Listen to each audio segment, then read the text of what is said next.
evening. It is Friday, March the 18th, 2022, and I'm very proud of myself. We're in the third month of the year, and I have successfully said 2022 every single time. I always have that previous year thing. That's always a problem. All right, so let's give this a go. Mr. Eric, can we hear you? Nope. Nope. He is a mute. It's the Beckett guys. They've gotten him. They've gotten to him. Oh no! It's a conspiracy. We'll get to that conspiracy. No, it's all good. Take a look and see the settings. We'll come back. We'll come back to you here in a minute. So I'll just take you off screen for now. I know stuff usually works fine. Funny enough, Eric's setup is straightforward enough that 99 times I have never actually encountered like a major audio issue. If he's muted, it's because I did it. In this case, I didn't do it. Yeah. So good evening, Baz. Absolutely. So pretty straightforward in terms. Not a lot of news. I was actually pleased to make that video yesterday as far as the ZeroCool thing, just to put a little perspective for some folks because some people miss the forest of the trees. My favorite part is I made the video, and in the comments, people proved my point 100% correct. They're like, but it looks. It's like that literally was what I was saying was not the point. You're missing the point entirely. Yeah. But anyway, and by the way, I have checked out, and some of the verified ones, have started selling over 10K. So the pricing is now about 5 times what the original public offering was. So some of them started selling on eBay for 10K plus. So it's like, now that's a hobby. Yeah. Well, the thing is that in the original, international bidders were not allowed. So if anybody internationally wanted to place any bids, they couldn't. They would have to have a U.S. based address. So there's a likelihood that there's a secondary market internationally that eBay is their way of getting access to it. Comparatively speaking, very small, I would say. There's plenty of folks over in China that have plenty of money. They poured it all into basketball. Yeah, they do like happy porcupines and whatever. Yeah, so it works out. So evening walked in on a conspiracy. Witchgrass you know, Elvis is alive. Elvis and ET. Listen, you know things are going crazy when Paul has a YouTube channel. Oh no! Oh yes. He's got 2 videos up. I commented on one of them. Decent.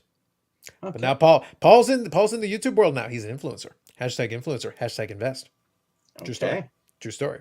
And it is by the same name, Paul C. So you can locate it on the YouTubes. Good evening, Bob Lewis. Good evening, Jeff. It's not because I'm Paul C or nothing. No, just I think the lawyers were very clear on this. The intellectual property must be protected. If you want a franchise, you got a franchise. That's a different thing. Yeah, they managed to quiet down Eric. Yeah, apparently technology decided to quiet him down. Absolutely. So here we go. Yep. So good evening, Yannick. Absolutely. Yep, Paul. Perfect. There you go. Rick enjoyed it. Good evening, Rick, as well. Absolutely. Yeah, it's one of those things. It's always the getting it up and running is always the first step. A lot of folks are always very anxious to get it's like, no, give it a go. It's especially the beginning. It's going to be, it takes a little bit of practice. Just doing it is already a good first step. And then you'll have your opportunity to chat. And as you go along, you'll get better as you go along. And to be honest, I checked out the first couple of videos. They're fine. Like, just keep rolling along with it and just keep doing your thing. Have some fun. Yeah, which is a Yannick to do a video. Yeah, that's a possibility. There you go. It could be a video on beard maintenance. Yeah. You can enjoy that, Bob Lewis. He's got the beard going. So that's it. That's his thing. So let's take a look here. Yeah, keep one eye out in case Drake joins the chat. True. Invite him to live if he does. That is a fact. 9192 Pro said platinum. I like what you're thinking. That was one of the things is that Drake was there with, I think it was with Ken Golden doing a break of some expensive crap, which is but it was funny because I got a message and they were saying like it's funny they're using the influencers. Like the whole point of using an influencer is to help sell a product. So yes, you bring in an influencer to sell the product. It makes perfect logical sense. But it was just kind of funny. Did they call you on the cell phone? Yeah. See, now we can hear you. Can you? Oh, yeah. Well, we can hear your background anyway, if nothing else. All right, he lives. How's it going, Eric? Wonderful. I just rebooted everything and started from scratch. Oh, really? So it was like the machine decided to betray you. Okay. Yeah. I got you. Yeah. I got you. So yeah. Nick videos. I wish Yannick oils beer. He could send that to you on his OnlyFans. If Drake was in the hobby world, doomed. Drake will be here if they need him here, and they had him at least open some stuff. That's always part of the. That's always part of the thing. Is that. The amount of money he has, it's kind of sitting there going, yeah, I hope I pull out whatever. It'll be worth whatever. Yeah. I don't get the huge fascination and excitement about a famous person liking cards. I mean, He's Canadian. Watch it. I know. I didn't badmouth them. I said The it's simpler Just version lives is over valid. there. He lives over The there. simple version, Eric, is validation. A lot of folks in the hobby are very Yeah. insecure and they want someone, oh, this is a famous person and they're validating what we're doing here. That's it. That's when I want out. Yeah. yeah. Yeah. My thing was just like, okay. My thing is like I don't care one way or the other. Like, look, if he wants to collect cards, cool. If he's sincere about it, cool. If he's not sincere about it, cool. Like, it literally makes no difference one way or the other. It's like, was he selling me the cards? Like, otherwise, like, there's no connection between Drake and myself and the hobby as a whole. If he's in, there's nothing preventing a celebrity from being legitimately interested. If they're interested, they're interested. If they're not interested, then they're not interested. It's like the Joe Rogan thing, right? You can't just make somebody, oh, but look at all the money. It's like Joe Rogan has money. He doesn't care. You're not going to entice him with money. No. If it's interesting to them, oh, actually, that's kind of a cool whatever. For them, the price will not be an issue. It could be a $1 card, and they might think it's just as cool as $1 million card if it's something that is interesting to them, because the price is not the factor for them. I think rarity is, and rarity doesn't always have the price. Sometimes you own something that's so rare that nobody else has, and they can't get it because you're not willing to sell it. And it doesn't matter how much money they offer you. If you have enough money in the bank that you're kind of sort of comfortable, it doesn't matter what he offers you. You just go, no, it's part of my collection. That's it. And that's happened a lot. Yeah, it could be. You I was guys asked remember to- when Charlie Sheen, before he went crazy, was one of the biggest collectors in the hobby? He Who? collected. I don't recall too much. What was he collecting? Everything sports memorabilia, cards, Okay. autographed baseballs, Okay. jerseys. He collected everything. Tiger He- blood. Yeah, But- yeah. Before He went collected crazy- winning. He was And collecting winning there for He a was while. winning, yes. Yep. Yeah. And when he was, one of the top stars in Hollywood and actually respected, making movies like Wall Street and things like that. Yeah. Don't he was- discount Hot Shots and Hot Shots Part Deux. They were good I like movies. those. They were Yeah, fun. They were fun. I enjoyed them. I like that style of comedy when it's done well, and I thought they did a really good job with those two in particular. The parodies that they included in it, and he did a very good job. The ridiculousness of it was beautiful. It was done very well that way. I enjoyed that.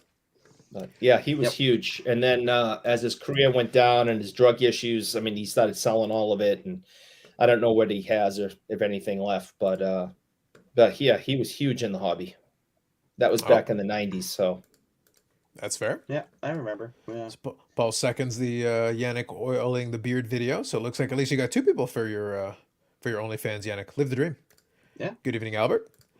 Tom, good evening. Absolutely. Will, game used Tiger Blood. Good evening, Will. Men at work. Very nice. Very nice.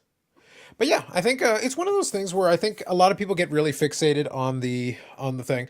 The point of that video was actually, why are you getting fixated on it? Because I found that's why I found a couple of the comments particularly comical for me, because I said, you literally just played into exactly what I just said. Your comment is directly and specifically the thing that I was talking about. And I just started laughing. I was like, I don't even know how to respond to you. I wanted to say something, but I was like, you know what? I'm just going to leave it alone and just accept that you prove my point. I want to find a specific one that I got an absolute kick out of. So I'll leave the name out, but I'll read. But if you check the video, it's in the comment section. Like I'm going to read right off. right. I think it's easier to sit back and watch this roll out than armchair quarterback a response to a bunch of hand-drawn pictures of animals. Again, I don't care about what's on it. That's not the point here. When you're a spectator, it's easy. If you happen to be one of the guinea pigs that pay $2,000 a box, and that's what I got, I'd be choked. Especially if it's just a test run or more of an experiment. Yeah, $2,000 box experiment. Well, so then I did reply to this one, and I said the $2,000 is because they chose to pay $2,000. They agreed to it. The ZeroCool didn't pick the price. They picked the price. That was the first thing. And the second thing is I said they knew what it looked like before. It's based on the NFTs that already exist. They've been out for months. So if somebody bought into it, and also they previewed a bunch of the cards. So it's like, you know exactly what you're getting. There's no surprise here. They're showing you exactly what it is. And in the preview to it, they did openings and stuff when they were promoting it. It's like, you had every opportunity to see. You didn't just pay $2,000 blind. It's like, nope, this is what it is. This is how many we made. This is what the cards look like. You knew all this information. So then afterwards, the reply back, to be perfectly honest, I was unaware of all that info was public before release. Yes, I know, you didn't know. And then you still made a comment, which was the point of my video. Yeah. It's like, how about you want to comment on it? By all means, please. But could you at least look into the thing you're about to comment on before you give me your opinion on like, oh, this is terrible for this. These people didn't know what they were. Yes, they did. They knew exactly what they were getting into. This price is ridiculous. ZeroCool. They didn't pick the price. Mhm. Right. Yeah. 100%. Chill. 100%. Chill. It's the customer's fault if you don't like it. Correct. It's They were 100%. because I don't think there was a minimum. I think that I think if this was an opportunity for the market to prove itself and make a decision on its own. If nobody was interested, they don't sell out. If nobody's interested, it would be like the lowest. It'd be like it would have been $100 a box, or $50 a box, or $10 a box, or whatever. And obviously, it would yeah. have been a money loser. But instead, they made $1.7 million on doodles. For chill. For yeah. sure. Yeah. So it's like there it is. So it's like whatever. The level of stupidity is beyond me. Well, this is why I reject the notion that the hobby's getting smarter. People no. throw out that idea. It's like, no, absolutely not. The hobby's never been smarter. We're in reverse, yes. For It's sure. like it's adorable that you throw that out there. It's like I disagree with you vehemently. And on I levels. I don't know if there's any way. I don't think there's any way to prove it. But I would love to somehow have the information given to me of how many people purchased that product sight unseen, had no idea what any of it was. It was all FOMO or Gary V idolism. And when you worship a false god, bad things happen. So I'm so curious of how many people just threw money at that because they wanted to be a part of this new thing, and then was like, wait a minute, what is this? This is something my kindergartner could have done for me. And, Gardener? Yeah, the gardener. I thought so. Yeah. The gardener. Yeah. Yeah, exactly. You understand? No one understands. Anyway, the funny thing is, I think the percentage is high, but I don't think it's quite that high, because the thing is, you still would have to commit at least $2,000 to it. So if you're saying it's $2,000 sight unseen, a lot of Gary V's followers don't have money. So it's like if you're going to commit to it, you have the to lion's share for sure. But yeah. That's the thing. Shill buddies would be there for sure. Yeah, but they have to be willing to throw in the money. And right now, if you flip it right away, you can make money on it. And I think that's what it was all about, really, more than anything else. Yeah, get in quick, like the NFTs, like anything else that's new. Get in, get out, get gone. Yeah, and as long as you make your money, whatever it's one of many avenues now available. The other thing is that the top end bid, somebody was willing to commit $100,000 to it for the box. For one box, yeah. Because remember, it's not who has the highest bid. It's whatever clears the 800th box. So somebody was willing to go to 100,000 a box, and they only had to pay 2,000. Bargain, 98% discount, homies. Yeah, I'll score. take those odds. Yeah. So, but the thing is, it's one of those deals where you can't just put a number in there. You have to. That one, from what I recall, I think in order to actually access it, you have to be able to actually make the payment. You have to put in the payment information first. So it's not like you can be like, oh yeah, $100 million. No, if you got an American Express that can hit 100 million, knock yourself out. But you have to have a means to be able to actually pay it. Yeah, I want to know if either one of the, Josh Luber or Gary V is the one that put that bid in. Could be. That'd be allowed. Like they'd be allowed to do it. There's nothing in there preventing them from buying into it. But again, they could put in 100,000. That's not going to have a bearing on the final price, unless the 100,000 is for 800 boxes. It has to be for the whole clear, because the final price is going to be the clearance price, the 800th box price. That's why the format actually evens it out. A bunch of people at the top could put as much as they want. There was a cap on the amount of boxes you could buy individually. It was 40. Oh. So only one person, you could only do 40. Now, you want to open 20 accounts and max it out, you can, but you're going to have to put in a little extra work. It's not good enough to try to max the individual account. I have a feeling that there were plenty of people who were in fact willing to pay the price, and they were comfortable with the 2,000. And then this is without international bidders, some of whom are buying on the secondary market at a higher price. Because I don't think the local ones, they already had their chance. Yeah, turned around on eBay the next day, and people were paying even more than 2,000. Yeah, I think the highest one I've seen is over 10. So somebody 5x'd it. What does that tell you, really? I just don't get it, but it's not for me to get. Yep. It's not made for a 48-year-old. It screams loud, and don't worry.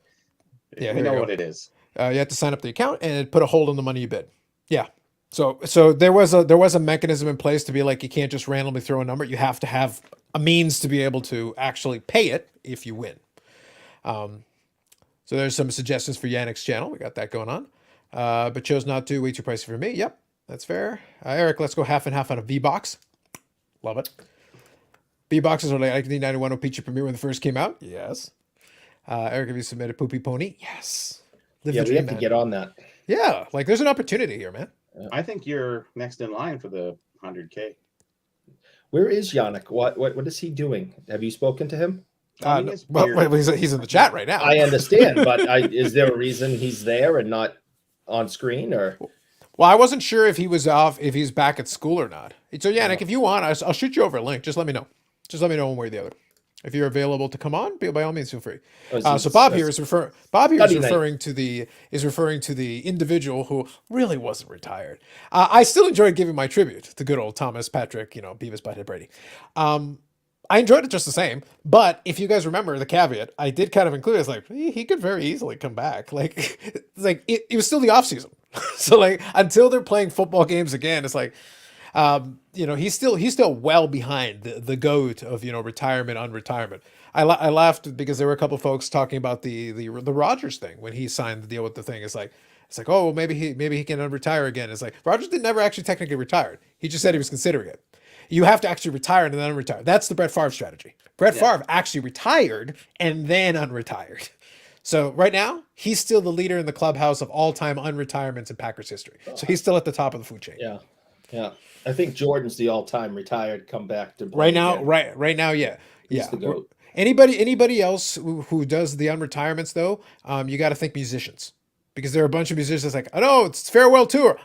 You have an annual farewell tour. You have an annual farewell tour. Every year you have a farewell tour. You want to know who I'd be ticked at right now if I dropped the money? Is Motley Crue. They had a last show. Tickets were ungodly. The show was fantastic. They did their world tour, ended it with one big last show and crying and all the other stuff. Yeah, and now they're coming back. And it's like, are you kidding me? Can you imagine? There's money. I understand that, but if I had money to burn, my lawyer would be suing them. Yeah, but you never trust a what's it called? Never trust a musician retirement. Like you cannot trust the farewell tour thing because, a lot of industries do this. My favorite is that we used to have a shop locally here that was having a bankruptcy closing sale. They were having like, we must clear everything, but they had it for like a decade. For like a solid decade, they were having like this is the end. It's like, didn't you say that like 5 years ago? You're still at the end. Many were misleading because they would say going out for business, not out of business. They literally wrote going out of business. They wrote it correctly, but it's like, yeah, for the last 10 years, yes. And you get new inventory every week. Like, man, that's a hell of a closeout. Well, not everybody's going to see it until, Yeah, exactly. So it took 10 years for it to get full around through the circulation of people seeing that ad. So. Yep. So right now, anyway, bottom line here, Bob, and good evening. The bottom line here is that I'm fine with it. I'm going to make fun of Brady like I always do, but I won't care until the football season starts. We'll watch it when we get there. I am kind of bored of it, though. I would like him to actually retire, but I don't remember if I phrased it this way here, but I know I mentioned at least a couple of places. I said, look, I'm going to believe his retirement when Giselle runs him over with a bus and breaks both his legs and both his arms and his neck. He drinks water. You can't hurt him. Obviously, But until then, I believe nothing this man says. And listen, as a lifelong Patriots fan who cheered them on when they were 1-15, year after year after year, who watched the '85 Super Bowl, live and cheered on the Pats as they took the worst beating in Super Bowl history. I think him coming back is ridiculous. I think it really puts yet another stain on his legacy. You have the cheating scandals. You have, other issues with him. And now it's I retired. No, I didn't. It also wasn't required, by the way. Like nobody put a gun to his head and said he had to make a decision right that minute. He actually had plenty of time. He could have sat back and thought about it. I think someone did. Yeah. And her name is Giselle. But but then he undid it anyway. So it's like, well, then what's the point? And as much as a lot of people are down on her, listen, if you're married, and you are in a good marriage, you can understand that, you know, your partner wants you home more, helping you raise the kids, et cetera, et cetera. And you keep saying one more year. And she's like, listen, enough, you know? They got nannies. Are you kidding? Yeah, I think neither one of them have seen their kids in 5 years. Yeah, Farb went home. That might be true, but his wife said, "You got to clean the garage." He went, "I'm going back in the football." I think you could also have stalled. To your point, Eric, though, you could also have stalled for time. You could have been like, "Okay, look, I'll take it. I'll really think about it this time. Then let's talk about it. Let's take a couple of weeks. Let's have a vacation. Let's enjoy some of the off season. Then let's talk about it." Yeah. You didn't have to like. He basically ran out of the gate right after some of the reports came out, and then went, "Yeah, okay, retired." But it was like a half-assed retirement. Because he was like, I'm not going to thank the Patriots, and you know, a couple of, left out a bunch of stuff, and it's like, so when it's the full-fledged retirement, it's like there's going to be like a video, like a 10-part miniseries. Oh yeah, like it's going to be a whole thing. Yeah, so I think he just lost more credibility with his haters and even with his fans. I know that, you know, being a fan and I've talked to others over the last week, and they're all just like, what the hell is this? This is a joke. How do you lose credibility with haters? Well, more credibility. Because even if you hate them, even if you hate them, you can't, you're a fool if you don't at least acknowledge that the guy can play a little football. I acknowledge he's above average. Yeah, see? So, I mean, you're a fool if you don't at least say that. And it's just like, this guy's just a joke. Yeah, I think he embarrassed himself and damaged his legacy. I thought when he wore Uggs unironically, he damaged his legacy. Like everything else is just, you know, it's icing on the cake at this point. Like we're lapping at this point. So real quick here. Jordan retirement didn't really count. I would say this. So DR is referring kind of to the first one that was kind of like, yes, retirement. It's like a bit under suspicious circumstances, but he did also retire the second time after the Bulls thing, after the last dance for the Bulls, and then came back for Washington. I think that one was the more legitimate unretirement as opposed to the first one, which is murky circumstances. But I get your point. DR. Yeah. Motley even said some countries saying it was not possible for them to tour again. I'd love to see the language on that one. Oh my God. I saw the Who in their final tour in '82, and now it's 40 years later in the tour again. Yeah, don't trust musician retirements. It means nothing. Yeah, I'm an enormous Who fan. I've seen them twice. I have not seen them since John Entwistle died. Roger Daltrey has no voice left whatsoever. Pete Townsend is completely deaf. I would not pay to see the Who again. It's only two of them. It's horrible. There's no way I would ever pay to see the Who again. They should just stop. For Pete Townsend to maintain that type of singing voice, like Zeppelin, like anybody else. So, you know, so hard to be at that level. Well, that's why I question sometimes when some of these musicians just keep dragging it out. It's like at a certain point, it's like you're almost cosplaying yourselves. It's like at that point, you may as well be playing backing vocals and backing, you know, music. It's like the guy's got arthritis in his arm and his hands and his fingers. He can't actually play the instrument. It's like, so then what's that sound? You're playing a track of the song they used to play, and they're just standing there. And they're just standing there. And it's like Phil Collins is basically in a wheelchair. Yeah, singing. He can't play drums anymore, and that's what his big thing was. It wasn't really his singing. It was, this is one of the best drummers of his generation. He can't play the drums. He gets like wheeled out there because he's such a bad shape, and he basically sits and sings for the time, and his voice is gone. Yeah. He's got a lot of serious health issues. Yeah, and Van Halen, David Lee Roth too. When I saw them 10 years ago, I just went, what? I would wonder if maybe his estate is in bad shape, because at this point he really shouldn't need to do anything else. Obviously they do make money on tours and stuff, but like, why does he still need to? He's been touring for decades. Like, why would he still need to be doing it? It's hard. It's sad to see him now. Because I rember, if you guys ever get a chance, here's a recommendation for you. If you ever want to hear like obviously Phil Collins has a ton of great songs, like that's not a doubt. But one of the ones that I think is really good, it was a good performance as well. There was a rendition of "In the Air Tonight" that he did live, and you know they did the theatrics and everything. But what they did is they set up a stage so that he had like a sweeping staircase, and what he does is he performs it, and he's got his timing and cues perfectly down to a science. At this point, he can walk, he can sing, you know, it's fine. But what happens is he times everything beautifully until the point where the drums are going to go. You know, the famous drums in that piece. Well, he slowly works his way over, and then the light starts to go, and the crowd realizes the drums are there, and he starts moving towards the drums. And as that moment comes, right on time, boom, perfect spot. He's sitting right there, and then bum bum bum bum bum bum, perfect. The crowd goes crazy, and he sings the rest of the song. Excellent performance. But you can see that. That's Phil Collins doing the whole thing. It's the performance, it's the singing, it's the drums. Yeah. Beautifully done, beautifully executed. To me, and this is why I'm not like a big concert guy. To me, for a lot of musicians, a lot of times their stuff is better in the studio. Like it's perfect conditions. You get all the tracks are perfectly clear. Like Stu Studio. Look at you. But the thing is, some of them though obviously can do it live, but it's going to sound a little different. Like obviously the acoustics are going to be different. That's going to affect it. If there's a crowd, that's going to affect the way the sound travels and stuff. But in that studio, you're getting a perfect rendition of, look, you got to sing it exactly the way you wanted to sing it. They got to produce it the way they wanted to produce it. The instruments are all clean and crisp, and everybody's hitting their marks. Sure. What you're going is for the atmosphere, and you're going for the experience of being in that room.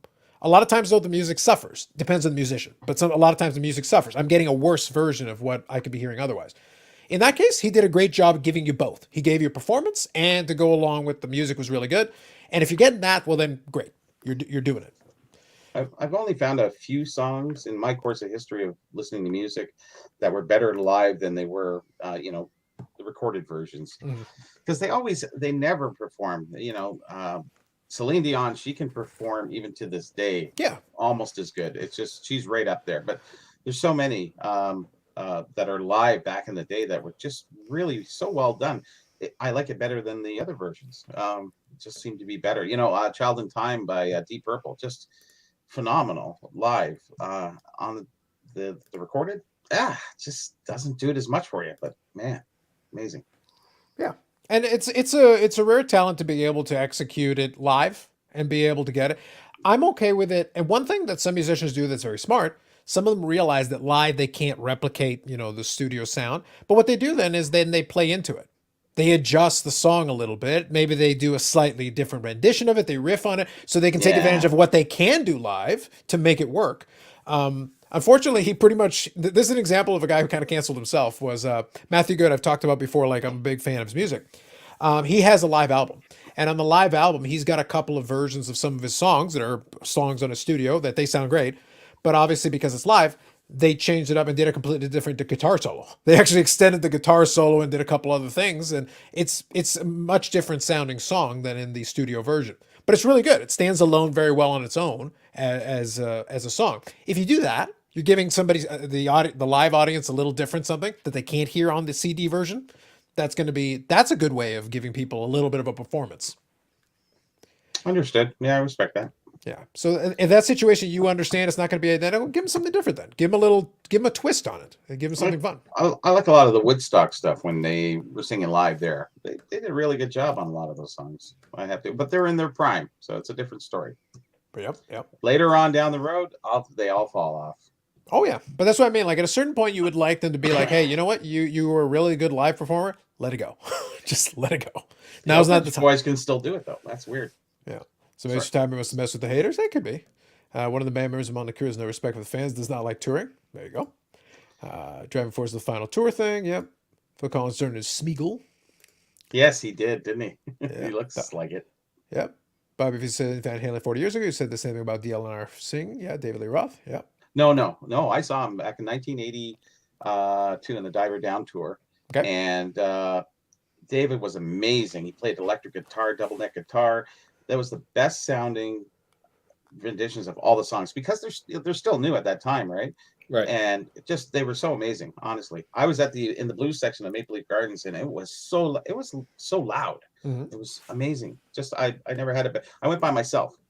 I just said, screw it. I'm going to go down, and I took $20 and I got a ticket from the guy for $16, but it was supposed to be $20. It was rolled up, and I walked right Scalper.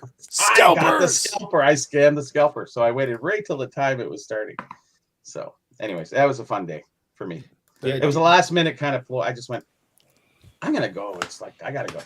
David Lee Roth in his prime, top 10 greatest frontmen in rock history. I'll give him a lot of credit. You had to be sort of into Van Halen, I guess, at that time. So because they went through that 70s to 80s switch, right? Which was very difficult for a lot of bands to do. A lot of the hair bands kind of came in and went out, and really tough. Yep. So let's see here. So this one was just a question from DR. I'm going to go with the card show, obviously. I did mention that for me, I'm less of a concert guy only because, like I said, I do like the produced sound for a lot of bands. It depends. That's why I gave a very clear caveat. I do like the produced sound because I feel like this is the intention. Because the person in the studio and the guys played it and they got to play exactly the take they wanted and they were able to put all the pieces together. Obviously, live has its fun too because you never know what's going to happen. Maybe somebody's off that day and they play a little off key and you're going to have to live with it because that's how it's going to sound today. Well, it's like seeing the Lion King and then going seeing the Broadway Lion King. It's like, oh yeah, I don't know. Yeah, it's like this. It's like we're doing how much on those tickets? Yeah, it's like we're doing it live. The other one is like, no, you had opportunities to fix something. If something went wrong, you can fix it in the studio. You can't fix it live. It is what it is. I'd go to the concert unless it was the Toronto card show, and then I'd go to Toronto. There you go. Look at you. Eric's pun game is on point then, so Bob's appreciating you. And remember, Bob's not always nice to you, so he's appreciating your pun game. Bob liked the Stu Studio. Yep. Waiting was for the sports. Genesis or was that Phil? Well, he was in it. If it was Genesis, he was in it. So yeah, he's the one singing the song. One yeah, or the I don't other. remember. He went on his Stu. Yeah, and he also had a very long career as a solo as well. So it's one of those things like he had a great career with Genesis, and then a very obviously as Phil Collins himself, just doing his own thing. Waiting for the sports card investor to do his farewell tour. Yeah, hold your breath. It's gonna take a while. It's Genesis. That video of In the Air Tonight, yeah. So Baz knows the one I'm talking about, and there's a very particular one that has gotten a lot of views. If you can find it, check it out. I think they did a great job capturing it, and it was a great performance by him. I think really, and the stage looked kind of cool the way they did it, and the crowd was into it. The crowd was big time into it. Disturbed was able to sound exactly the same on CD. Yeah, I would say Disturbed does a pretty good job with that. I'm not a big fan of it, probably closest to CD. Yep, I agree. I think that's a good call. When he gets into that metal stuff, it's that fine line is really. But the lead singer, whose name escapes me, he's actually really good. Yeah. Like he's got a very strong voice, very strong, and he can sing it straight. But then he can kick in the distortion and do all he's got good range. He can do a lot. He did an amazing version of "Sound of Silence" by Simon and Garfunkel. That was a really good one. Absolutely, 100%. I actually like I didn't like the live version when he was on Jim Kimmel or whatever he was. They put auto-tune on him. And he got mad about that. He was sick. He was sick that day. He was feeling a little off, but he still has a strong enough voice. He can do what he needs to do. But he could tell they auto-tuned him, and he goes, "I don't need auto-tune. I can do this. Leave me alone." Yeah. He was mad about that. He was mad about that. But the recorded version is so well done. The video is amazing, actually. And I think I like that part of it. It's really funny whatever I was watching just recently, they were talking about the old videos, and they were bringing up videos you'd never seen. The early ones from Much Music and way back when. It's like, wow, I didn't even know they did a video for that. That is like, and what they're saying is it's really gotten away from the video, which kind of bound you to a song back in the day. You'd watch the video and you relate to the way you think about it. And then the older crowd would always say, well, the video screwed up because it gives you a direction opposed to your direction of what you listen to when you don't see a video. You make your own creation, and it says it's making creation for you. So it's bad, but I always like the videos anyway. So I was a big video guy because Much Music was huge for introducing a lot of things. Now, obviously, when it gets to more popular stuff, but the thing is, there's a lot of songs where if you play the song, I can visualize the video in my head because I saw a lot of them enough times, and I feel like that's lost. And I know it's because they started dropping the budgets; they didn't want to pay for it. And that became an issue after a while. Also, only the biggest artists could afford to have a video. And at this stage, that's where we're at. Like they can have, Taylor Swift and the Kanye West and a bunch of the bigger ones. They can have a video if they want because they got the money, so they can do it. But for a lot of other ones, everybody got a video. If you had a decent enough hit, you got a video. And if you had a couple of singles and a big album, you get multiple videos. And that's how people would remember, because I can remember a lot of them. And I mentioned it on the greatest hits with Matthew Good. They had a DVD that was just his music videos, so you could actually watch through all his videos from his hits from when he was doing. But you could tell that as time went on, they got less and less videos on later track. Obviously, as the amount of sales started to drop. But when they were selling 1 million plus and they went platinum, they had 3 or 4 singles. They all got videos. There was that one video I remember. It was very early on. It had cartoons kind of. It was like Iran or was it? I can't remember the song. Is it a cartoon or was it early? Kinda Or was it into- early animation? Yeah, it was early animation, but it was kind of going from real life into animation. Then they would come back out. Oh, okay, so that's Aha. That was Lean on Me. Something on me. Yeah, I think it's Lean on Me by Aha. Take on I know Me. it's Aha. Take on Me. Oh, thank you. Yes, that's right. But it's Aha. That's the one. It was like the animated one, real life. Yeah, exactly. That one always sticks in your mind every time. But dude has a high pitch. He can go high when he goes falsetto. He goes all the way up. I saw a thing where they did it live, and he could actually still do it, even years and years later. Like it was very impressive. Very impressive. Some guys keep their tone. I was saying the Oak Ridge Boys. Man, that lead singer, he can still. He's like 70 almost, and his voice is still pure and good. I went wow, because he did something with another band, an a cappella band, and they did Elmira. Okay. And he was singing just like he was way back in the day. I went, wow, I was really impressed. And now, if you want the opposite end of the spectrum, if you want to see like a video that has not aged well, I think it was Dire Straits' "Money for Nothing." That was like early computer graphics. Yeah, it was weird, anyways. It was weird to begin with, anyways. Yeah, that was 80s, and they were really, but it was revolutionary for the day. Like it was like, oh, computer animated graphics, whoa! But it's like all polygons. It's like all squared off. Is that still banned in Canada? No. The Money for Nothing? I don't think so. No, it's played on Much Music before. It's been on there for years and years ago. They did ban it in Canada. Yeah, but by the 90s they played it. They didn't care. Yeah. I meant like in the 2000s. I saw it in the 90s. It was on Much Music, which is on TV. Yeah, because of one of the lyrics in there about the earring and the makeup. Oh, really? Canada Radio, Country of Canada banned it on the radio. Oh, on the radio, sure, but all they have to do is just quiet the piece that they don't like. Well, yeah, and that's what they did here in the United States. Yeah. They've edited it so that piece is taken out. Yeah. But I remember specifically Canada banned it on the radio, and I was wondering if they either edited it or is it still completely banned? No, the videos. I've definitely seen the video a multitude of times. Okay. Yeah, so for sure I've seen it. I've been a long time, but for sure I've definitely seen it a number of times. Some videos you just don't understand them, and you think that you're missing something, but you really aren't. They're just out there. No, they're weird. They're weird. The beginning of that song, best guitar solo in rock history. If that doesn't get you up and running that's awesome. The song sucks. That's like Brad saying he's the nicest guy in the world, which is I listen. I cannot stand that song. Sorry, Brad. As soon as the guitar solo is done, I turn the station. But oh my god, man, I can get a speeding ticket when that song comes on. I can think of a few other better ones, but anyways, whatever floats your boat is fine. Yeah. Let me read a couple of these here.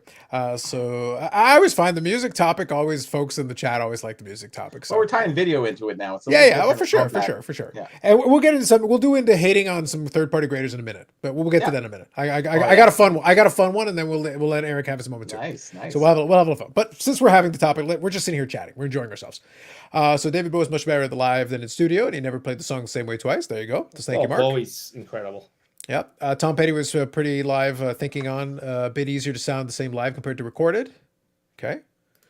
Oysterhead was a great short-term band with such a funky sound. Okay, cool.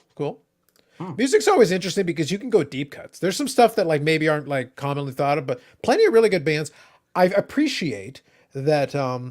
Like I've got the Spotify thing, but I appreciate that you can do the curated list where they make a playlist for you.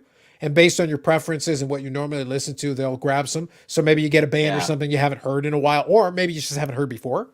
And sometimes they've got a very similar sound. And I'm like, okay, that's cool. I kind of like this. Not every song necessarily, but it's like a couple of these I like. They're good. Well, my wife called me out, last week? She goes, come watch this. And I went, what is it? It was about Triumph. They did a 2-hour special about Triumph. It was amazing. I thought it was one. And it was well done too. And it was animated, sort of like the Rush video. I forget which one it is. Limelight, maybe. Okay. But very animated, half real life, and they did some great stuff. I thought that was one of the best videos. See, Triumph actually did get a lot of recognition in the U.S. because they actually started off in Texas and a few other places, where most Canadian bands like Trooper or other bands from the 70s and 80s, people didn't even know who they are. Look how long it took Rush to get into the Rock and Roll Hall of Fame. Like forever. And who's the best drummer in the world? Like every drummer goes, well, hey, we know. So I don't know. whatever. You can't measure anything by the Rock and Roll Hall of Fame. Right now, they're trying to True get enough. Dolly. There's a big fight because they're trying to put Dolly Parton in, and she's like, "I never did a rock album. I don't want to be in the Rock and Roll Hall of Fame." And they're Islands saying, in the Stream with Kenny was kind of. and they're saying, "Too bad. We're putting you in." Why? And she's like, "I don't want to be in the Rock and Roll Hall of Fame. I'm a country artist." And the people they have their they own put Hall in of there- Fame, right? The Yeah. country? Yeah, there's a Oh, country yeah. music hall of fame of some kind. Yeah, And sure. it's absolutely the Rock and Roll Hall of Fame has no merit. They've destroyed it. It's a joke. Oh, they run out of people. They'll put anybody in. Well, first of all, it's the Rock. We know and that Roll. about the NHL too. Right. Sorry. Well, I didn't want to spoil it now, but I play like a rock song that's basically free from YouTube in the countdown timer, and I'm going to the Rock and Roll Hall of Fame I like that because song. I do it for the intro. I kind of groove. I have to stop grooving before we come to live because Oh, Well, yeah. the headbanging is excessive. I'm like, it's easy. Yeah. It's like, trust me, from the back thing last week, it's like we got to be careful with our back and necks and Right. things. Like, we got to be careful out here. we're getting old. Yep. I have the solo concert experience, only because my friends don't like Slayer. Fair enough. David Lee Roth, maybe Ozzy Osbourne, bit random, but there you go. Scorpions are likely the best live band I've seen. There you go. Yeah. You haven't seen Kiss. Kiss is No, incredible. I never. You did are see part of the Kiss Army, though. That is true. I am part of the Kiss Army. I've seen them 10 plus times, and they are incredible. Even though, Well, there we Paul got some Stanley's heavy stuff there. Yeah, we got a lot. We got a lot there, and Paul so Stanley's voice a is good done. chunk of it. A good chunk of it. I do listen That's to. a So mix. pretty good. Papa Pretty good Roach. lists there. Green Metallica, Day, there you Offspring, go. Tom Petty. It's all the only one I wouldn't. Really I wouldn't listen consider to is Green Day. I definitely wouldn't consider heavy at all. But they do have some good songs for sure. Slipknot. One song. That's it. Slipknot. Metallica's better live than in Korn. the studio. See, Korn was too late for me. It was. I like that Tom is bold enough to put Limp Bizkit in there. I don't have an issue with it. I don't have an issue with it. Like I still enjoy some of the song. Great. They got But some great like songs. Fred Durst did a lot to like anger people. Like it's like people don't like Fred Durst, and understandably so. He's kind of an asshole. But like at the time period, he is the music of a specific time period when nu metal was there. He was one of the lead acts for that. And trust me, they sold out arenas and they sold a lot of albums. It's like one of those things. Like guys, the proof is in the pudding. They sold albums. I'm sorry, He's But, a country artist now. but he's going to Rock and Roll Hall of Fame as a country artist. It's important. Hey, Probably. there you go. David Dryman, yep. I have to say Bob divided the Scorpions catalog. Sales of Sharon is solid. Those riffs. So thank you, Tom, for a nice list there. Thank you. Off the top of my head, shows early 2000s, 2010s mostly. Gotcha. Tool and Gajora. One of the running jokes on Dakota's live stream is that he doesn't know Tool. And the chat likes to give him a hard time about that, about the Tool thing. Gajora, I've actually heard some stuff from. I have to listen to some more, but I like some of the stuff they've done as well. So some pretty good picks, Tom. Pretty good picks. Yep. Some low budget music videos are great. Remember, OK Go, Here He Goes. That one went viral. That was a really good one. OK Go then became obsessed though with trying to get another viral video hit. But they have come up with some weird and interesting videos though. So they were the guys that did the treadmills. So it was the 4 treadmills, and the 4 guys were basically, they do their song, but they were basically moving and like jogging and doing all these coordinated moves on this treadmill, but they did it in one take. So they had to practice it and practice and practice it to actually nail it. It's actually mesmerizing, like the amount of stuff they were able to do with 4 treadmills. And like I said, it was one take. So like they couldn't afford to stumble or miss. They had to be right on it. And that song became famous for the music video more really than the song. The song's okay, but it was the music video that did it. And some carry the video that way, right? Absolutely. And it was 100% the video. Music, yeah. Yeah, the song was okay, but it's the video that made it work. It was the video that made it happen. Yep, Bob says take on me. Thank you, Bob.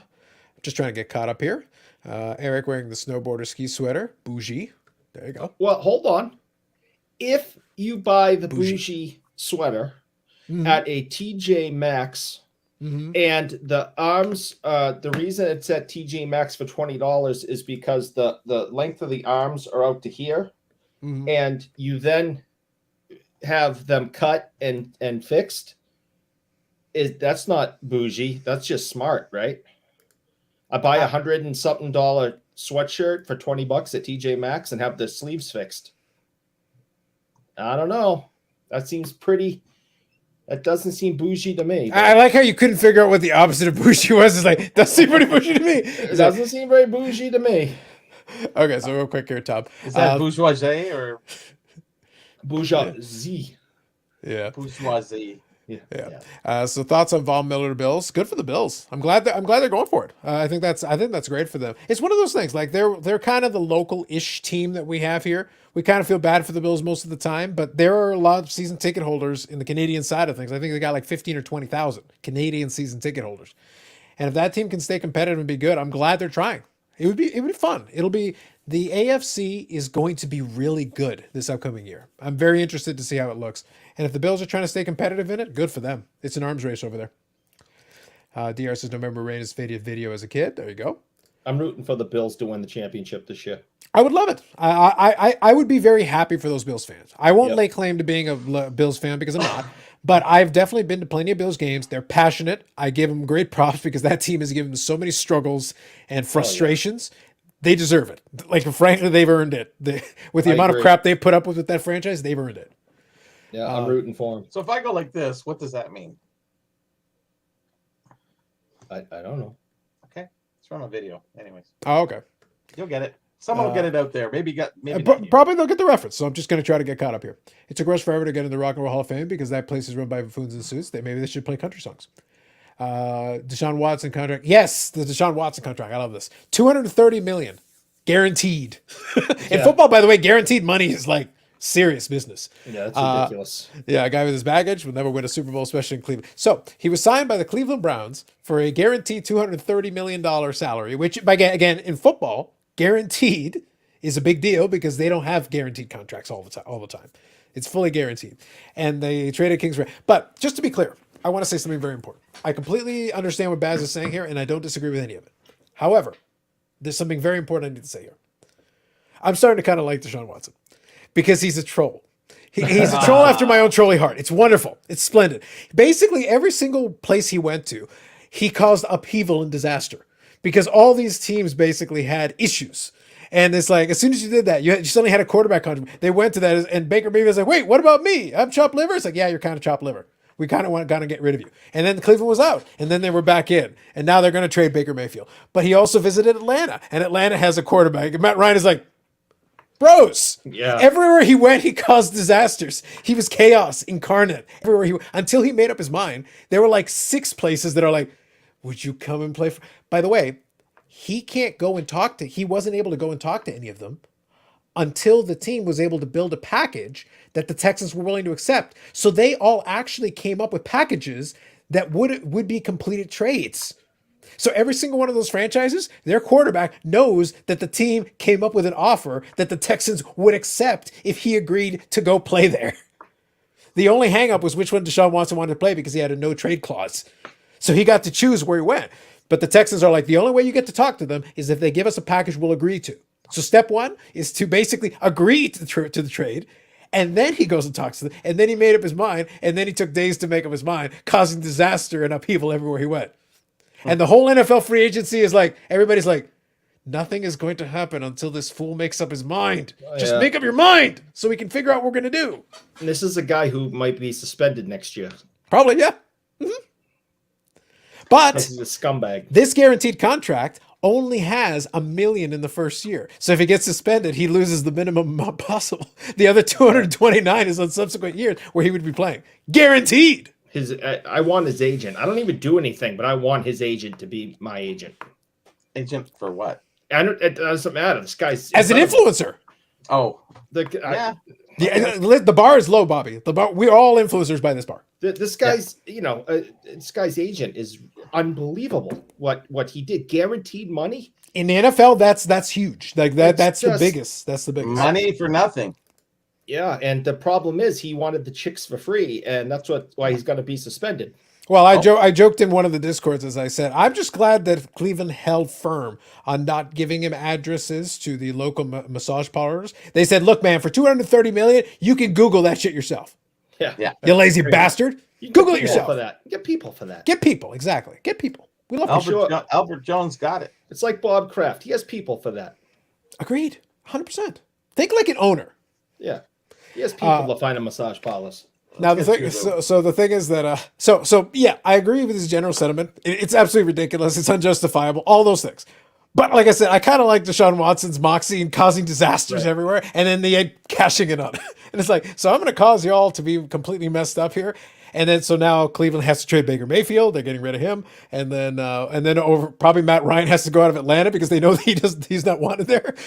It's like I said, the upheaval is not over. Deshaun Watson has made up his mind, and yet the upheaval, the ripple effect, is still in effect. It's wonderful. So good evening, Austin Card Dad. Yep, absolutely, no worries.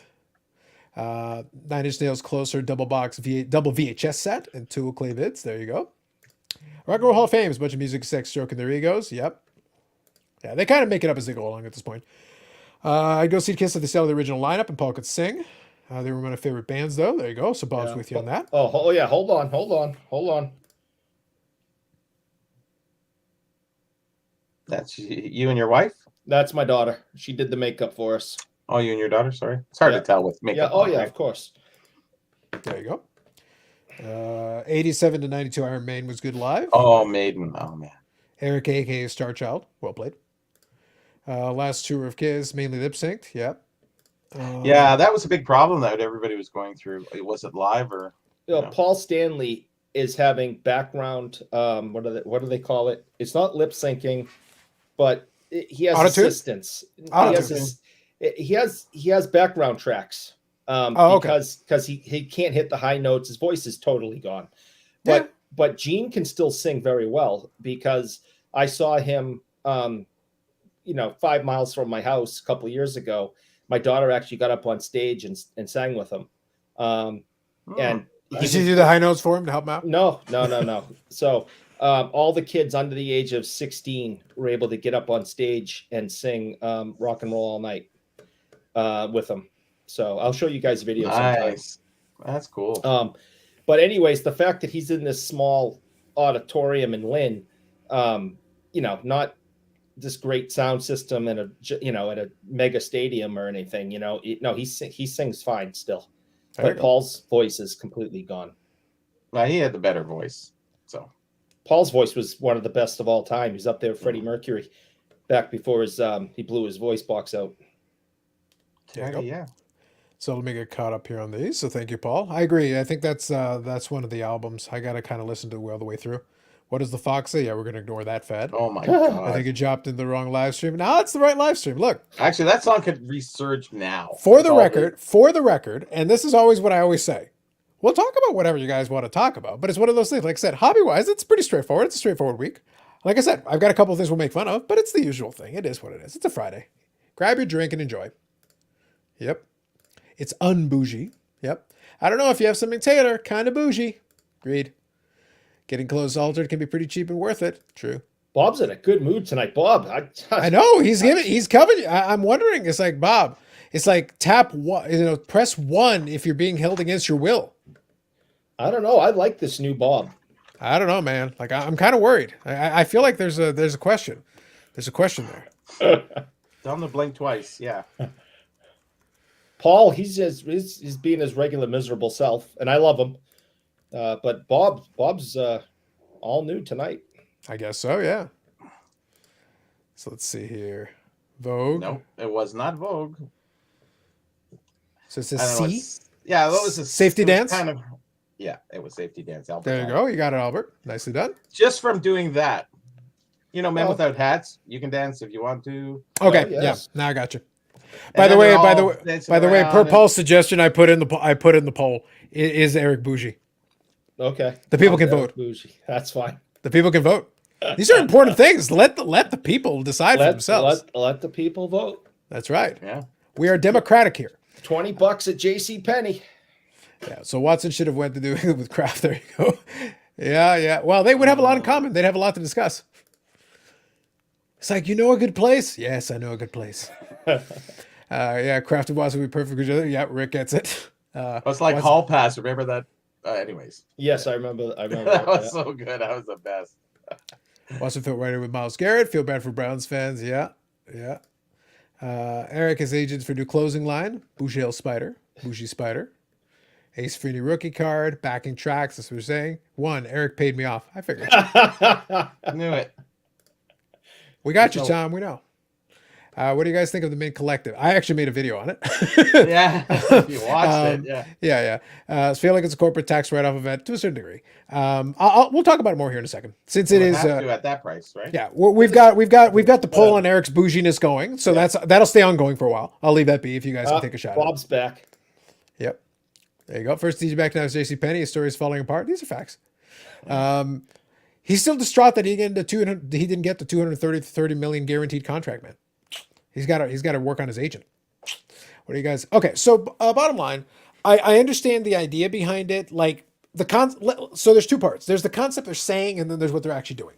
The concept of having a show, because there is a card show attached to it, but the concept of having a card show where you can also have like seminars or panels and stuff. What I mentioned in my video is that's not a new idea. And I gave a contrasting example of how that can be done effectively. It can be done and it can actually be beneficial. It can be. Doesn't the National have that? They used to. This is in the very early days. Because if you go back many podcast episodes ago, Beckett did talk about the first Nationals. And in the first Nationals, they did have, like, they would get into these little seminar groups and talk about card related. The Expo had them too, remember? That's true. I use the example of like the coin guys because they still do that today. They specifically bring in speakers to talk about different things, and they invite kids, and they invite like folks that think you can learn things. There's a 2-day seminar on one of the recent ones for grading and for counterfeit detection. So as a person, you can attend and actually learn something. Like these are good things. This can be beneficial. And for the kids, it's teaching them some stuff about this. And then they have a series of speakers that are all free to the public. Anybody who comes to the show can watch them all for free. And they've got different subjects, and the person will sit there and chat about it for like 45 minutes and then take questions or whatever. And they'll give you the history of something, and you could totally do that with cards. Hey, let me tell you about vintage football of the 1950s. Let me tell you about some hockey in the 30s and different kind of collectibles and stuff. Bobby could have one. But the point is, you do stuff like that. You'd bring somebody in who's an expert in a certain genre or category or whatever, and let them talk for 25, 30, or 40 minutes, and then take some questions. But all that stuff is free. It's free because the idea here is to bring people in and encourage them to, hey, come and sit down in some of these sessions. You're not forcing anybody. You're just like, hey, if you want to learn something, here's an opportunity. These are all these panel things where in theory you can ask questions and stuff. But a lot of the folks are like, look, they're a lot closer to the influencer class. They've got too many folks that are kind of in the category that I fall into where minus the experience, but like they do YouTube videos. And that's the qualification.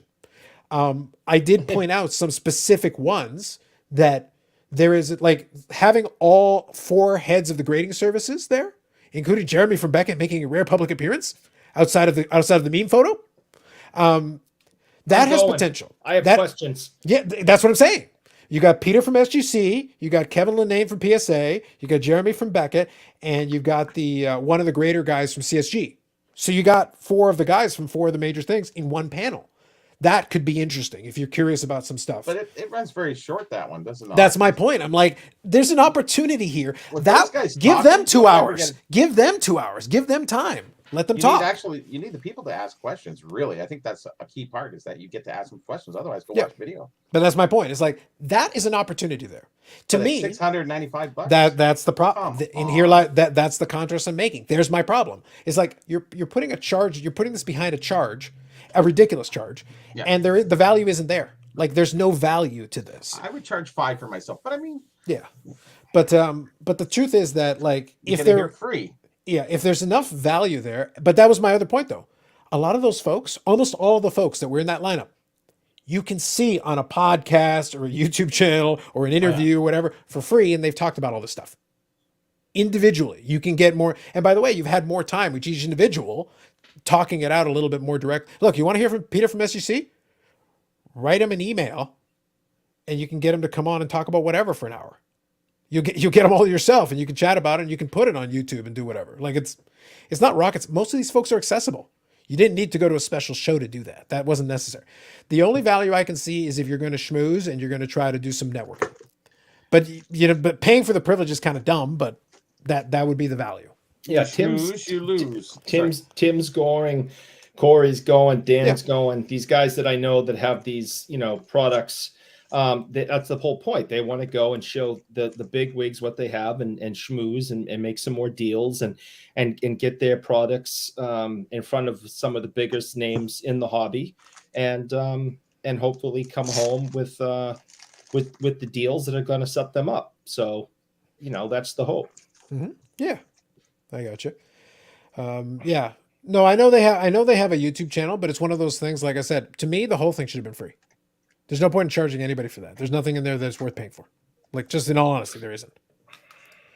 Notice the Card Ladder Boys had Steve Sloan PSA on there yesterday. Yep, just more free content that you don't need to pay for it. Main collective. Yeah, that's what I mean. Like, you're getting a lot of this stuff already in a lot of avenues and venues for free. So it's like, please, come on now. Money for nothing and the chicks for free. Yep. Sorry, am I back on that? Yeah, am I super hyped for the Cardboard Millionaires panel? No doubt. No doubt. Oh, yeah. Being interviewed by the GOAT interviewer of the hobby. Jeremy from Beckett on weekend release. Facts. It's amazing how some people are milking the content at this point. Yes. Did you guys invest in fee friends? I did not. Looks like an amazing opportunity, perhaps. Overpriced Buddha from the underrated grind bro guru hustler. Yeah. Well, he's a hustler. That's a fact. But he's also a smart businessman. He's made money in a lot of avenues and doing a lot of things. All those so-called authentic hobbyists, YouTuber IG, or influencers. Yeah, basically. Look, and the thing is, lest I be accused of hypocrisy, I'm not going to begrudge somebody for making money on them. Like, why would I do that? That would be stupid. I joke a million times about our Fanatics overlords. You cut the check, I will sell out super hard. This is not an issue. But you have to make it worth my while, and it'll be abundantly clear. And honestly, a lot of the selling out on this channel would be very tongue-in-cheek, and it'd be so over the top, we'd all be in on the joke. That would be part of the fun for me. But the sincerity in which the selling out is happening is it's like, guys, come on. At least have some fun and be tongue-in-cheek about the selling out part of this. Come on now. Settle down. Thanks, Janik. Got the cards. Thank you. There you go. What do you send there? What do you send your way? I can see them, but what are they? This is a 1956 Adventure Gum, Gordie Howe. Gotcha. Okay. Against Chuck Grainer. It was actually an American and a Canadian issue release. Oh, actually, here we go. I'll give you a little quick. Hello. So here's the display box for that. So the cards would go in the back here. So it's 240 count? Yeah. That's what it says on it, yeah. Yeah, it was 1 cent. So you get a bubble gum that was in here, and then the cards were all lined back here. So for 1 cent, you get a gum and a card. And that's the only hockey card in the set, unfortunately. But this was out of Quebec. Well, it was out of two places. The Adventure Gum was out of Granby, Quebec.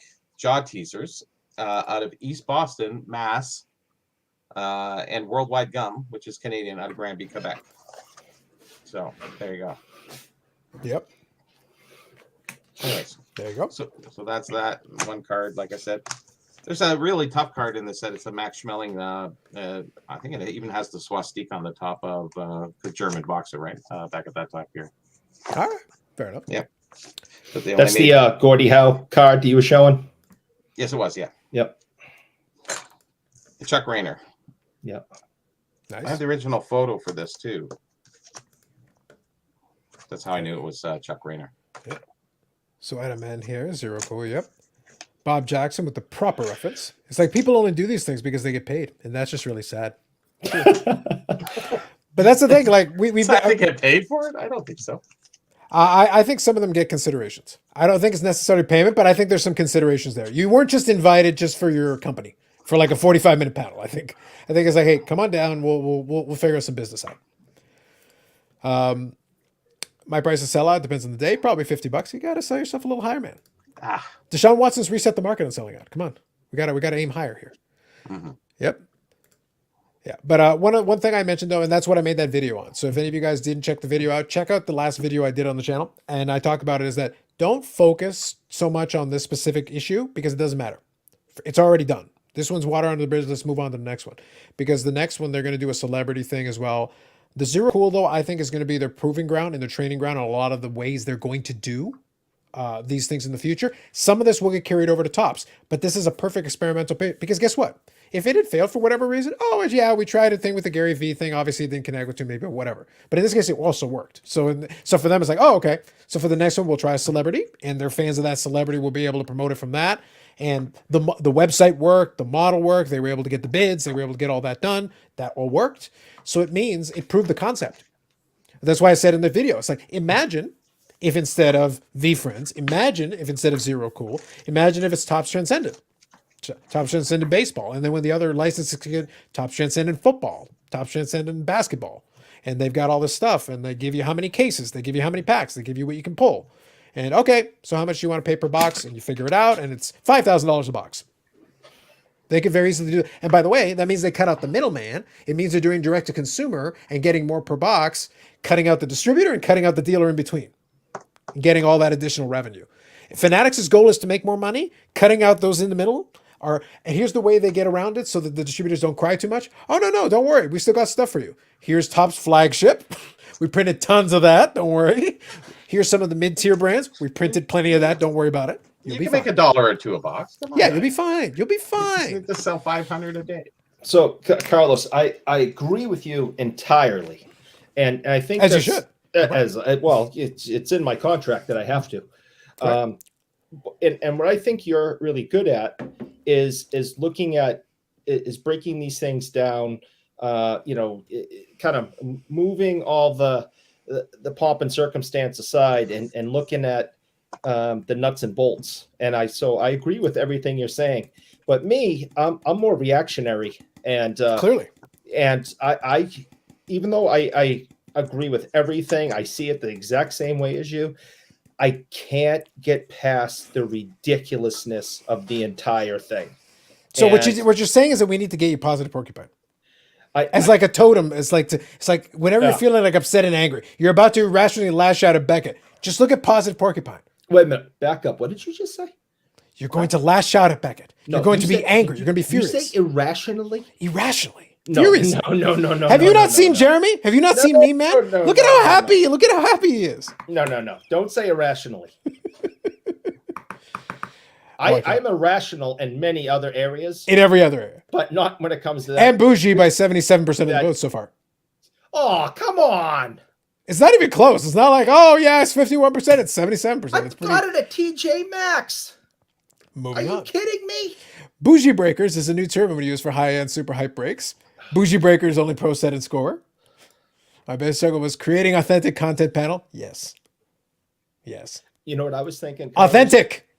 You said earlier about there's going to be a panel about how to spot counterfeits. No, I'm saying I would recommend that. I was using the example of the coin ones who actually are doing this properly, who are actually trying to help their hobby. Yeah, and they have something for counterfeit, which is a good idea. Everyone in the first row is going to be there with a notepad and a pen, and they're all counterfeiters going, okay, what do I have to do to make sure that I don't get caught? Here's the thing, though. They've been doing seminars like that for years, and it's not an issue because it's you got to educate the collector on this, because for them it's like there's so many ways that they can get bad product. Again, the numismatic people are trying to think about trying to build that hobby for the future. So they encourage kids to come in. Kids get in free and all these things, and they're encouraged to come and visit some of these things. They're trying to teach them the history. They're trying to do all this. They're trying to make it more interesting for them. And for the they viewers, should rename it. That's the money people. Yeah.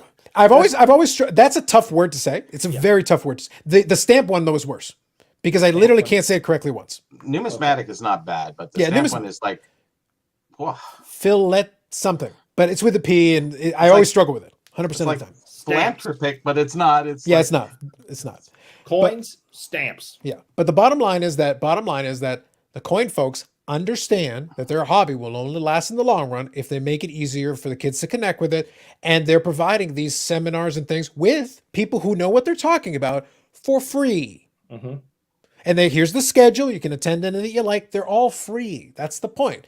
The ones of those seminars, they're very specific. They're very niche. Because the one for the grading, coins have a 70 point grading scale. It's complicated. It's a 2-day seminar. It's for people who are really interested. If you really want to learn the ins and outs, they've got experts. People that do third-party grading that have expertise. That's why I gave the example, though. Imagine if the CSG guys wanted to do a seminar as part of this. Hey guys, we'll teach you our grading scale, like here, so you know what you're looking for. So smart to promote it and do it for free. Correct. Do it for free. Make it available. Hey guys, all we need is your time. Just give us some of your time and we'll teach you. That's a great idea. Are they charging so these guys can get paid? I would have to charging assume to cover the. I would assume there's definitely at the bare minimum there have to be expenses somewhere in there. Like I'm pretty confident they're not paying for airfare and accommodation at the minimum. And probably like dinners every night or something. Like I'm just guessing. Like there's got to be there has to be a value in it for them to come there specifically to be on these panels. Oh yeah, I get. In addition to the networking and other stuff, right? I'd be on the carnivore diet that weekend. Yeah. Yeah, for sure. So here we go. Quick question before you get back to music and TJ Maxx. Important things, Rick. Bobby, what's your favorite pre-war Canadian card set? Pre-war. Yeah, favorite. I think everybody says the B145, William Patterson. The reason why I like that is that there was a prize. I like anything that has a prize. In hockey, I would say my actually favorite is the pre-war is 1924 Fry's Treasure Island. It was my favorite non-sports set. There you go. They did a treasure map, and you got pieces in chocolate bars, and then you put the map together. And there was a pirate shape in his face on this island. It was so well done. It was amazing, amazingly done. My favorite, the wrapper was amazing. If you've ever seen one, most people never see these wrappers. But William Patterson for hockey, I'm just writing an article on that about there's some errors that nobody knows about, so that'll come out in the near future. So that's fair. More information. So there you go, Rick. So that hopefully that helps. The Drake thing, manufactured marketing campaign, yes. Don't hate it. I think it's rather smartly executed. Yeah, you get There's the my favorite influencers. set. Dominion chocolate bars, wholesome and sustaining. Oh yes, well that's where you got the all those cards. You got the Vesna, you got the Chronicle, you have a whole bunch of cards in there. If there was only a place we could go to learn more about this. If there was only. Yep. I hear there'll be a place probably before the end of this year. Eric will get access to it in 2024. Early 2024. 23, I think you're pushing it every year. Yeah, that's exactly what I'm doing. Mm-hmm. I got to count for his bouginess. He has high standards. We're going to need more time. We're going to need more time to get up to his level. Nat Turner ZeroCool cards. I don't think Nat has enough sway. Mind you never know. They're buddies, so I'm sure they can arrange something. Maybe not. Maybe Nat has more artistic talent than Gary Vee. Maybe that'll help you guys. Do you remember that Cheech and Chong movie where that girl snorts the Ajax? And doesn't she say what? Does anybody know? You guys are gonna have to go for that movie reference. I haven't watched. Well, there was a lot of. She thought it was cocaine, but it was a specific girl, and she snorted it, and she says "bougie" 3 times, like a cartoon. She goes right. "bougie, bougie." Anyways, you got to get a clip of that. That's just amazing. There you go. That's that for the ZeroCool side, just to stay in the know. Yep, that's fair enough. Be down for Star Wars or pop culture. Star Wars would probably be tricky for licensing, but there's definitely music nostalgia, though, I think could be done if they can arrange a specific deal. That's why I said, use the example of the weekend thing that Carvin's doing. If they can arrange something with a specific artist, I could totally see them doing a set around that. Sure. Why not? Be the same idea. If they're really smart, I would do like a co-promotion thing with Carvin. You already know he knows how to build a set, and he knows how to get stuff manufactured at high quality. You could combine forces on a project. I could totally see them doing something like that. I want to go to creating inauthentic content panel. Don't we all? Founders keep 20% of the product and let the plebes pump their bags. Correct. Is Brian Gray running that panel? Oh, the authentic one? Yeah. Well, no, you got Jeremy there, and then who else is authentic? I forget. Let me see who else is super authentic. I will find the authenticness of that. Yeah, but the inauthentic panel should be run by Brian Gray. He's already got a panel. He's already got a panel. I just watched the Cheech and Chong. Sorry about that. The inauthentic one would be disappointing because it's like, you're admitting it too easily. Come on, you got to pretend you're authentic. It's the proper way. I better not say that. He's going to sue me. He does like to sue people. He's somewhat litigious. Yeah, very litigious. Okay, so we got the Cardboard Millionaires one. Let me move on. Authentic content. Who's the authentic content one? Art of cards, legitimate investment vehicles, blah, blah, blah. Who's the other one? Rise of the UFC, building community. Oh, here we go. Power of creating authentic content. Yes, I remember this one. I remember why specifically I enjoyed making fun of this one. Not that I would do that, but hypothetically. Yeah. So let me see here. Yep.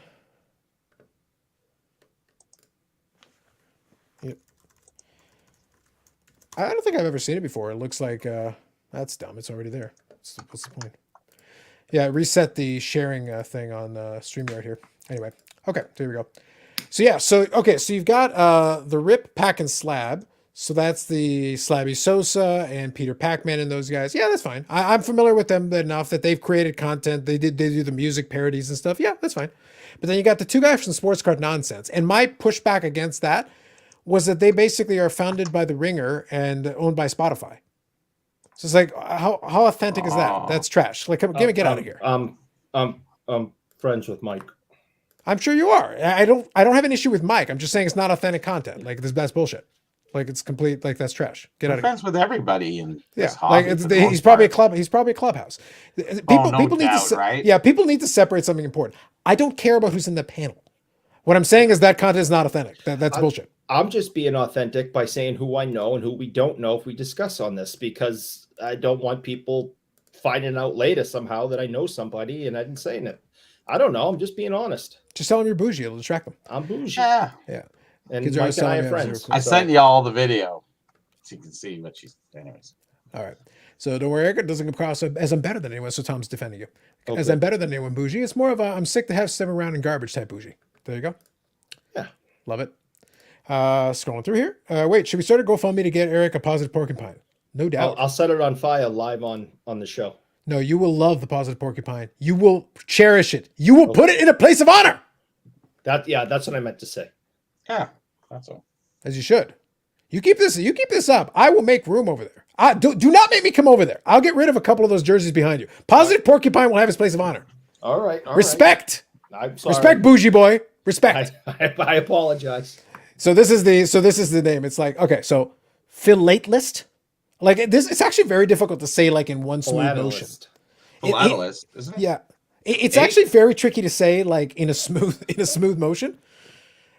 There's the hockey the cards out of England. They're called the same thing. Phil. I used to know that word. Jeez. Like I know it too, but it's actually very tricky. It's I think I've heard the pronunciation, but it's not like a smooth, easy word. Like you read it, it's like it doesn't roll off the tongue very easily. That's why I say, like, guys, you might want to rethink about it. Like I said, to your point, numismatics, I can work that. Like it's fun. It's not easy, but it's doable. It's just new, and then it's numismatics. Yeah, it's not too bad if you get accustomed to it. But that one, like, I struggle with it. I still do. You can say it wrong and still seem right with the numismatics. Yeah. So Fanatics sells their stuff through the site and via Dutch auctions into the LCS. Will this eventually drop up prices? People will buy boxes and just try to flip on eBay. So it could. One important thing to remember is I think the Dutch auctions format only works best on high end. I think you got to stick to mid to higher end because then you can do smaller print runs. And smaller print runs are going to help. You don't want to have too much material available that way. For stuff that you have more available, that's why I contrasted it with Flagship. I think Flagship is going to be the super high print run. That's going to be it will constantly be available. You'll be able to get hobby boxes, blaster boxes, I forget the name of the other one. It's like the hanger packs. It's the ones that you put little hangers that are also retail. So you're going to have those ones. The idea is that you go to Walmart or you go to Target, you'll always be able to get them. They should always be on the shelf. That should never be an issue. You grab a couple on your way out, open some packs, have some fun. They should always be there. They'll be Sorry. Go ahead. I had a hard time. I was writing about that and how to call those certain things in one of my write-ups because those packs came in those. So what do you call them? They're like pegboard, rack pegs, rack pegs. Well, I would be surprised. I would like to see them bring back the rack packs. I actually like the old rack packs. I thought those were fun. See, there's technically, you have rack packs, you have cellos, carded cellos. A whole bunch of words, and I'm just trying to simplify it. And man, and you used to have the little team sets. So you could have those for the specific. Just get your team, and it's inside of a little blister pack. So you'd have blister pack is the other word. Yeah, that's the sort of hard plastic. That's a blister pack. Yeah. With cardboard on the back, but it's like, oh man. Yeah, but I think I wouldn't be surprised if a lot of those avenues were available at something like Flagship. The interesting one will be the in between, right? So the super high end, you could definitely go Dutch auction and stuff like that. The low end, retail, hobby, make it available all the ways. To keep the distributors happy, I'm sure you come up with some stuff in between that's like not super high printed, but still available, like so that everybody can get their hands on it. And then I wouldn't be shocked, and that's what I posited in the video, as I said, don't be shocked if he follows through on one of his ideas there and makes stuff that's breaker exclusive. Make it available to certain like partnered breakers so that, these boxes and packs are only available for breakers. So if you go to them, you go to like Mojo Breaks or one of them that they partner with, they have access to cases of this stuff and you can get packs of it that way. That would probably be a simple way to like keep everybody a little bit happy, give them different products based on their own areas. And then they'll probably retail only products as well. So Walmart exclusives, Target exclusives, et cetera, et cetera. I'm just guessing. Luber said plans eventually have cards everywhere like gas stations. Yeah, you definitely want to go with flagship or something like that because it's easier. All right, if you gave the guys and gals of Fanatics were given truth serum, do you think they would have stayed on the sideline in 2021 and said all the egos? Absolutely not. You buy all that shit now while you can. You're trying to control all the verticals. You want as many of those pillars under your control. You buy everything. After July 1st, yes, important, July 1st, the Real Men Collective will take place, headed by Eric and his bougie posse. Ooh, he's got a bougie posse now. I like it. Yeah, you too. Eric Myers? Ooh, that's Eric with a K. Come on. Okay, Yeah, that's sorry, right. my mistake. That's a lack of appreciation, bro. All right, so 80s video game nostalgia set would be cool. Yeah, that's certainly possible. If you're going pop culture, it's open. You can go in and if you can get a license for it, you can make it. What's the demographic of the Gary V? Don't get it. The Gary V one, look at his audience demographics on his thing. Mostly like 20 somethings. But the thing is, they can't afford the boxes anyway. So it's like, it's going to be flippers for that mostly. Yeah. Yeah. And the second half of it, Rick, the only thing you need to get is that it's a format to send the stuff. Who cares who it's for? Like, yeah. Rick's comment is like, guys, why do you care? That's why I gave the analogy. Is like, not only are you complaining about something, you had to hop in the car, drive 4 hours to the place to go see it so that you can complain about it. It's like you are going out of your way to complain about it. It's not even in front of you. Just leave it be. Live your life.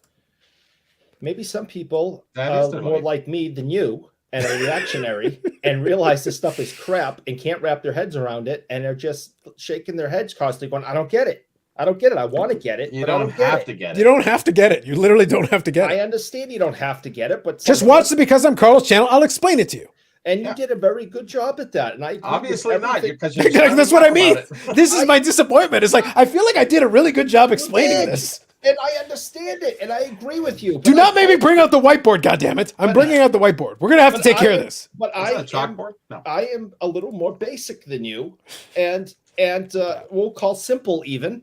And I just want to scream and holler from the rooftops that this stuff is garbage. At least direct it at something more fun. We'll get to Beckett in a minute. Yeah. All right. You keep so- saying that, but we're an out. Eric, I am working with the comments, and All we're right. actually still behind. I'm 8 minutes behind on the comments. I'm Oh, trying. it. yeah, look how far. Yeah, I'm trying. And thank I you for the wanna yell- comments, everybody. And I thank want you to for the yell about comments. Beckett.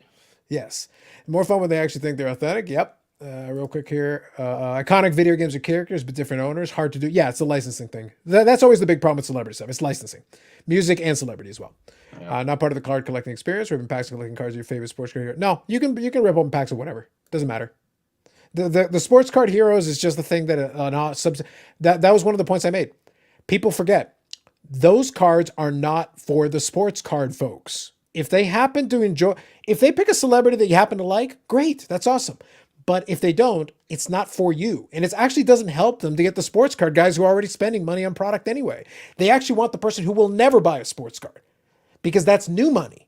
If they're getting $100 from you and you got $100, that's all you can spend. And you spend $100 on Topps or $100 on ZeroCool celebrity product. That's $100. That's great. They'll take your money. But you know what's better? You spend $100 on Topps and they get this person who will never spend a dime on Topps in their life, but will spend the money on the celebrity product. Then they get $200. That's Yeah. way better. That's twice as good. That's who they want. It's not you. You're not the audience. We don't have to be there. Yeah. We can comment on it, sure. For sure. But it's not meant for you. And ideally, they would prefer you. Like, look, if you insist and you want to spend $200 instead of $100, that's wonderful. But if you've only got 100, buy the sports thing. We've got this for these other guys. I want them to get a shot at it. Save it for Clubhouse. Yep. Eric put a mag right side up. They relate the dream. And the chasing hobby grails and irrelevant for 99% of the hobby. And we also have heard those panelists speak on the topic before. Yeah. It's very repetitive with a lot of that stuff. Yeah. Music guys tend to like guitars, picks, and posters, memorabilia. Cards are like meh. Yeah, but that's the challenge they're having. And that's why I say, like, it's not automatic. And that's the same thing for some of those niche sports too. The Formula Ones and some of these other ones is like, they watch all the races. Soccer. Yeah, but they don't need cards. And if they're not that interested, you're not going to make them interested. It's Yeah, not going they're to work so out. niche like soccer, Kiss right? has had cards out since '78. Yep. Yeah. And they've had many cards over the years, releases over the years. Not And really. Yeah, they have. Really? Yeah. Okay, can I ask a hypothetical question? Yeah, Let's sure. pretend the price isn't out of whack. And let's pretend the quality of the product is good. So let's say Okay. ZeroCool says, all right, Eric, we're going to make a Kiss set. All right. We're not going to go too crazy. We'll build. It'll be nice quality. We'll make enough cases so the price doesn't get completely out of whack. It won't be cheap, but it won't be completely ridiculous. And you can have some concert used material in some of the cars. You'll have some autographed stuff from Gene Simmons and blah blah blah and yada yada. You interested in some of the singles? Yeah, most definitely. But that's what I'm getting There at. we go. That likely would be the kind of collaboration they'd be looking to do a lot of time, because that makes sense. That offers something to say, okay, all of a sudden, okay, I don't like what they did over here, but this product is fine. It's got to be a case by case. Not every product's going to be for everybody, and that's the way it should be, by the way. So what are the people who aren't in the clubhouse actually missing? A lot of talking. A lot of talking. A lot of video. Yeah, A lack of video, but yes. Well, there's no video, but 2 nights ago, Ken Golden came in and held court and was talking a lot about, what he's going to be doing in the future and kind of talking about the whole Drake thing. And it was very interesting because he's only come in a couple of times in the last year.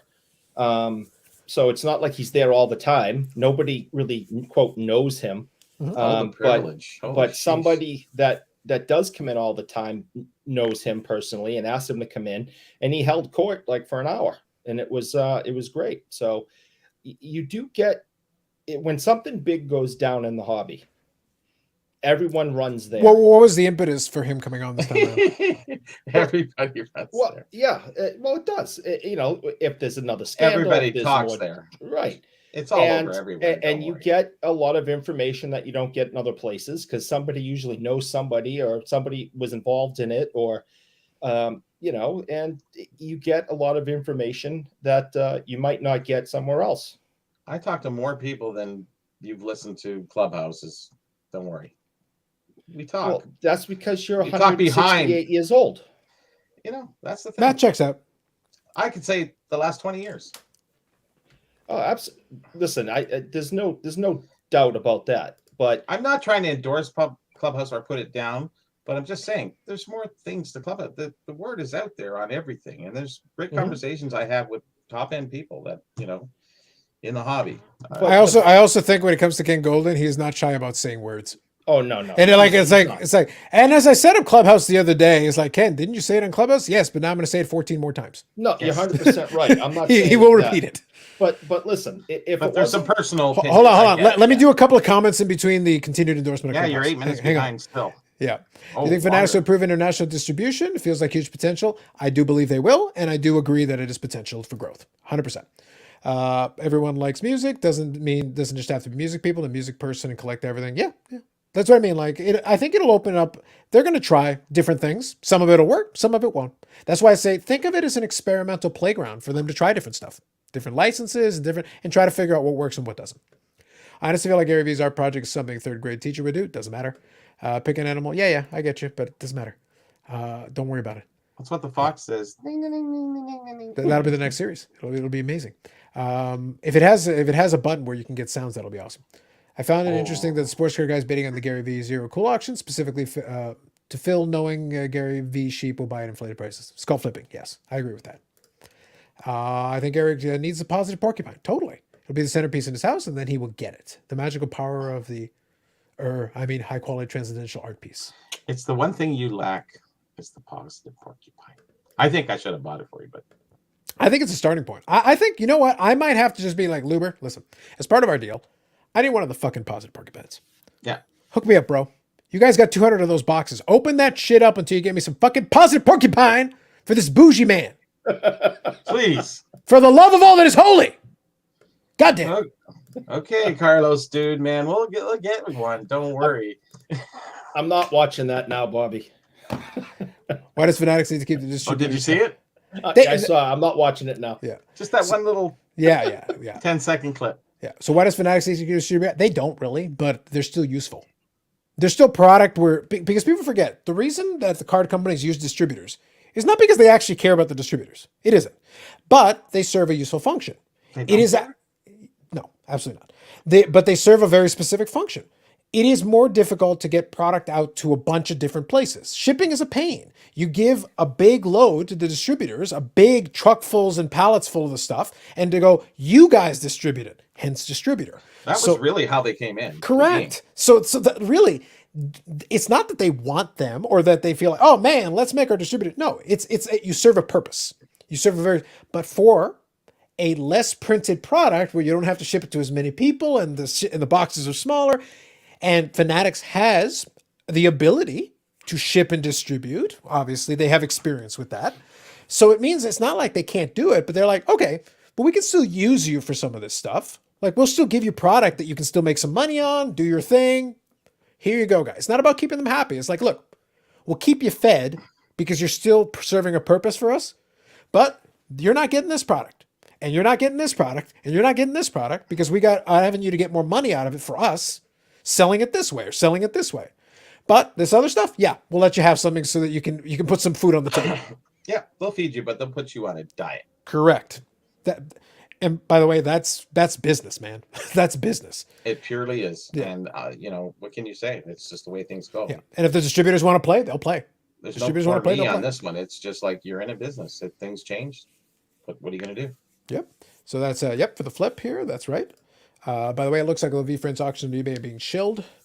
No. Here's the thing. I believe that there's always the possibility of the shilling, but you're saying it looks like there has never been a case of all. Even all of Probstein's auctions are not all shilled. A number of them are. But that's the thing. Now, by the way, if you're saying they're all shilled, then are you besmirching? Eric, cover your ears. They are suggesting that Chris and Christina are not doing their job of verifying because those are verified sales. Oh, no. Really? Controversy. They are verified. They did. Yeah, the happen. $10,000 one is a verified one. So it's like, are you suggesting they did not verify? I didn't vet it good enough, I don't think. Well, here's the thing, though. Here's the question. So let's say they are being shilled, but they're being paid.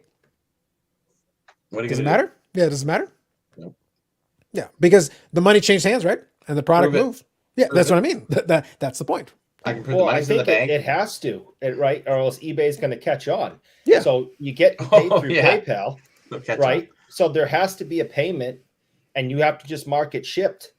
So somebody's sending money through. Now they might be getting it, returned to them in the back end somehow, but the money has to go through. Yeah, It's the back end for sure. I think what's going to be funny is I think for product like this, it's not the initial thing they're going to do. For product like this, it'd probably be really well served for the vault thing because they're slowly starting to leak out more information about the vault. And it does look like you will have the ability under certain circumstances to just transfer from one account to another in the vault, which means instantaneous payment. It means you pay, immediate transfer, which by the way, means you're going to get more stuff actually paid for, which is good for the seller. It eases a lot of that transaction, makes it simpler, and then allows you to ship at your convenience. You can ship it all in one package. Like these are things that might be. We're getting more information, and as more stuff is coming in, we'll see. We'll see if they can execute, but the potential is there if they can manage. Just think about how many bubble envelopes won't end up in the landfill. Yeah, It's amazing. To me, honestly, that it may be like the most useful service for a buyer. It'd be like, oh great, could you put it in the vault for a little while? I'll hit the button when I'm ready, and yeah, just ship it to me in one consolidated shipment. Wonderful. Yeah, Bobby, I think it's ideal. I reuse all my bubble envelopes. I Yeah, do. I peel that's the fine. sticker. I peel the stickers off, and I staple. I cut the top straight, staple them, tape over them, off they go. Never put reuse them all the staples. time. Don't put staples in it, please. Why? They end up in this weirdest place when you're pulling a card out and it scratches. Anyways, no staples. Yep. Well, hopefully people just cut the top off themselves. Or People don't have scissors. They get the parcel and they rope the thing open. All right, heard a discussion of Fantasy One fantasy draft. Good Lord. I can imagine, but like how many drivers are there? Like I don't know how many drivers are actually in Formula One. Like I actually don't know. Are there enough to have a fantasy draft? Does that feel like could Really? you build a team of Formula One drivers? Like doesn't feel like it would be a thing. It seems odd. The effort in Gary V's pieces is It's only funny 3 how- people involved, so there you go. Yeah. You got one spot left out of 2. Sebastian's right on the money. Thank you. I'm struggling to see how many you could get in a fantasy draft. Again, I don't know Formula One, so I fully acknowledge my ignorance on that. Yep, just don't take a black light to the concert. Use Kiss Memorabilia. Oh, God. Well, Good evening. Good evening. The Steve. old stuff, not so much the new stuff. The 70. No one's interested. Yeah, by the time Fanatics fully distributes, the market will be in free fall. Well, it'll be after July 1st. They might That's get a year or correct. two out of it, but imagine it'll be a bust. There you go. Yep. Bob Lewis. A P word he can't pronounce. There you go. Why get rid of an established network? At least not right away. Yeah, like I was say, as long as they're useful, it's fine. Direct to consumer was hot. Now all stocks have tanked. Not easy to do well. Tell it to the people that are using Amazon fulfillment, because it's a product getting distributed from a central place out to the consumer. It's not about that. And Fanatics already does direct to consumer in all their other businesses. Every piece of sports memorabilia that people buy is Fanatics direct to consumer. They get it from the distributor, from the manufacturer, boom, in a warehouse, boom, ship. That's literally what they do. Bats, balls, gloves, all of it. Magazine, whatever. Shirts, hats, various memorabilia pieces, like all kinds of stuff. Throw a couple boxes in there, you're rocking. Yeah. Saving money on shipping. Hey. Yeah. Yeah. And for them, they can then choose how much margin they want to take. Because if they're doing direct, they can decide, hey, how much do you want? Because today it's an MSRP. You got whatever the MSRP is, you give it to the distributor, you make a little bit of money, but then the distributor gets to mark it up, and then the dealer gets to mark it up, and then you as the consumer buy it. Well, if you're doing direct to consumer, you could even charge less than the final version. You as the consumer are like, oh, this is great. But the actual manufacturer is like, actually, we're pocketing more of it than we ever did before. But the distributors were kind of holding the dealers for ransom at certain times. Yeah, totally. Like a product that got really hot. They were deciding would turn allocation. around. They were deciding allocation. Oh. You got your Bobby Hall? Bobby Hall. You got. See if you can make this big. I wanted to show you guys this. Yeah, sure. Right, Is that a Fanatics logo at the corner? Yeah. Oh, okay. Yeah, they do memorabilia as well. Yep. All of that stuff. So I just got this week. It's one of my things that came in the mail this week. So I think I told you guys he's going to be in my neighborhood like in 2 weeks or so. April 2nd. Fanatics, yes, it's coming to Massachusetts. A very big ship, but Hull's coming, and he's charging like $40 or $49. He's for an getting autograph. pretty old. I think if you're going to get it in person, go now. It's really and he bad. has great handwriting too. So I decided to, instead of spending my money when he comes for autographs that are very, very shaky and showing his 83 years on this planet, I've taken the money and just purchased things from the past that are very, very nice. Gotcha. All right.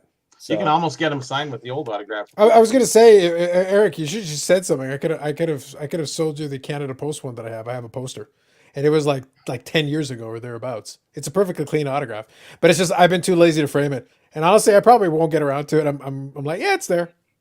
Yeah, we'll talk. Just ping me later and remind me, and I'll pull it out and I'll take some pictures of it for you. We can figure something out. It's not a big deal. I'll take it easy on you. I won't rake you over the coals. I'll have to sell you this one there. It's the Canada Post. Oh, there's Bobby Orr. Yeah, there you go. Exactly. wow. Yeah. You know how big this thing is? No, mine is a little easier to ship than yours. Oh my God! Yeah, I can do it, but it's not quite as bad as that one. It's 4 feet by 1.5 feet. Yeah, I can imagine it's the display piece from the post office. Yeah. Yeah, for sure. Yeah, I've seen posts of the Johnny Quest card trivia answer, cover Black Box Activate, late Johnny 90s, early Quest. 2000s. Oh, There you wow. go. That's still a little late for me. Being paid and still shill would be illegal. Well, the shilling would be illegal, but if the person buying at the end of it is legit and they paid for it, that's not the same thing. I get Baz's point, but like if the person at the end of it doesn't know it's being shilled and they pay whatever the amount is, that's a legitimate purchase. We didn't get there by honest pretenses, but it's still a legitimate purchase. Card letter using a new comp for shill but paid for comps. It'd be really tricky to prove that. right. Really tricky to analyze it. 20 drivers in Formula 1. That doesn't seem like enough for fantasy. Like how many players you can have? 4 guys. Yeah, like how many players you can have? That doesn't seem like enough.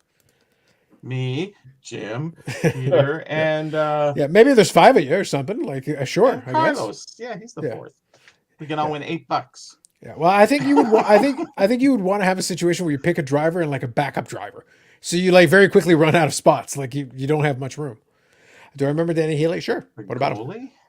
Yeah, sad situation there. Yeah. What happened? Well, he was a great goal scorer for a while, and then he was in a car crash with a teammate, and his teammate died, and he probably should have been charged. Oh, that's Oh, right. I God, remember yes. that one Yeah, now. like he should have been charged. Like it was reckless driving. It was like also, I think he was under the influence. I forget all the details, but it was completely reckless driving. I remember that. And he technically got away with it. He was still good after that. Like he was still decent, but I think he was like a 50 goal scorer a couple of times. If memory serves me before that, like he was really good. He was dominating the league at that point, and then he just, and again, he didn't stink afterwards, but he was not the same because he had serious injuries that he had to deal with, and then the mental trauma of killing your best friend is you don't just shake that off. Fair. Ball pitching for his Formula Fantasy draft. Yep, live the dream. So John Sports Cards, good evening. A bunch of Star Company and sealed poly bags. Rod Crew, Don Mattingly, Steve Carlton, Jim Rice, and a few more. Do you know anything about these? I know the Star produced a lot of cards in those poly bags over the years, different sports and different things. I know a little bit about some of the baseball. I know they produce a ton of them over time. Different print runs and stuff. Obviously, it's very murky. Manufacturers. Yeah. Also very tricky proving a lot of them are real because they did have a lot of issue where they reprinted stuff and stuff. But baseball usually is okay for the most part. I think I got like a Star. There was a Joe Carter Star, a couple of different ones when I was collecting Joe Carter cards. So I still got some of those. They had them in poly bags as well as in the little plastic clip holders sometimes as well. So they would have them numbered. So they had weird distribution. I can say that for sure. I would say check and see. I feel like the old SCDs used to have some information on them. Like if you ever look up the old SCDs, the big, like the thick book when it was still like combined, they would have some information on the Star ones. Is there something in particular you want to know? I know they produced them over a number of years, and they would have definitely had players like that for sure. They had a ton of players, but they also produced a ton of series, so it's difficult to like pick between these different ones because they had multiple ones for certain players in multiple years, especially if they were popular. Hopefully, at least that gives you a really high level. If there's something specific you want to touch on, let me know. I'll go from memory. It's been years, but I do remember some of that. I don't think some of the drivers came off the board and tiered with points. I'm not sure if it was radio way to work so that you can hear the whole conversation. Okay, fair enough. Magic Johnson is on the board of Fanatics. Yep. He's a great businessman. Did business with him for years in the banking world. It may not even be profitable, but they have a big IPO stock float. I'm pretty sure they're profitable. But they do have a big stock float, so they do make more money in rounds of funding. It's a matter of they've made a whole business model out of buying a lot of distribution channels and creating this whole big conglomerate. And that company just keeps getting bigger. But that's why I used the analogy when we talked about the vault the other day. eBay's still bigger. eBay's a $60 billion company, but Fanatics is a $20-30 billion company. So it's not like they're tiny. But eBay is a big boy company. And like I said last week, if they want to stay as the king of the hill, they need to evolve. And if they don't evolve and continue to be stagnant, Fanatics is going to catch them. That's why they're doing all this. They realize that their kingdom is under attack. I agree with that. I think that's a very fair point. And good for them. Finally, they decided to wake up out of the doldrums. And by the way, they can just do better with treat sellers better. It'd be a much better platform. It would be nice, wouldn't it? It would be nice. So here, John's saying, picked them up and didn't have the time to look at the net for values. It's going to be a little spotty. It's going to be kind of tricky. It's going to be player dependent, year dependent, and dependent because they made a lot of different versions of some stuff. Picked them a few hours ago. I figured I'd get professor's feedback on the product. Yeah, it's tricky just because of the sheer number. Because I feel like they made a ton, and then they would come up with they have like a again, I'm going from memory now. It's been a long time. I feel like they did like Star, like Platinum and Star Gold and Star Silver. And again, it depends on the players. Different players had different quantities. Building realistic checklists though, pain. Oh my goodness. Just trying to figure out and discern. I remember trying to look up a lot of that stuff in the 90s. It was miserable, especially even in the late 90s. Man, it's tricky. They're interesting. I think with the right player collector, you can do well. It just depends on which one and which thing. I know some of them are really tough to come by, though. Some of the promos and stuff were actually very limited, and they don't crop up all the time. But some of them, they're out there all the time. Like if you search on eBay, some of them will always be there. It's case by case. So hopefully that gives you at least a little bit of understanding. I couldn't even pretend to try to come up with a price on some of that stuff at this point. Cool. Okay, so we are caught up. Did it. Almost 2 hours in. We got there. Thank you for all the comments, everybody. Appreciate it. Appreciate it as always. All things considered, we've had a lot of fun with a lot of these different topics. One thing I'll ask you, it's almost 2 hours in. I don't ask you that much, but if you are here and hanging out, always appreciate the thumbs up on the video. It does help with it. And then we're going to talk about a couple of other things here. I'm going to have a little bit of fun now with some of the graders. We're going to give Eric his moment to have his moment of zen with Beckett. You going to be able to play that video? Absolutely not. Why not? No. Why? It's from the movie, isn't it? No, the video I sent you this. Oh, the one with Probstein? Yeah, You're really obsessed with the Probstein thing, aren't you? Okay, can I make fun of HGA first, and then you can have your Probstein and Beckett? Yes, of course. All right. So, real quick, if any of you are familiar, of course, good old HGA, channel favorite, they changed their Twitter account. And by change their Twitter account, I actually mean that they deleted their Twitter account. And why they deleted the Twitter account? So I'll give you the state-sponsored reason why. and then we'll talk about why they actually did it. That's why I was like, oh, this is so good. I love everything about it. It makes me so happy. Okay, here we go. So good old HGA. So this is from their Instagram here. All right. Hey, everyone. We'd like to reiterate about our new Twitter account. As mentioned on a post of March the 2nd. We deleted our old account and created a new one. By the way, when you delete an old account, you can rename an account, but we'll get to that in a second. But by deleting an account, you're losing all your followers. And you have to restart again from scratch. So important. We're not satisfied with the way our Twitter account was ran. Again, you could have renamed it. And we did not get good feedback from it. We decided to open a new Twitter account, and we have a new marketing director who will be making sure all our social media platforms are running smoothly as we grow as a company. Our new official Twitter page is Hybrid Grading A. Okay. So, as I said earlier, if you just want to rebrand a Twitter account, you can rename a Twitter account. You don't have to delete the old Twitter account. Now this part is 100% hearsay. It is rumor. They weren't satisfied with they have a new marketing director. They weren't satisfied with the way their old account was being run, which is to say somebody was running their old account. What if that person didn't give them the password? Yeah. I'm hypothetically, if they weren't able to get the password, they wouldn't be able to rename the old account, would they? You'd have to make a new account, wouldn't you? So somebody got fired and they said, all right, what's the password? And they said, I'm not telling you. 9. No soup for you. So good. HGA. I love these guys. They've delved fully into self-parody. They have dove in right in. It's like, that's wonderful. So good. I love everything about it. They were, for a small block of time being talked about as, the number 4 company, possibly the number 3 company. Some people were going as far as saying the number 2 company, and which was all propaganda anyway. Yeah. And they had supporters who tried. They were like, "This is the future of grading," and I'm like, AI and the labels and blah blah and sideways card Paul holders and and then all of a sudden, I mean, it just tanked. Yeah, and they became a laughing stock like all the other companies that come out of the woodworks when the hobby is good. And like, again, Carlos, and Bobby too. We saw this in the 90s. We already played this game. I have a bunch of slabs from the 90s that are just complete garbage, and Homie don't play. And obviously Homie does not play that. But the same thing happened this time. All these companies started just coming out of the woodwork. I've told the story about how, and I'm not going to name the name of the company. I'm not going to slander anybody. But too late. But there was a new grading company that started. Did you jack up your volume, Bobby? Because you were way louder. Really? Oh yeah. Yeah, I know your booming gravitas voice. Of authority, but it's a lot higher volume than it was a second ago. It shouldn't be. It's all right. Let me see if I can tweak it a little bit on my end here.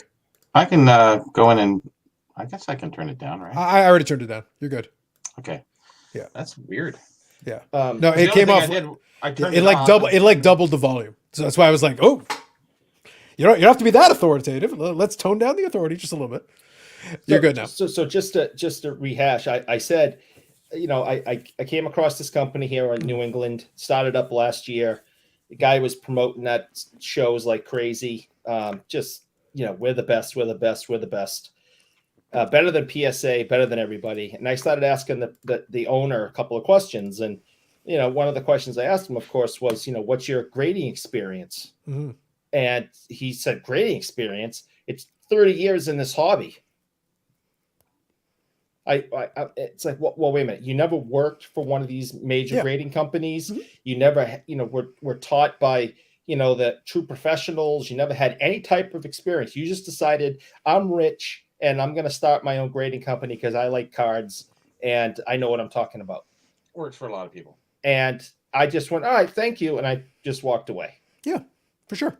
What was the name of the company? Exactly. So let me read this one here. So does the HGA marketing expert also know a card authenticator? That'd be nice. That'd be good. So here John's saying it, and I agree with him. So your big four, your real big four are your PSA, SGC, BGS, and then CSG. Now again, this is why I said I position it in this exact way. You don't like PSA? Wonderful. Go use SGC. You don't want to do that? BGS and those, no problem. Use CSG or use SGC. The point of having four is that that's enough competitors, enough legitimate competition, that if you're not happy with one or it doesn't work for you, there's an opportunity to use one of these other ones. I feel like there's room. Beckett's got to figure out his own crap. We'll make fun of them in a second. But they got to figure out their own crap. But I am seeing signs that some of the other ones are kind of where SGC has been doing well. They've done well promoting themselves. Their turnaround times are very solid. Their resale value is still not up to par. However, if you're getting stuff for PC and the PSA option is too expensive right now, and $30 a card is okay, SGC is perfectly viable. Like it's a good holder. It's decent in what it is. For certain cards with a high contrast, it looks good. Like your mileage may vary. There's nothing wrong with it. If it's PC and you're patient and you're not in a hurry, CSG can do it if you can get past the label thing, because the clarity of the plastic, it looks good. For certain cards, it looks really nice. And you can get really cheap per card if you're willing to wait. PSA works for some of us, but not everybody. That's fine. No problem. But again, your mileage may vary. Like I sent off I mentioned here a couple of weeks back, some time ago, that I sent off the cards to Brad. Brad's on vacation this week, so that's why we haven't heard from him. He's off in Florida. Hopefully he's enjoying his vacation. But while he's on vacation, money on your cards. But here's the thing: while he's on vacation, I got a text message to give me an update on the status of the grading. Oh, nice. And it's at shipping. So right now, I will get the final totals, the final tallies once everything has been done. But basically, where we're at right now is that, I got the message from him here. Basically, good morning. This was on Tuesday. Good morning. Cards have been completed and moved to the shipping department as of Tuesday. So Tuesday this week. So basically, I'll double check, but I feel like it's been about a month since PSA got it to right about now to being in the shipping department. They promised a 3-month turnaround time. Sounded very New York there. It's been about a month. About a month. Well, I think it was the 16th when they got it, and then there was Tuesday when they said they were in shipping department. So that sounds about right. So it's about a month, which is fine. Yeah. So it's like, okay, great. I'll get the final numbers, the exact dates and times and everything. Once I've got everything in, I'll make a video where I go, this is when I shipped it to him. This is when he got it. This is when he sent it.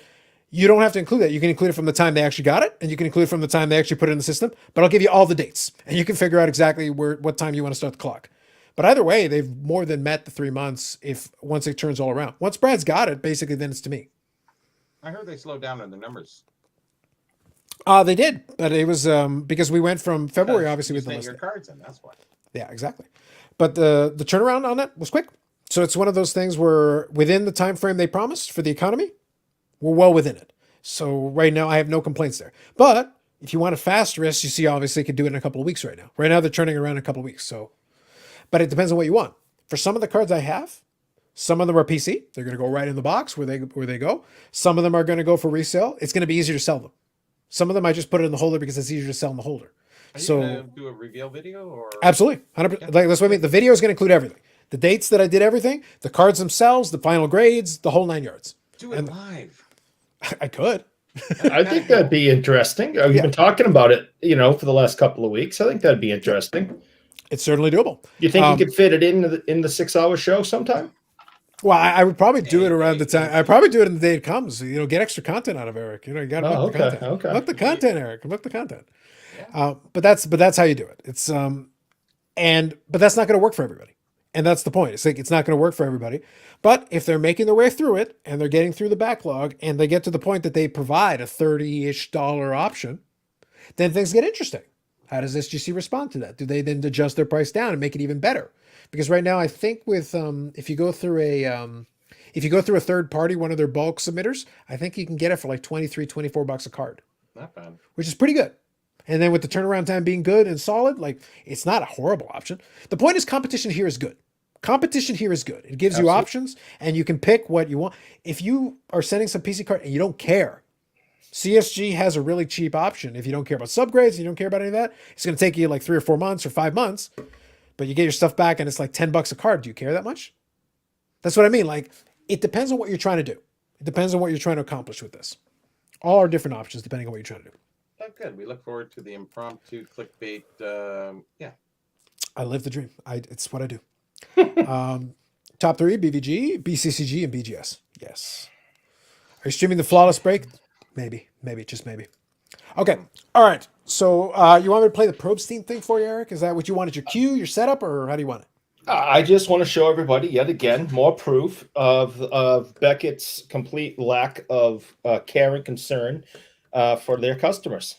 It just so happens that somebody that I am not a fan of keeps putting out these videos showing how bad Beckett is, and the enemy of your enemy is your friend, right? So there you go. So let me read this one real quick here. Do you have a preferred grader for your PC stuff? Are there factors? Price is always a factor because it basically is one of the key things. Because if it's PC, and this is crucially important, I sent off a couple of cards for my PC with this one, but one of them is something that's in the set registry, and one of them is a card that I like having in the holder anyway, so it fits, it works. But if this submission was 100% PC, I may still send a couple of cards to PSA, but I would look at some of the other options. There are some that maybe I'm willing to be more patient. I've got more time. Then a CSG becomes more viable because of the cheaper price. SGC could become more viable in certain circumstances. The other piece for me is that there are some PC cards that I would send in. I don't mind them in the PSA holder, but they're cheaper, so I want them at the lower price point. I would wait until they're about $20. When it's about $20, then it becomes interesting to me. At $50, doesn't work. These ones are fine at $50 because the value is there where it would have cost me $50 anyway. I wouldn't have saved any money by waiting. So that's what I mean. The price does matter here. Otherwise, leave it in a one touch. It's fine. The way I advocate on this channel is I say, like, we have Brad here all the time. He's a friend of the channel. He's a good buddy. But I'm not telling you to use PSA. Don't use PSA if you don't want to. If it doesn't make sense, don't do it. If you don't want to grade anything, don't do it. It's not necessary. It's not required. But I have a specific purpose for those cards that I sent in. I understood exactly what it was. I did the math, and it still made sense. That's the reason I did it. That's it. I saw the Probstein BGS label shaking video. Yep, we're definitely going to get into that here in a second. But this one's a different one. Oh, still shaking video, but a little different. Different context. What confidence do you have in a grading company when they're scared to grade pre-ward cards? HGA won't grade pre-ward cards. HGA is scared of modern cards and semi-modern cards and Jordans.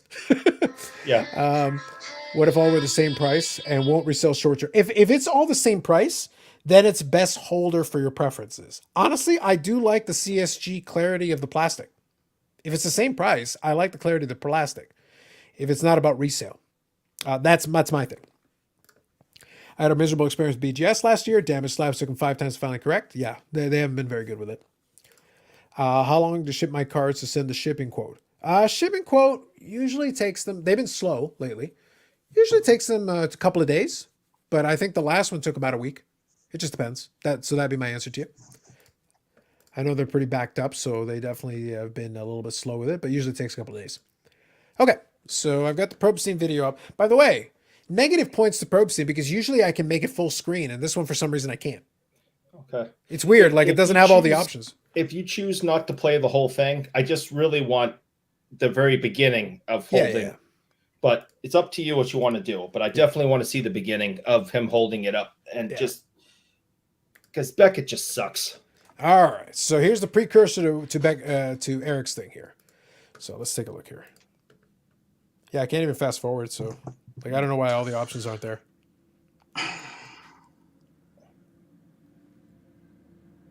Oh, right, sorry, I got unmute. There we go. So this is the one from a week ago that we showed last week. Did you? I sent you a new one. Oh, hold on. I thought I got the newest one. Give me a second. No, this is the one from last week. Yeah, But yeah, so you have that one. Yep. That's was it also on Instagram or was it elsewhere? Yeah, it was on card porn, I think. No, I know it's card porn. Okay, let me grab it directly from there. And so that was last week. With it had slipped down into the slab. Oh, here we go. I think this is the one. I got it. And now you have. Oh, this you know what? This one does have the expandability. Oh, perfect. Oh, good. Okay. Yeah. So it makes life a little easier. Yeah. It's just easier because I can make it full screen. That's better. So Right. So here we go. Another example of this shitty ass company. Go. All right, here we go.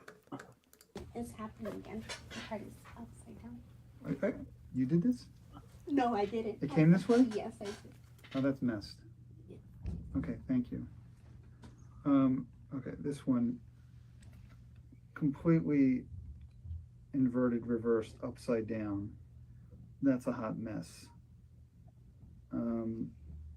That is going to take me a long time to do. I don't even know if I could do it. How long do you think it's going to take me to do? Over under 5 minutes. Really? I don't know if I could do this in 5 minutes. Look, it's moving already.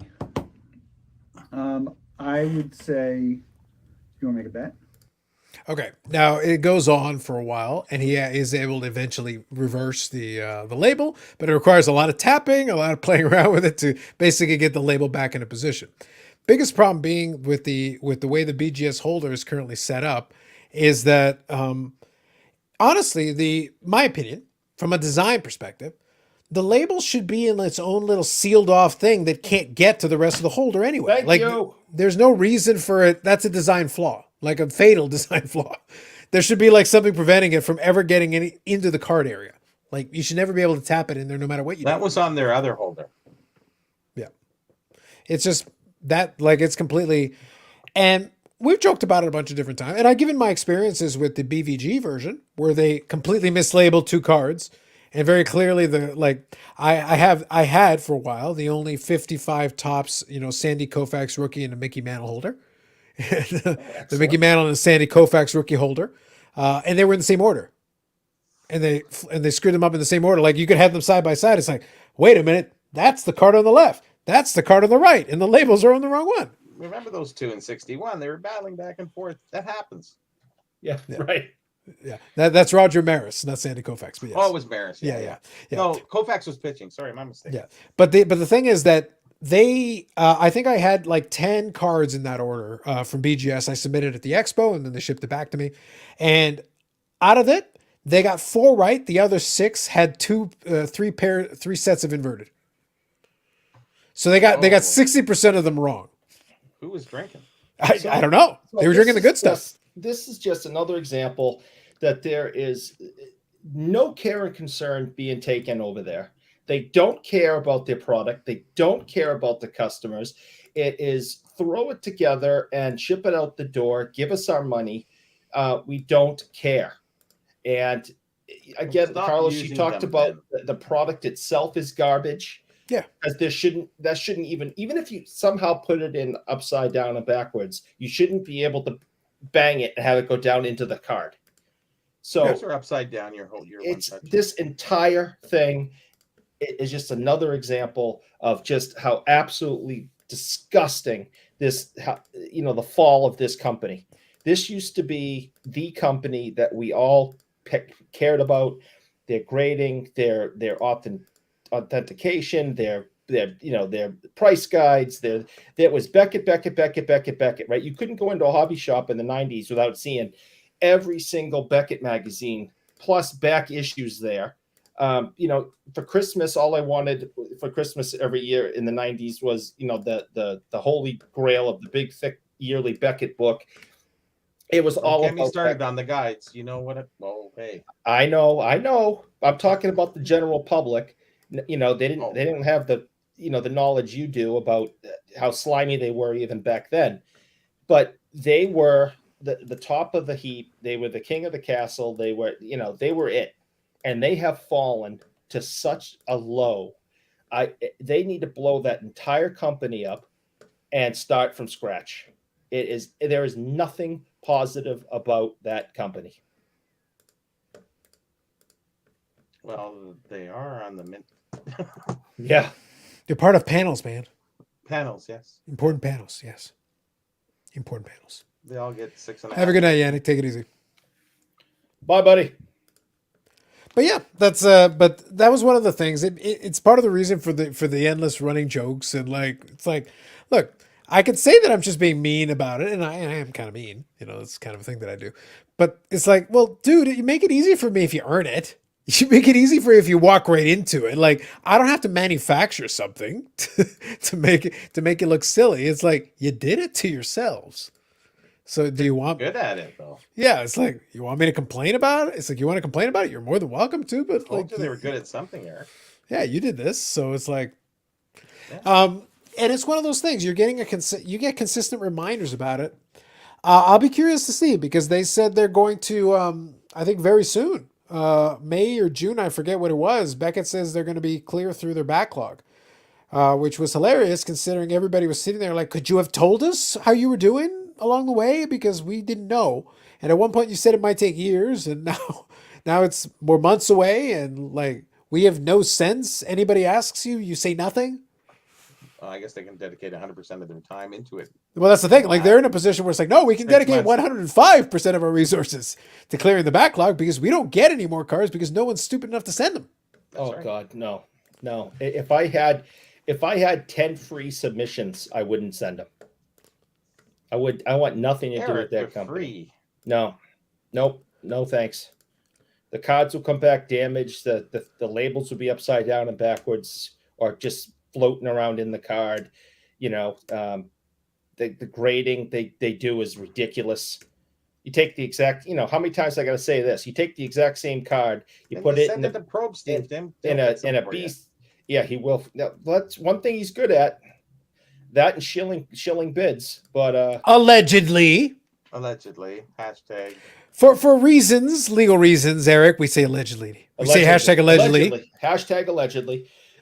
You know, I've said this before. You take the exact same card, you send it into BCCCCCCC, and you get a I think grade, you missed a couple of C's. CCCC, and you get a grade for that. Bring I it wonder home, if it's gonna work crack today. it out, send it to BVG, right? They'll send it back to you. There's a different number on that. Then you send it just to regular Beckett grading, and you get a different number on that. And it's the same damn card every time.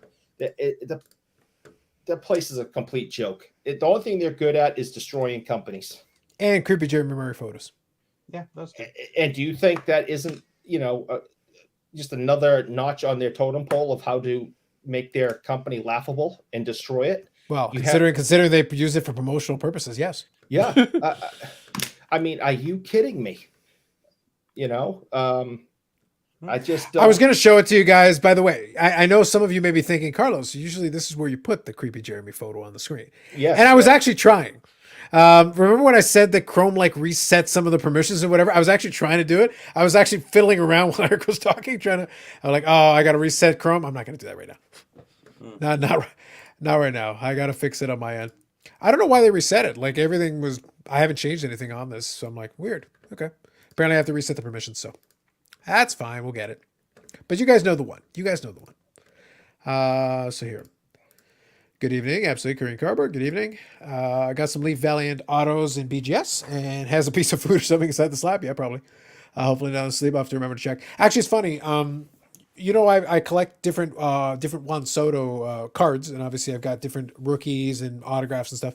I have one of the Juan Soto rookie parallels, and it's a nice one, and it's gotten increasingly valuable over time. It's done well, but it's in a BGS 9 slab, so it's still a decent condition card, but it's got like particles in it. It's inside the holder. Like it's one of those things where it's like, okay, from a value perspective and from a logic perspective, I'm like, hey, by the way, I was saying to Brad, it's like, I'm probably just going to send it over to you. So it's like, if you guys could crack it out for me and like send it over to PSA, because it's worth more to me in a PSA slab at that point, honestly, because the BGS 9 is worthless. So I may hang on to it for PC, or if they come back with at least a 9, it's still certainly worth it to me to like, I got options. it's worth more in a PSA 9 slab, honestly. Or if for whatever reason they lose their minds and decide to bump it up a level, it's like, all right, I'm selling now. I'm taking it. Yeah. Yeah, so I'll take the difference. It's not like, trust me, the difference between the delta between those two prices is very large.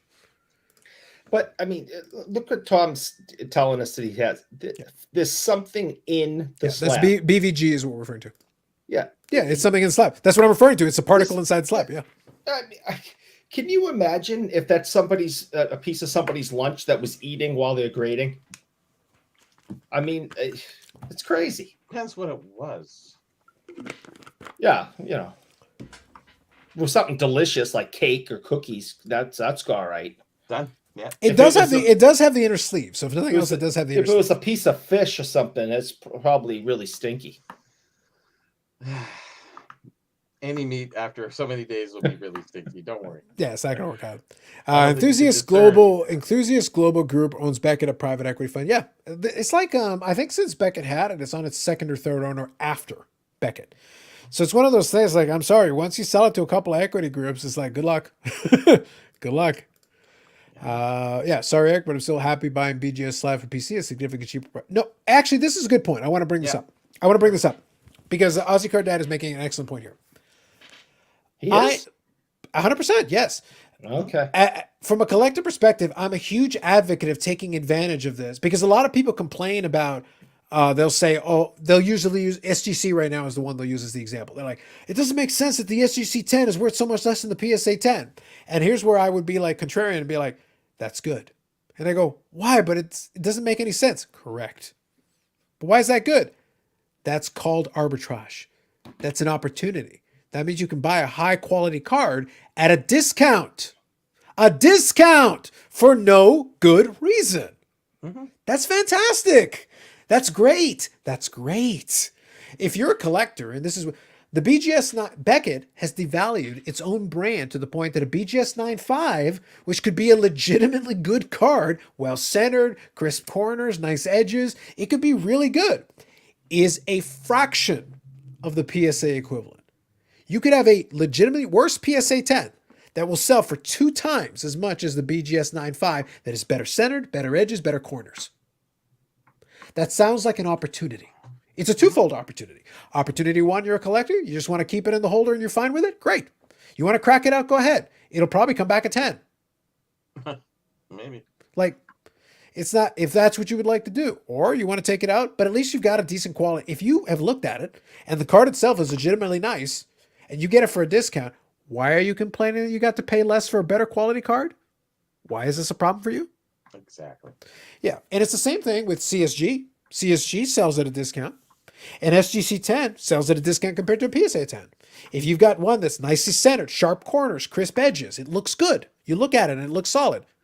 Take the discount, my bros. Take it. Yeah. Enjoy. Have fun.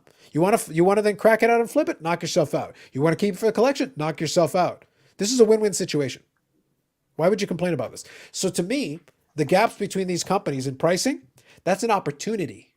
It's not a bad thing. It's an opportunity. So that's kind of playing into this kind of comment here, and I agree with it in principle. Chicken parm, well played. Pieces of lunch on a black label. Okay, we said they would live the dream. No, you only get black labels if you work for Leaf. Other than that, no one gets black labels. Allegedly. Oh yes, allegedly. I'll take a pic and say post that. it. It's very important. It's crucially important.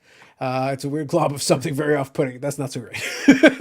Eric, what are your thoughts on all those cards that rattle around PSA slabs? I think it's horrible. Yeah, anything where it rattles around is not great. Yeah, that's bad. Yeah.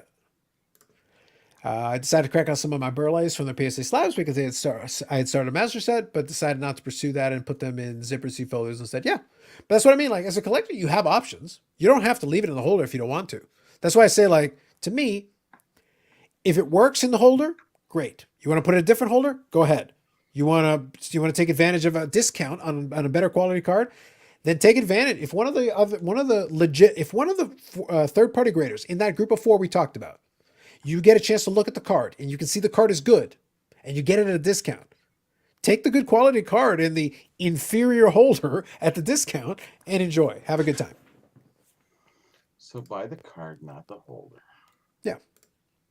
And see I if you can do agree with that, unless it's that crappy Beckett company. You can still buy some really good cards in those holders. Like Yeah. there's still good cards in the. They've graded enough cards over the years. That's an opportunity. Like I've gone out of my way to buy some BGS 9.5s because they sell for a quarter of the PSA equivalent. You know, I understand all Yeah. that. Yeah, So I take, get it. and then you can crack it out. Like that one soda I'm talking about, I got it for a fraction of what it would have gone, even in a PSA 9. So it's one of those things I then flip it into the holder. I could literally sell it for 2.5 times what I bought it for, doing nothing other than changing the folder. Yeah. I mean, listen, I have a couple kicking around, but I try to avoid them at all costs. And I'm definitely on the CSG bandwagon. They just got to change their label, and they have the best product going. I like that Korean Cardboard has shown faith in you. Trust me, Eric is very bougie. So, quick update. Eric, your people have rallied for you. It's not quite as one-sided as it once was. Oh, You are now only 61% bougie. I'm only 61%. Okay. Yes, 61% All right. bougie. So I'll leave the poll up a little longer. I put myself through college as a janitor, cleaning toilets at a health club. So can I get some support there? in Stamford, Connecticut. And he had he subcontracted the work to his manservants. Don't listen to this man. He lies. Moving on. I agree. Okay. Also recent convert to CSG, but got to have those subgrades. Yeah, and you can take advantage of that. Like it's one of those things. If you can get one with like really good subgrades where it's like, but then people see the CSG and they're like, and it's like, great, sounds good. It's like if the card's a good card, like just because it's in a CSG holder, like the card's fine. Take advantage of that. They're grading tough, so That's what I mean. Like actually take advantage of that. A CSG 9 might be a 9.5 in certain third-party graders. Like you might actually be able to get a great deal because it's like, oh man, it's only a 9. It's like actually they grade pretty tough. So you might need to take a second look at that card and just make sure. Yep, Junkachino, good evening. Still can't believe the Seahawks didn't try to run the ball. Consistency, Junkachino. Appreciate it. Love the CSG Passive. Don't like the label. I think you're not alone, Rick. There's a lot of folks. Feels that I really feel like at this point, CSG is like, guys, you realize if you change the friggin' label, like there's so much business on the table. Like they keep telling you, just change the stupid label. and there's precedent in the hobby. Absolutely. Because SGC was told your label and your grading sucks. No one wants an 88. And now they have tuxedo time and everyone, most people like it. Fair enough. I like it. Eric working at Boston Bathhouse. Facts. You got to pay the bills, baby. Broncos 79. Steve. Good evening. No, He's bougie How is and he knows Steve it. Yeah, doing yeah. here? Facts. Steve, your opinion doesn't matter. Wow. No, Shots fired. No, Steve. He's Steve, just picking on me. I will send you the link right now. I need you to retort to this man. You cannot, that is a challenge. That cannot be allowed to stand. No, I won't talk. I won't. He's just picking on me. I think he understands. He has seen enough of your work. You are a very bougie man. Yeah. You shame Dave on his live stream. What do you mean I shame Dave? Nothing. We're not saying nothing. Nope. I'm just saying you are a very critical individual in that chat. I am not critical. I have just seen- say I like hockey cards. Mm-hmm. Uh-huh. And he's saying your opinion doesn't hold a lot of water. No, it shouldn't. Yeah, no, It really shouldn't, Steve. And I would hope you wouldn't pay any attention to any of my opinions. Nor should anybody else. Still not a fan of the new SGA label. They need to redo it again. SGA. SGA. Is that the I've heard that. the I want to gaming? double check. I want to double check which one are you referring to there, Korean Cover? If you could clarify on that one. Eric's now a bougie sauna boy. Facts. Where does he got towels and Big Poppy in the sauna? I'm not going to judge. That's why I want subs, and the CSG helps with the making the label bearable. Yep, I think that's fair. Much love. You don't have to give much love, Steve. It's all good. Don't worry about it. We all know. We all know where the truth lies. We all know where the truth lies. He's not doing anything. Get on here. Let's go. I was going to say, like, come on. What are you doing? Your call, Steve. If you want Come the link, say just hi. say the word. Just Come say hi. shoot me a message and I'll shoot it over to you. Let me know. But otherwise, yes. And you can check out the Broncos 79 and Amish Dave Archer on the Instant Revolution podcast on the channel of the same name. So there's your free plug. Tuesday nights, Ah. somewhere between 8 and 8:30. Yeah, I think that's probably fair. Eastern. Between 8 and 8:30 Eastern. I think that's valid. Somewhere. yeah? Yeah. A Tuxedo Time Company. You talking about SGC? Hmm. If it's Tuxedo one, it's SGC. I think you got the A and C mixed up. Yeah. They're only yeah. If that's the one you're referring to, it's SGC. they're not too far apart really I think that's fair. on a keyboard, but far enough. Anyways, So real quick, a couple quick things. And by the way, folks in the chat, if there's anything in particular you want to talk about, just say the word and we can kind of shift around a little bit. We're just having some fun here. Amish Dave or Yannick? Yannick. that one isn't worth a poll. We know it's Yannick. Come on. Dave's very consistent with his, but like, have you seen Yannick's freaking beard the last No, couple times we yeah, had him? Like, yeah. his beard's strong. His beard game is strong. Oh yeah. No, he's something else. Yeah. So it's He one of puts those. product in that thing. You know. Yeah, he like combs it. there's a lot of work. There's a lot of work Yeah. being done on that beard. Yeah, There's Dave ramen just in there. Dave is El Natural. Yeah, yeah. He's just letting it flow, let it happen. Yeah, Dave's pretty.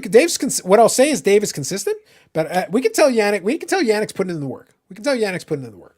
Dave is like the hippie kind of beard, yeah. Where Yannick is the biker kind of beard. I think that's fair. All right, so I'll do a quick kind of impromptu mail day because I only got 2 cards this week, so I really didn't think it warranted a video. Did you see Steve's comment? I did. I already shot it Okay. over to him. All right. I already shot it over to him. So actually, very funny. The next couple of mail days are pretty. There are some cards that are going to come in for some of the other collections, but it's going to be very wrestling heavy because honestly, I haven't seen too much that I've really felt like was worth picking up. Like I saw stuff that was okay, price wasn't that great, and I saw stuff that's like, yeah, okay, I'd buy it. Would you take this? No. Okay, well then I'm in no hurry. It's fine. Not that interesting. Yeah, like I'm interested, but not that interested. Although I did make a deal today before the show, so I'll actually show off that because it was actually I was able to put it together. It was with Steve Angel. We were able. He had the card on Instagram, and I said, hey, what are you doing over there? And he goes, I thought you might be interested. He goes, so we did a quick negotiation on Instagram. So we figured it out. Oh, good. So anyway, so these cards came in. They kind of fall under that the wrestling tops chrome thing that I talked about. The theme of that. So just 2 cards. That's it this week. That's what I mean. Like it wasn't worth a whole video. So first one, Rusev. If anybody knows that one, an AEW guy now under Miro. So that's your gold refractor. We got that, the shiny gold stuff. And then Cesaro is recently out of WWE, and that is the black refractor out of 10. These things are cheap as hell, and some of the folks in the Instagram space are starting to pump these things up. So it's one of those things you gotta. So I'm like, I'll grab mine before you guys start pushing the price up. Yeah. Is that out of the new AEW product, or is that No. something- These I didn't are hear you. these are WWE still. These are Topps Oh, Chrome, but they're okay. in the last couple of years of Topps having the license for WWE because they're about to go to Prism. Real quick thing, not hashtag invest advice. I'm just stating a fact. Panini is taking over the license. The pre-sales on the Panini WWE are already pushing like $1,000 a box, Holy God. which is to say the hype is going to be crazy. Which means, what happens when something is super high price? It's a trickle down effect. People start looking at like comparable things. They're like, oh, the WWE ones aren't so bad. They start buying them, and then those start doing this. Just keep it in the back of your mind. Again, not advice. You do you. There's a reason I bought these, though. I'm like, I'm going to grab them now. It's fine. Good evening, Steve. How's it going? Hey, Steve. Hold on, guys. It's your first cameo in quite a while. I was checking back some of the old footage, Yeah. and like a year ago, a couple months ago, we had Bronco Steve. Some appearances here and there. It's been a while. It has. It has. How's it going, guys? Good, good. Nice to see you. Your viewer count's probably gonna like drop significantly because just thought I'd throw that out there. Well, it was funny. Like I was explaining to the guys some time offline, but I'm actually very serious, and this is something, and I'll tell you, and I'll tell everybody else. I went back and watched some of that footage because when I was putting the clip show and I was looking at some of the stuff there, I had to go back and watch some of the old episodes. And I actually thought that some of the episodes that you were on where we were just sitting there chatting, you were showing cards and all that, I thought that was some of the best stuff because it was the nice stretch of time because you get to show cards on the show, but it's like, I think that's the longest period of time you actually just got to go through the box and show cards. This is true. This is true. For whatever reason, we've kind of shied away against showing a lot of stuff that we talk about, but at the same time, hopefully, as we continue to progress, that kind of changes. I know Eric always talks that got to get his hockey fix in, which Dave and Anthony are I should say Vinny. I apologize. Look, I'm gonna let you. Everybody knows. Everybody knows. I'm gonna let you in a little secret between Not you, anymore. me, Now I do. between you, me, and the audience. No one is listening. Don't worry. You're probably right. when he obsesses about the whole hockey thing, is because it means Dave's talking too long. That's code for like. Could you just talk about hockey for a little while? That's Eric's code. Hey, football. I like hockey cards. I like hockey cards. That's all that's going on there. I'm like, Like okay. football. See, I posted football on Instagram. Remember the Boston? Yes, you did. Yes, you You did, ever seen Bobby. these? Yes, you did. No, I haven't. Yeah. No, I haven't. So real quick, while you're doing this, let me catch up on a couple of these here. I like some comments. I don't know, Steve. You're getting it wrong. There are some comments that suddenly came to life when you showed up. Okay, 6:05-ish Mountain Time, Racer Revolution podcast. Aussie Card Dad set. Side note: first game of the season. I have the streaming package, Aussie Card Dad. I'm watching some of the Aussie Rules games. I got to check out the first games of the season here. There's all your footballs. So That's I fine. wouldn't eat those, Bobby. I probably wouldn't. Yeah, It's Don't do it. 1980. Don't do it. yeah. Heavy on the ish. Yes, on the timing, no doubt. Neighbors are trying to put Yannick in the garden. A French Canadian gnome, probably. Thoughts on Devontae Adams? I'm fine with it. When Rogers signed for a lot of money, Devontae Adams wasn't going to get that. Although he did get a big offer, but like Devontae Adams is like, Rogers could retire anytime. Why would I stick around long term? Like that I don't blame him. Like it makes logical sense. According to the Athletic, According to the Athletic, he wants to go play with Carr, his former teammate and friend, and Rogers knew this was going to happen before he signed. yeah, he already knew there was a very high possibility that he was going to take off, and the reality was there's probably a bunch of reasons. One of them is Derek Carr is his former teammate. They got a good connection. That's good. Second, Vegas versus Green Bay. Vegas? Did I mention Vegas? Oh, yeah. Just throwing it out there. Vegas. Nothing bad can happen there. But in this situation, he was going to get the same money in either place. So it was like the opportunity he was going to make money. That is not the issue. So he gets to play with his teammate. He gets to make good money. He gets to hang out in Vegas and potentially partake in some enjoyable evening activities, whatever you conceive that to be. But then also at the same time, like honestly, but this is not a joke. Long term, Rodgers will play this next year. It's going to be year by year. It's going to be year to year. We'll see how it goes. We'll see. It depends on how he feels. It depends on what's going on. It depends on his annual cleanse, how that comes out.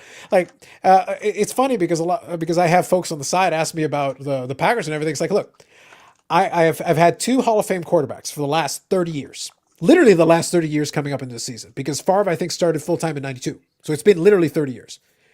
They got 2 Super Bowls out of it, 3 appearances out of it. They probably should have had more. But they're both flakes. They're both out of their goddamn minds. You have to understand that going in. They're both fatally flawed human beings and out of their minds. So they could have gotten more out of it, but it is what it is. But just understand that. That's how it works. You could do worse, though. Like, honestly, there are plenty of teams that would kill for that problem. This one's for Brian Gray. For Brian Gray? Nice. What is it, play ball? Yeah, Leaf baseball. Oh, it's Leaf. Okay, gotcha. Yeah, I just saw the play ball. That's what I was trying to see. Yeah, it's Okay. got 2 baseballs in there. This is from the 80s sometime. I have no idea. Yep. That's old time stuff. There you go. On the, Perfect. on the flip side, Carlos, for anybody who follows the Packers, which I know you do, Yeah. Devontae Adams was up front at the fact that he was not going to play under the tag anyways. 100%. Yeah. That's what I mean. Like, I don't think there was a shock value there. I don't think at all. No, and let's be realistic. Devontae Adams is a top tier receiver, fantastic. To me personally, he thrives in Green Bay because of Aaron. Mm-hmm. I think he's going to have a crap season. Comparatively, yes. Absolutely. That's my opinion. I could be wrong. He could have, the best season of his career. But, at the same time, I look at the comparisons between Rodgers and Carr, and personally, there is no comparison. Rodgers is top tier. Carr is good.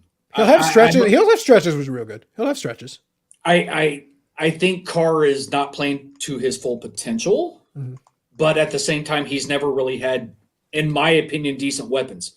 With the addition of Devontae Adams, who knows? He could have a breakout year. We don't know. But bottom line is, like you said, there was no surprise in the fact that he wasn't going to play under the tag. Everybody who follows the Packers knew that. And let's face it, he's getting paid. Oh yeah.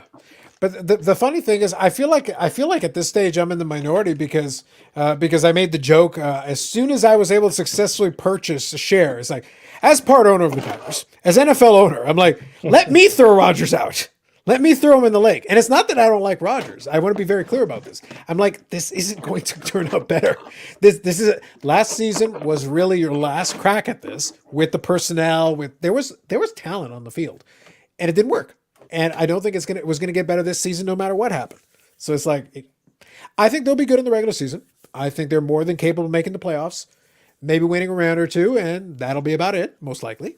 The NFC is weaker, so you never know. They might luck into another extra round. But it's like, I don't hold this great optimism for it. And then it's not going to get better next year. You're kicking the count down the road cap-wise. So it's like, eventually you will pay the piper. It's just a matter of when you want to do it. Roddy Piper? I wish it was Roddy Piper. That'd be better. There we go. So Golf ball gums. look at this guy. Morley. Golf ball, eh? I bought this stuff like 17, 18 years ago. There you go. So Rick here, 34 people in the chat. Give newbie Paul a counter player, Paul C a sub. So some more love for Paul C. Appreciate that. And also, if you can hit the like button, we always appreciate that. We got Broncos 79 Steve. Come on. That's like high end influencer. It is. So I feel like I owe Steve a couple of football cards to show because he's been pulling out a couple of hockey cards for me over the last couple of weeks. Oh my So God. I feel like I owe him a couple. So here's the old Bubba Smith rookie. Oh, look at you. 70 tops. Yep. He's got, going vintage. Yeah, that's the OG Simpson rookie year. Yep. That it is. The fridge. 86, the fridge. 86. That, yeah. Yep. Yeah. There was a reference to the fridge earlier tonight. I think I put it on the screen, but I was zipping through some comments. Now I picked this up last week for next to nothing, but I just thought it was really cool. Things in great shape. It's off center, but Next to nothing, Tom Brady rookie. sweetness sticker. Oh, there you go. Walter Payton. There you go. Sharp, just off center. Got it. So I was really excited about that, and I won't bore you with too much more. There's a Sanders rookie. Oh, nice. Okay. Your favorite product of all time there, Carlos. Pro set. This is the alleged reason why they claim pro set's okay. They're like, well, that 1 year in football, it was good. No, the rest of it's garbage. Trust me, the rest of it is real garbage. Here's a couple of my favorite football. Here's a Barry Sanders jersey card. Okay. See that little speck of blue?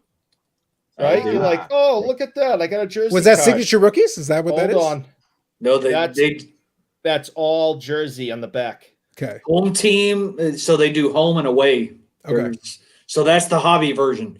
Okay. Retail version is like the front that he showed earlier. That's what retail looks like. But they did actually issue jersey cards for that same set in both retail and hobby.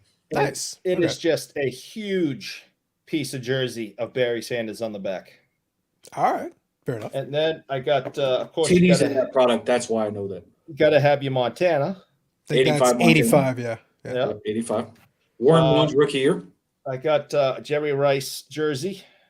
From the Raiders. Look at you. The Raiders. And then the last one I'll show you, because again, I don't Are you wanna sure this bore isn't you. like holy water? Your hand's going to burn by holding something that's not a Maybe. hockey card? No, it's okay. I'll wash them after. Oh, gotcha. A Barry. There you go. That's a Top PSA. traded. That's a PSA 9. Yeah, top traded. Nice. So I figured I owed you a couple.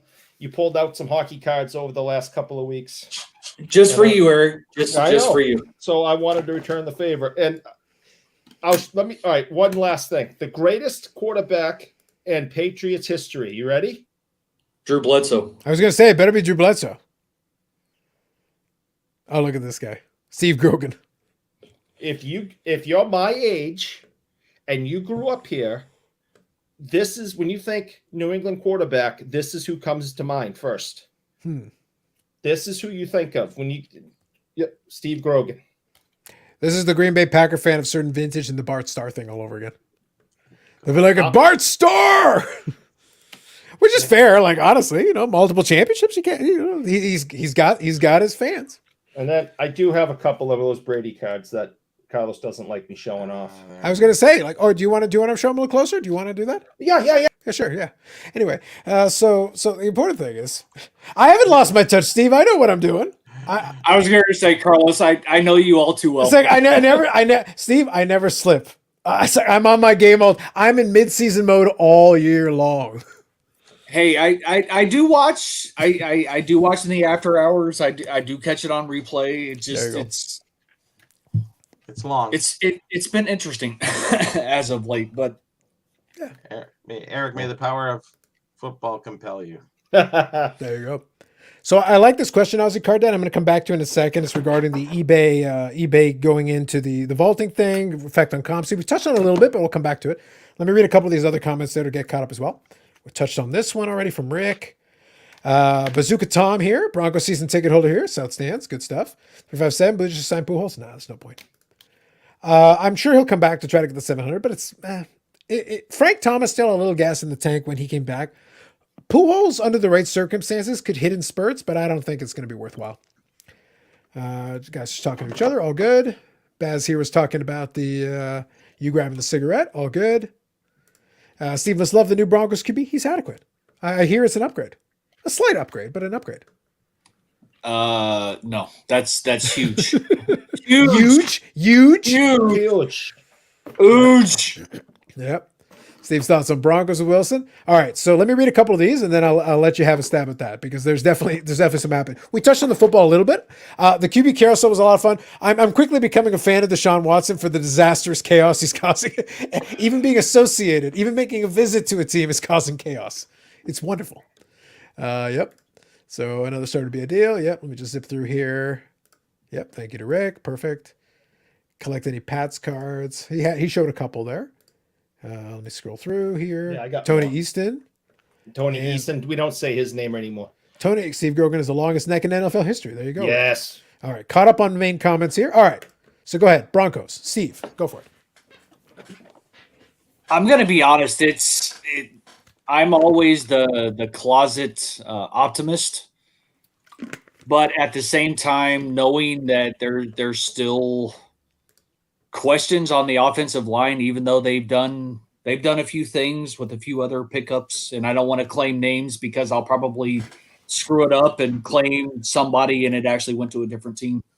I don't think with the addition of Wilson they're going to make that much of a splash this season.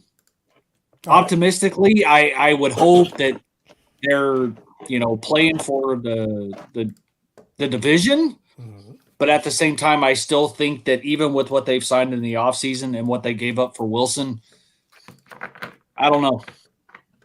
Optimistically, I think that they could take the division because Wilson does actually bring a lot of experience, and with the offensive weapons that Denver has, they're going to put up points. But the question also comes to the defensive side of the ball. So defense was good last year. I don't think they're any better than what they were last year. So it'll be interesting to see. Well, if it was good last year, that's not a bad place to be. If all they do is hold court, that's not necessarily a problem. And you're right.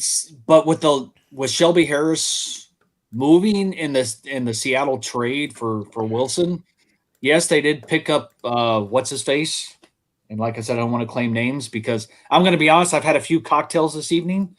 I still think it's a downgrade from Shelby Harris. So if they could find a way to bring back Chris Harris, which I don't think they will because they've spent a lot of money already. With the addition of Randy Gregory, I think that's a huge upgrade. Yep. But at the same time, he's and you stole him from the Cowboys and made Skip Bayless mad, and that's funny. Well, and I'm sure it pissed off Jerry Jones too, which you know what, I'm not also funny. And say, also I'm not disappointed with that because I chuckled when that happened. Yeah. For those who know or don't know, I hate the Cowboys. So anytime Denver can do something to pull something away from Dallas, I love it that much more. With Gregory, it is an upgrade from Shelby Harris, but at the same time, it's one of those in which you don't really know how individuals are going to play in Denver. You know, Mile High City, it is a question of stamina and everything else. Who knows? But I like their chances. I think they're a few small pieces away from actually making a run again. But I still think they need some additional pieces in free agency. And the only way that they're going to do that is by making a change to Wilson's contract. Go ahead and actually sign him to like some sort of an extension and reduce the cap hit, and see if they can't get somebody else on the defensive side of the ball. But we'll see. Steve, what did you think about them getting rid of Von Miller last year and him going off winning the Super Bowl, and now he's in Buffalo? Honestly, I hated it. I honestly thought Von Miller would be a Bronco for life. I'm happy for him that he went to a team and you know, brought home another Super Bowl trophy. But realistically, when they signed Gregory, I knew that, you know, him coming back to Denver was a non-starter. I knew that immediately. The fact that he stayed in the AFC or moved back into the AFC, it'll be interesting to see, because I could see it being Buffalo, Denver, you know, somewhere in the playoffs, and Von Miller being the reason as to why Denver loses. Yeah, right. Here's a question for you. This is just a good context question. I'm trying to think. Now, mind you, I always give the qualifier. When it comes to the game of football, I am an informed casual. I do pay attention. I do watch a number of the game, but I'm not going to claim to be more than casual because I'm not sitting there doing all the nitty gritty. As a team owner, you should know more. Well, I only concern myself with my own team, Eric. And unfortunately, they already overruled me. I tried to throw Rodgers into a lake, and right now we've got a contentious relationship right now, me and the rest of the owners. We're gonna have words. Somebody's getting their ass fired over there is what's gonna happen. Just I'm letting y'all know right now. The WWE budget cuts, that, my friends, was very light compared to the Holy Crusade I'm gonna have over there. They're gonna be people flying left, right, and center. But that's it. I feel like this has been very much with the whole QB carousel this particular year. It's been the most amount of upheaval in a relatively compressed period of time with the amount of affected parties. Because you have to think, like I said, part of the reason why I as a natural troll, I kind of enjoyed the Deshaun Watson thing is that he was going to choose a team. But even in visiting teams, the parameters of it was that the Texans basically had to agree to a deal with each team he was going to visit, which is to say that team already committed to, we will totally trade for you, which means if they have a quarterback, they're like, wait a minute, what about, you literally agreed already to a trade and you haven't even executed it because he has to agree too. Wait a minute, are you saying you want to get rid of me? No, you're great. Baker, get the fuck out. It's like, without saying it, saying it without saying it. And that whole process just was beautiful. It's like, I joked about it before this past day when he made his decision. I go, could we get him to visit the Lions? Could we get him to visit the Vikings? Because I want some more upheaval. I want some more chaos. It's like, could you just visit all the teams? And just to add one more thing, I don't think they're overrated. With the addition of Russell Wilson, they are definitely going to be a better team than what they have been in quite some time. I agree with that.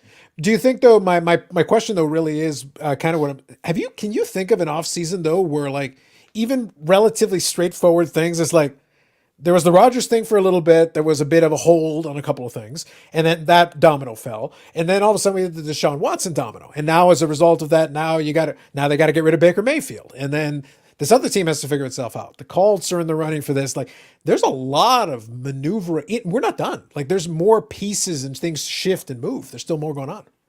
Yeah, this off season and free agency is, I think, more intriguing than what it has been in quite some time. Yeah. Just because, like you said, the quarterback carousel. Yeah. I mean, more quarterbacks have shifted teams this season than what I can't remember the last time that we've seen this many quarterbacks shift. Yeah. And like you said, it's not over. Yeah. Because on paper, Atlanta, in theory, would want to move on from Matt Ryan. Like, they were literally ready to move on from Matt Ryan. And if Deshaun Watson had said Atlanta, then it's Matt Ryan moving. And then Baker maybe still moves. So as it is, Baker moves, but Matt Ryan can't be feeling great about it. It's like, wait, you were literally willing to ditch me? It's like, you realize you can't let him near a massage parlor. Come on, man. Well, name in that town. Come on. Yeah. Well, and something to take into consideration, depending on how much you follow. If I'm not mistaken, I think Bridgewater signed with Miami. I think that's right. Yeah, I think You that's know, right. Sounds right. for a 1 year deal, just a 1 year deal. Yeah. So, it makes you wonder: are they really set on Tua as being the future of the franchise, or if they're willing to bring in somebody who played well last year? I'm not saying that Bridgewater didn't do a good job for Denver. I think he was half-ass in a lot of situations, but he wasn't horrible. Makes you wonder, like I said, if Miami's really set on Tua or not. Yeah, I think that's what makes it the intrigue, is that there's so many possibilities right now, and even teams that theoretically have their guy figured out. That doesn't mean they're not willing to explore options. We just had that. Jimmy G probably needs to land somewhere. Like the 49ers are going to move on from him. Who gets him? Who wants him? Like, what does that situation look like? Yeah, but at least last I read, I think San Francisco is pretty much stuck with them unless the team comes forward and actually is willing to work out a trade. That's what I heard too. Yeah. So but on the flip side, it's one of those in which who knows? When it comes to NFL free agency, just because one thing is said one day doesn't mean 3 hours later something doesn't change either. Out of curiosity, and Carlos, you may or may not know, and I didn't bother to go look. Where does Atlanta draft this year? I think, just trying to remember. I'll look, because I want to say they're high up in the draft, and I mean, I know there's a lot of teams high on what is it, Malik Willis, and then of course you have Pickett. Pickett and a lot of pre-draft kind of things were falling to Denver, but that's of course prior to the Russell Wilson trade and Denver giving up their 2022 first round pick. So I'd be interested to see where Atlanta falls in the draft this year, because if that's the case, they may go quarterback, and then it doesn't really matter. So then they have the future of the franchise in at least a couple years to work under Matt Ryan. So Joe Garza just said 8th. Yeah. I'm just looking at a mock draft. Yeah. That's 8th is what they got in the first round. So if that's the case, I mean, most early on, I think is like offensive line, defensive players for like the first through 5, give or take, I think. Yeah. So with the 8th pick, there's a possibility they go quarterback, and then they have the future. So it'll be interesting. This draft will be also interesting to see what kind of plays out though too, because of all the offseason moves and free agency. So I'm actually looking more forward to watching this draft than I have in the last few years, because at least from the Denver perspective, it's been disappointing. Outside of Surtain, hey, Denver's pick in the first round last year with Surtain was spot on. So I can't complain about last year's draft, but still, we'll see. No, I think that's fair. I think as far as the sport is concerned, when it comes to stuff like that, I think it's fun for the fans to be like, hey, at least you can look forward to. It's the offseason, but at least you have the opportunity to be optimistic if your team makes some moves and they do some interesting things. And it's like, okay, well, we don't know how it's going to play out, but at least now you did a thing. So now we're going to see. Now you get a chance to find out if this experiment works out. Now, speaking of experiments, I think this one worked out perfectly. The yeses have resurged, and I think we're all comfortable that Eric is bougie. I think we're gonna end the poll here. More than 2/3 of the people have spoken in a truly democratic. What approach. have I done to to make it swerve the other way all of a sudden? I thought I was catching up. I think the knowledge of your manservants really pushed it over the top. Like, people are just like, that seems kind of bougie. It really does. Just accept it, Eric. Just accept it. The people have spoken, Eric. This is a democratic process. Well, if the people have spoken, I guess I'm bougie. Listen, I'm not saying Probstein came up with at least 6 or 7 accounts and hit a bunch of yeses to like push it over the top. They're like, oh, I think he that should Eric. Me. Yeah. I'll show you. Yeah. Just saying, Probstein gets his revenge. I think that makes a lot of sense. That's right. Broncos would be better than 2015. Yep, I think we all agree with that. John Clayton, the NFL report. I did hear a little bit about that. Yeah, this is where Joel That's said too bad. 8th. He's been sick, right? I think so. I think I that's think right. he's been sick. Not a big fan of Bridgewater. Got it. Eric is Virgil's employer. Oh, well, I don't know about that. I Well- don't think. Well, on the flip side, I don't think Bridgewater was garbage. He was average enough to actually give Denver a chance, but his lack of aggression and other aspects made him. I'll agree in certain aspects he was garbage, but he wasn't horrible. He wasn't Simeon. He wasn't Drew Lock. And yes, for those who love Drew Lock, I'm sorry. I'm so glad that guy is gone. I'm There you so go. glad he's gone. Yep. So Bob is back to being against you, paying more than Ted Biasi. Baz Bob, here Come on, Bob. says you're Probstein's bougie shill. Oh. Do you want to defend yourself, sir? Oh, well,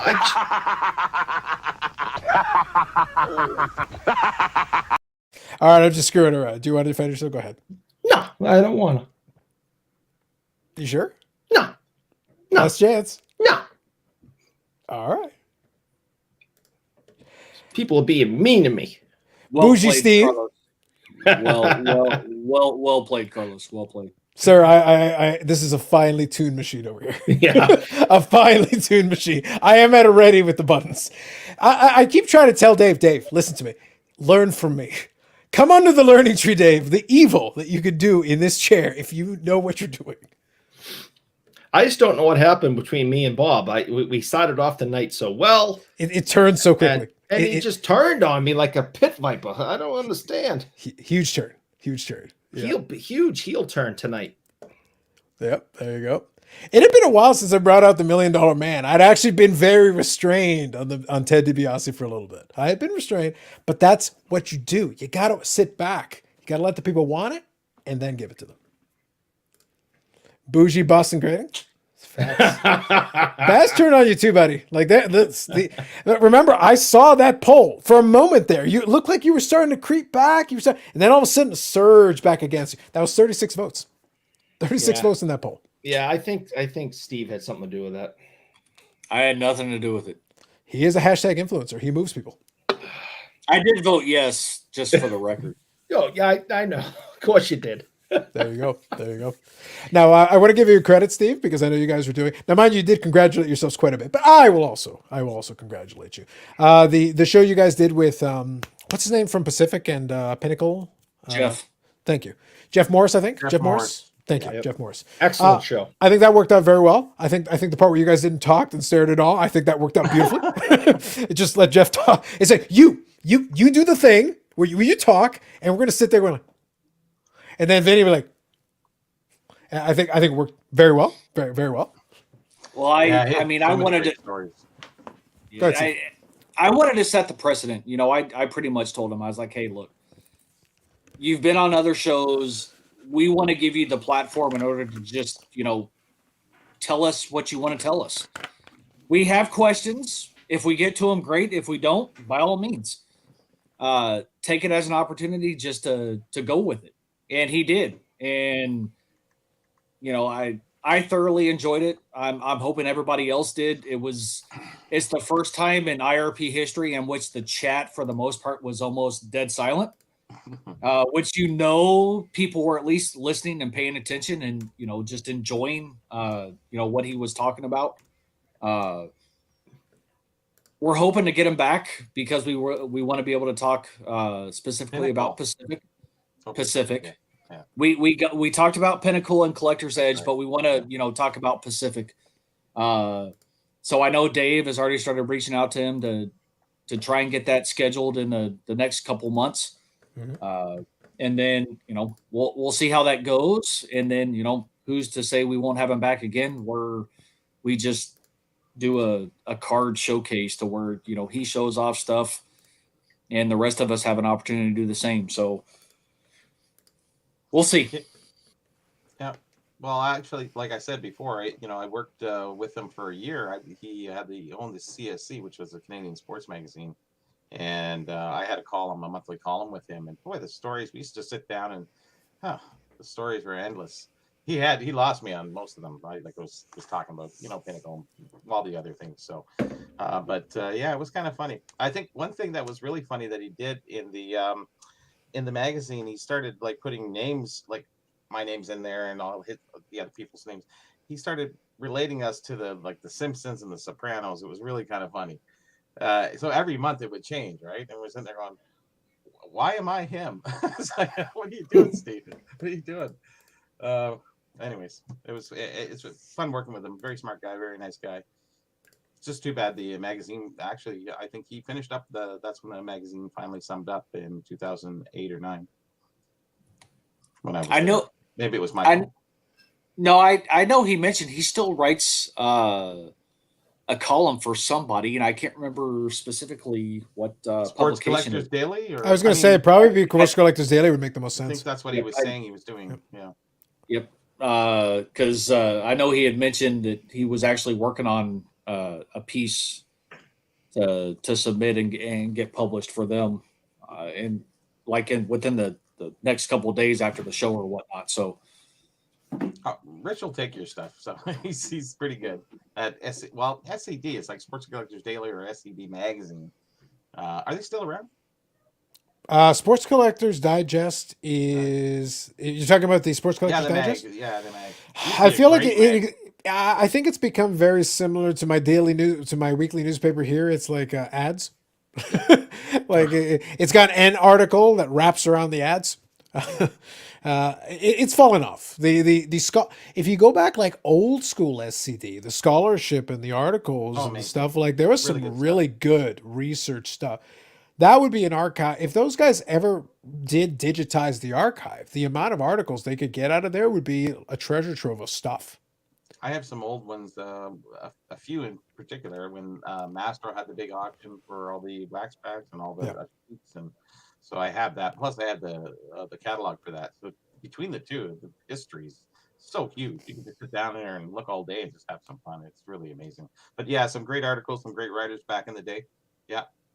And they just kind of fell like 10 years ago, I think.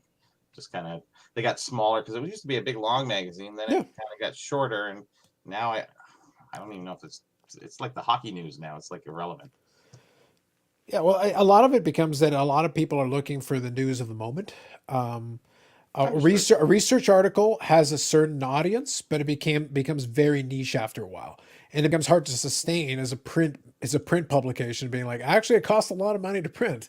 You better be damn sure. The basketball card fanatic, the one that Adam Eric, you know the one I'm talking about, right? Like Adam Card 27, the one who does the basketball card fanatic, because they promote him a lot. So that one, they've gone back to print. But they're doing like a print on demand. They only print a certain amount. You can do but what they do is they really went magazine. They basically went very magazine, make it very visual. There are articles, but the articles aren't going to be like 5 or 6 pages, but they're going to write some stuff up. But they basically, it's a combination of the visual. They're trying to basically replicate the old Beckett magazine, but with less ads and more articles. And it's not focused. They do have market indexes and stuff, but it's not focused on price guide. The price guide is not the draw. The draw is we actually have articles of stuff. And we will discuss the market and prices in a general sense, but it's not the main focus. That was the old Beckett, They always had lots of ads, but I wrote for them for a year. I think it was in 2007, and it was 60-40 ads to content, so to speak, and very, very tough. But that's when it was kind of fluttering. And Sports Collectors Digest is under Krause Publications. They're still around. Still kind of big, aren't they? I'm pretty sure they still exists. I just don't know. Like I would think the subscribership has got to be real low, because most print magazines, a lot of them died off because they just don't have the user base. No one wants to pay for the subscription. I get it. Well, you have like the other SCD all over the place, so they're covering most of the stuff and whatever else we have on the forums and the groups on the internet. So even some of the side stuff that isn't like articles. Even one of the things that Beckett used to have is they used to open a box and give you a breakdown of what they pulled in a box. We got this, and this, and blah, blah, blah. I can get that on YouTube in about 10 seconds. I can show you about 50 box breaks. Like and you can watch it. And you can watch it yourself. You can see exactly what they pulled in the order, in time. You can watch it live. Like, It's completely replaced that, so that's out. Yeah. We've got websites that give you the breakdown of all the stuff from the sell sheets. That's out. We don't need that. Price guide, we've got tools for that if we want to use that. If you want to use them, if you don't want to use them, you don't have to. We got that too. So it's like, what's left? Articles. Sports Collector Daily does articles, and you can check out the site for free. The only other place I put articles in is the Sports Card magazine, the Sports Expo magazine. That's where that kind of utilizes this help pretty good. Yeah, and we'll have to It's a see. circular I'll be curious if magazine. Steve. I'll be curious if Steve gets back onto that for the next cycle here. Well, I asked him about it, and he's looking at doing something. And I said, "Well, I got a couple nice articles sitting down, just ready to go." But he's busy doing the West, and there's so much going on in this small bit of time. The West show, and then he's coming back. We're doing the Toronto show in June. The West is in May. So close together. Are you talking about the bad one back in Toronto? No, he's going to do the show in the West, and that's Yeah. in May. And then June, we're back in Toronto. He's That's back right. in Toronto. Yeah. So, and then he's down in the U.S. Where is he going? There was a Strongsville. That was the Strongsville. one. That's Yeah. it. Yeah. Yeah, And that's so- all like boom, boom, boom. So I'm sure he's running around, like crazy. I'm thinking closer to next expo. I probably would want. Maybe this would be a good time to reach out to him for the next one, for when we get to the summer one, because I'd be curious to see what his experiences were on those other two shows that he was doing, in addition to the upcoming one that he's going to do in June.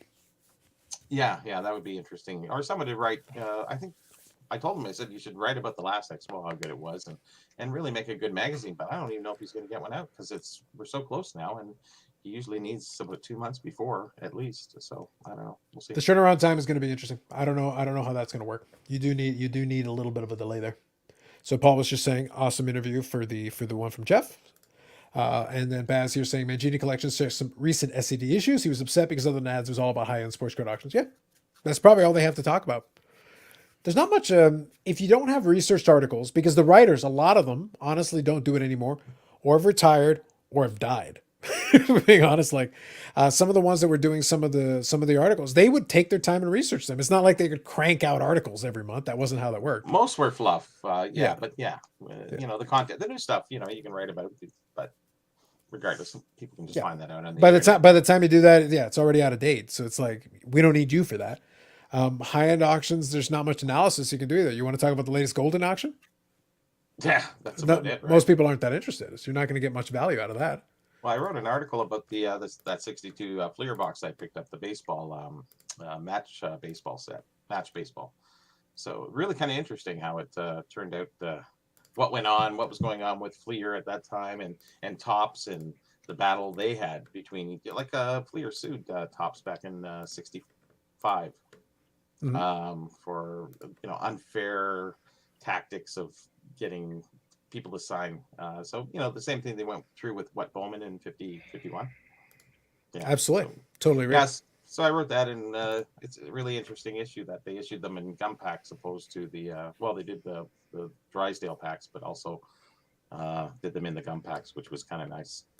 So pretty rare box, grand scheme of things. I tried to find another long card opposed to the short cards that are in that issue, and I couldn't find one on the whole internet. I'm going, oh boy, how rare is that? Rarity rules, but desire drives. So there you go. That is accurate. I agree with that. So Carlos, can I show a card real quick? Go ahead. I'll actually premiere this on your show. Sure. Oh, goody. I mentioned this on the IRP as it pertains to the recent pickup, and I'd wait to show it. But since you showed some cards, I figured I'd show one myself. Sure. This is the most recent pickup. This is out of 2000 Ultimate Victory, Okay, nice. and it's Out of 25. All about a 25, yeah. Yep. the parallel. So this was a buy it now that I couldn't hit the buy it now fast enough on. Those are the best kind. And what's interesting is what I paid for this one. Another one miraculously appeared on eBay within a matter of days for like 3 times the price that I paid for that. So Oh, good. I'm very thankful I was able to snag this one. Do you still get nervous, Steve, when you have to hit the bite now so quick? No. There's honestly, when it comes to Terrell Davis stuff, those honestly don't happen very often, and you can remove me from Big Now. Just throwing that out there. We're looking at your stuff behind it. So.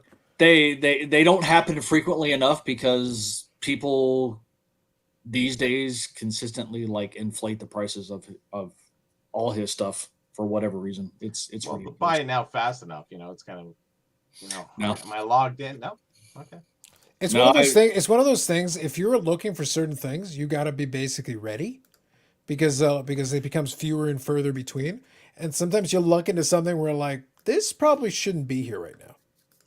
My searches come in the morning, and if you're kind of doing something else, you kind of get the search, and then you go to the search and you have a look and you go, oh no, quick, let's go. You're trying to click and it's opening up, doesn't open fast enough. You're trying to log in. Am I in my right account? Because I have an American and Canadian account. So, it's like, oh man. And then you go, come on. I don't try to do. I'll check on the phone I'm not checking as much as I was before because stuff has kind of dried up. And most of the stuff I don't need it. And it's more of a, oh, that'd be kind of nice to have. It's not like, oh my God, need. But if something comes up that catches my eye, usually like you have to make a quick decision. Because I did that. If you remember, I did that lot of those autographs. So there was a Medano autograph, but I had that duplicate. But then I had that Iserman. So I was like, okay, these are basically resale. And I got a Ziggy Puffy gold, a goat of goats. So that was funny. But the cards that I sold, paid for it. I'm already in the black on the whole thing, and I'm sitting on a couple of the other ones. And I was like, okay, that was a good lot. I came across one that arrived to ship my cards, and I'll ship it down eventually, but it came in this week. This is a big old stack of these Be a Player autographs. These are all the gold variant. These are the gold parallel. Now, the second card here, that's the Medano. I actually need that one. So that's the one I needed. The Medano's a short print. This lot was $60. The Medano's $60 by itself. There you go. There's 27 here. It was a buy now. Nice. Yeah, it's a buy now. There are 27 of these gold cards. The Medano is $60 short print by himself. The other 26 cards combined, I've got Jerome McGinley there. I've got some semi-star guys, some guys that some team fans would have on there. There's a Byron Defoe. Eric saw that one. Defoe. But it's like, there's a couple of fan favorites from some other teams and stuff. But like, honestly, just taking the Medano, I'm already good. Like, I would have paid 60 for the Medano. If I get $2 or $3 for the other ones, I break even in my head. And I've got 26 cards with which to do that. A lot like this, I was like, yes, I'm going to hit the buy it now. They had a best offer, but I'm like, we're not going to get greedy today. We're just going to hit the buy it now and be done with it. Put the other 26 cards back on eBay for $40. There you go. Yeah, there are options. I honestly think some of those cards would do okay on ComC. Like if by the time Medano and do $60 to buy it now and see what happens. Here's the thing, I probably could. It's one of those things where like I can actually do all right on some of those because some of those players are decent. Okay. Like Jerome McGinley's in that. Hall of Like Famer. he's good. Like he's good. Yeah. Like you're good. There's actually some decent players in there and some like regular guys. But the regular guys could always go in ComC for a couple bucks. Like it doesn't have to be anything crazy. And at that point, I'm already in the black. Well, I always get excited when I'm bidding. For the most part, if it's something rare and I'm trying to run to a buy it now, I get very excited or flustered almost sometimes because I've lost with seconds. The guy goes, "Oh no, sorry." You go, "Oh, I missed that link. Oh, there it is. Oh, quick!" And it's still visible. Yeah. And then you go to click on it, and by the time you cash out and pay out all that other stuff, it's sold. It's like, what? Some people are quick though. Like I've seen like sometimes you can't stuff be will be any like quicker than the process. Like that's the thing is you have to buy it and now you have to pay. You can't just buy it and let it sit there. You have to actually pay immediately now. And I asked eBay what happened with that. That was a couple of years ago. I said you can't just buy it and sit on it. No, you got to pay to and then cash out, log into PayPal, and that wheel spins. Like it took like 18 minutes, but it was really 3 seconds. But you got to sit there and go, come on. And sometimes you can lose some great items. And I've lost quite a few. I've won more than I lost, though, so I'm okay. But I still have that excitement, But I'm looking at everything. I'm buying baseball, football. Come on, what are you guys thinking? But I always have anything with a display box that's rare. Sure, why not? That's true. You are very into the display boxes. That is one of the. Well, one it of sets the areas. precedence of an issue. So we've never seen that display box of that box that I posted. Actually, of either box, that football box. Never seen that box. I've had those packs forever and waiting for that box. So 18 years waiting to see that box come out. I may have missed it on the odd searching here and there, but that's a long time to wait for an 80s football fact box. But some things are just really rare. So, anyways. Does Steve Correa have a card like that gold autograph set you just showed? Steve Correa, I think he played for the Canucks at the time. I feel like he I could have did. sworn I have one somewhere. If I find it, I'll send it to you. You can add it to your lot when you sell it. There you go. Sounds good. Sounds good. Yeah. But it's one of those God things knows I like don't need it. it's always a timing thing. Well, it's funny because I was going to send you a couple of Boston Bruins guys, so it's not about the volume thing. Truthfully, like honestly, the remaining cards, if I sell them for $2 or $3 a piece, I actually feel with a lot like that, you do better selling them individually.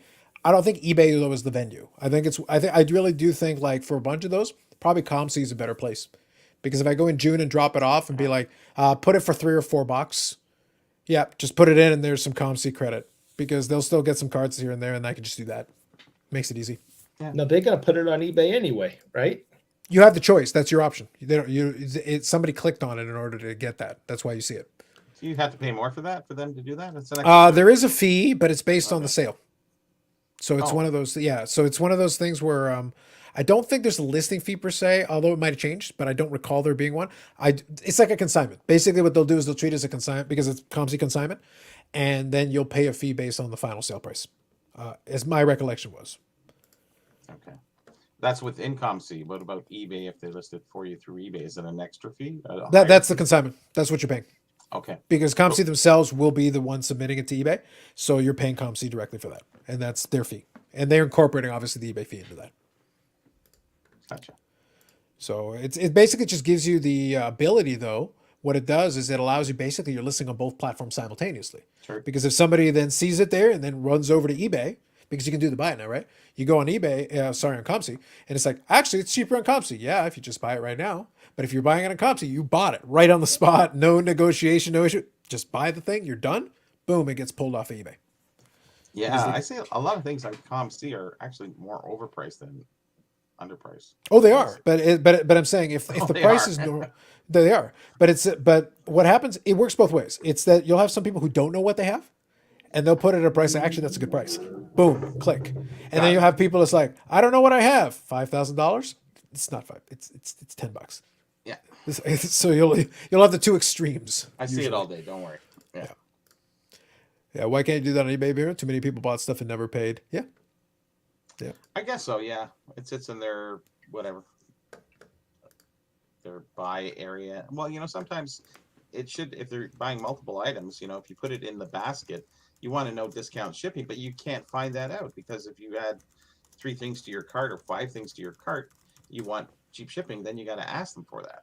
And a lot of times they say the message will come back, well, the seller does not combine shipping. I'm going, he says he will, but he doesn't mark it. And if there's a special thing you have to click off in the selling thing, it's like, whatever.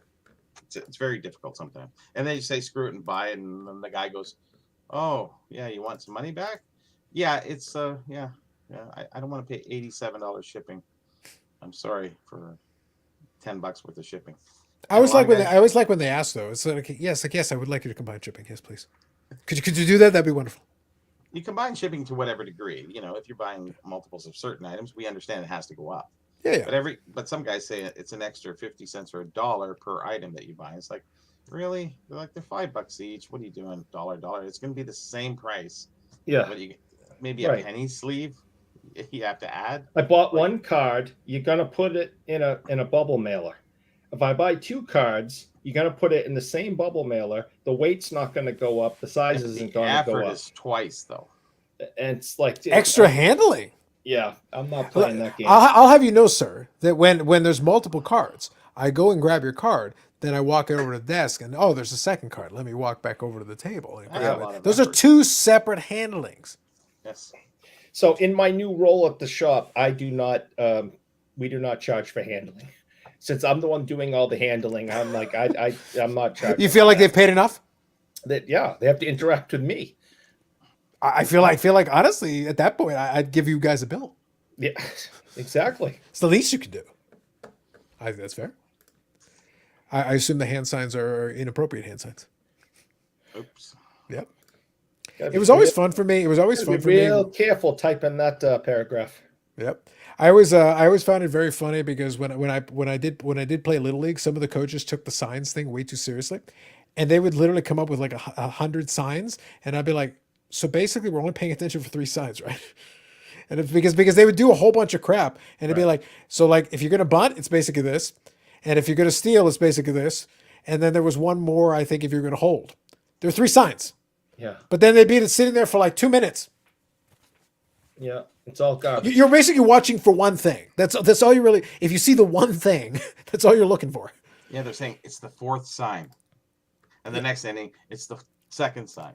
No, but here's the thing: they didn't even bother with that. They would literally do like 37 signs, and it's like you would have to watch. It could be the 37th thing that was the one thing you're looking for, or it could be the first thing that was the one thing you're looking for, and then they just keep going. You're just sitting there like, Yeah, that's why the games are so long. Okay. you just sit there staring at them, going like, okay, whatever, sure. So swing away is what you're saying. Bobby Orr lives down here in Jupiter as well. Yeah, we're looking for a new pool boy. Well, there you go. Only bougie pool boys may apply. Oh. I feel like you're earning a brand, Listen. You can make fun of me, and they do, and that is fine. and we will. But do not bring Bobby Orr into this. He already did. The He new literally Bobby just Orr? did that. It will not be tolerated. Is that the old Bobby Orr or new Bobby Orr? Yeah, I don't care about the new Bobby Orr. Well, he didn't know. He wasn't specific, so you don't Yeah. know. He just said he's down there in Jupiter. You have to confirm. Yeah, because Eric will knock you to Jupiter if you talk about the real Bobby Orr. Yeah, you don't use his name in vain. Interesting. Gotcha. Interesting. It happens. Look, you keep this up, he's gonna get really upset. He's gonna go shopping. He's gonna go get himself another fancy bougie jacket. And you might spend. And it's gonna be, and you know what? He's gonna have the sleeves fixed, and he's gonna get him bedazzled. God damn it! Dazzled. Ooh, Yes. God damn it! I love it. I didn't think of that. Now you got ideas. You're welcome. I think Steve's growing a beard to catch up with Yannick. With Yannick or Dave? He's got to get to Dave before he can get to Yannick. No, that's just lack of shaving. You got to get past me, then you can go to Dave, and then you can go to Yannick. There you go. Oh, there you go. All are ahead of me. I stay pretty clean shaven most of the time. It's less work for me. No, Mine's all just laziness. Yeah, I just never thought it looked good for me. Carlos Senior actually rocks it very well. I can actually grow it. I can actually grow it back pretty quick, but so I have to shave often. But I always prefer the clean shaven look for myself. Honestly, it takes years off because it started to go gray in bits anyway. So actually, if I just stick with this, it's fine for me. But as you get a little older, it's distinguishing. It can be. It's funny because the lighting doesn't do it, but I'm slowly getting a little bit of salt and pepper, but it's mostly here. But it was always a little bit of gray there. But that was to be expected. Gotcha. Yeah. Eric's not turning gray yet. Oh yeah, I am. So how we know that? Yeah. I was being facetious. Yeah. Sorry. Carlos Senior did. Carlos Senior. We It's started bad. really. We start really early on that side of the family, but Carlos Senior was Bob Barker by the time he was my age. full fledged Bob Barker. Wow. Oh, the whole gray haired fox thing, the whole thing, all the way. My uncle was completely gray in high school. Can you imagine how horrible that must have been? That kind of goes over well today, though, because they do. Yeah, I well, think this was back in the 50s. Once you're in your 20s and once you're in your like late teens or mid teens and you can go buy beer at the pub, it's not so bad. Well, it's not so bad. Yeah. It's all right. It must have been hard to find a girl because the gene pool is kind of excessive there in that area. He's been married since the 60s or something. So Yeah, there you go. he's 80 or 81 now. So All right. Nice. Gray hair works. I think it's so. My thought process was always it's like nobody on that side of the family ever complained. It's like, okay, gray's better than the alternative. Yes. It's all there. Like, Yeah, It's right. gray, but it's all there. So no complaints there. Why would we cry about that? Yeah. Black Fox fan here in Chicago. Eric, do you remember the 2012-2013 Stanley Cup final? Does anyone remember that Stanley Cup final? yeah, I watched it. I just don't remember anything about it. Yeah, Was it against Boston? Yes. Yeah, I figured that's why you brought it up. And Tuukka Rask sucks, and I'm so glad he's gone. Yeah. Eric and wear all the bougie banana hammock for Bobby Orr. I would. Eric is a silverback bougie. Wow, Baz is really laying the wood to you today. I don't Dang. understand. I don't understand what I did to these people. 67% of them declared you bougie. That's it. 67%. And not like 2 votes here. I'm not talking about 30 plus votes, Eric. At the start of the show, you're only at 61. Hey, Steve, were you watching this stupid show at the beginning and understand why this started? No, I happened to come in at the point Okay. in which I All right. Came Just said just so hey to Steve has everybody. it. So Steve. Have a good night, Paul. understands Take it easy. the Later, freaking Paul. people. And check Listen. out Paul's YouTube channel, guys. Same name. He's just Oh. started it up. Couple of videos. Give him a like. Give him a subscribe. Help him out. Who's his I'm first wearing guest? I'm wearing a very I was wearing a very expensive ski sweatshirt. A very expensive ski shirt. And Is it warmer? Yes, it's really great quality. That's why I bought it. Because you would not But- tolerate less. But As a bougie man. you have to understand, Mm. I purchased it at TJ Maxx because the sleeves were like it's super long. So I got it for $20 at TJ Maxx. I brought it to the tailor, had them cut them and sew them to fit my arm length, and I have a $200 sweatshirt for $30. You got And the Simeon brand, eh? And it's somebody noticed the spider on it, and it's just been a pain in my ass all night long. See. Here's what happened. Hmm. Did you specify that you had the tailor actually like fit it to you? Well, yeah, I brought it. That's and where you had went it- wrong. I had it, cut it, and sewed it. You just should have said you bought it for $20 and you'd have been golden. Ken Golden? Auction No. Ken Golden? No. I don't know. Is that what he about needed for the proceeds to pay for his personal tailor to get it properly adjusted?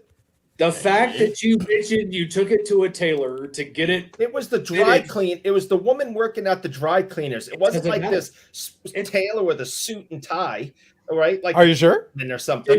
Did you specify that? Did you say I took it to the tailor for them to make the It's like- adjustment so it fit? Eric is trying to explain to us like the tailor's not that fancy. He's like, look, guys, the tailor wasn't that fancy. It was like an $800 shirt the tailor was wearing. Like, this is lowbrow. I am one of you. I am one of the plebes. So you don't understand. It's an I old- shop at the Rolex boutique like the rest of you. It was an Come old on. Portuguese woman in Peabody that did it for me at the dry cleaners. Eric has short hands, so Yeah. But see, here's the thing. It all boils down to context. You give too much information, then you open the door for these type of situations. So no he's offense. got You it brought right it on. yourself. Yep. I deserve nice things. All right. You deserve something. Says You deserve who? things, but it's I nice. I deserve pretty things. pretty nice things. Yes. Pretty things, Eric. Yeah, I deserve pretty things. Mm-hmm. Yeah. You got lots of pretty things in the background there. Nice, Well, nice. not pretty, but So do I, but Cool. well, at least not at But the you got moment. brick on the door. Not I said we're not right now. Oh. I said I did. When I'm in the office, I do. Gotcha. Gotcha. All right, so let's see here. We need a bougie meter. It's important. I nickname anyone I come into contact with. Means you're in the in now, Eric. Nice.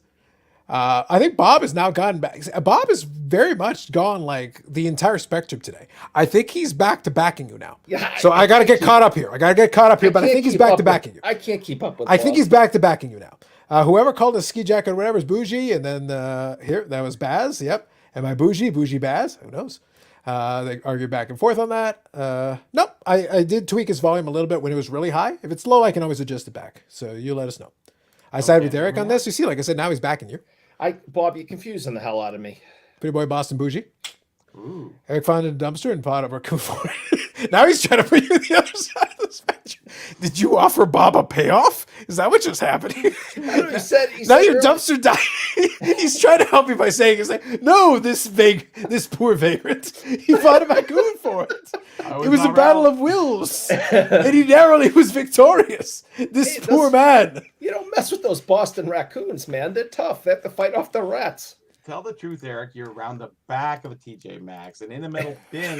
there was- This whole story has taken a glorious turn. I must say, like, I've appreciated the direction From it's the back taken. of a car trunk in the back of a TJ Maxx. Yeah. Oh, yeah. Oh my god. From a guy named Butch. Yeah. I'm so glad I could join in this conversation. Steve, I'm trying to tell you, if you would I come serve by once in a pretty while, you can have your cocktails. Come on down. Steve, I like to think that we've got a little balance between what you and Dave are doing in your thing. We will talk about sports card stuff. We refrain from the soapboxes, but minus the soapboxes. Like, no, we'll have our moments. We'll have our things. We'll do And I both. haven't said the C word once tonight, Steve. I'm very proud of you, Eric. Yeah. I will give you brownie points. Yeah. We don't usually drop that word too often. I'll give you brownie points, but that's all you get. I like brownies. Don't we all? Interesting. Well, after talking about dumpsters, brownies don't sound good right now. But anyway, There was no mention of No, Bobby. Take a step back. Dumpsters and brownies don't go together. So no, they don't. No. you sever the dumpster talk, and then we talk about They're brownies. still going at it in the chat, so I can't.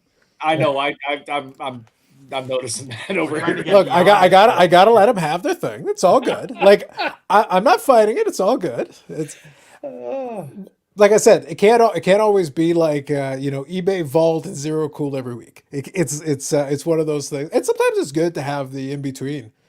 But you know what's funny?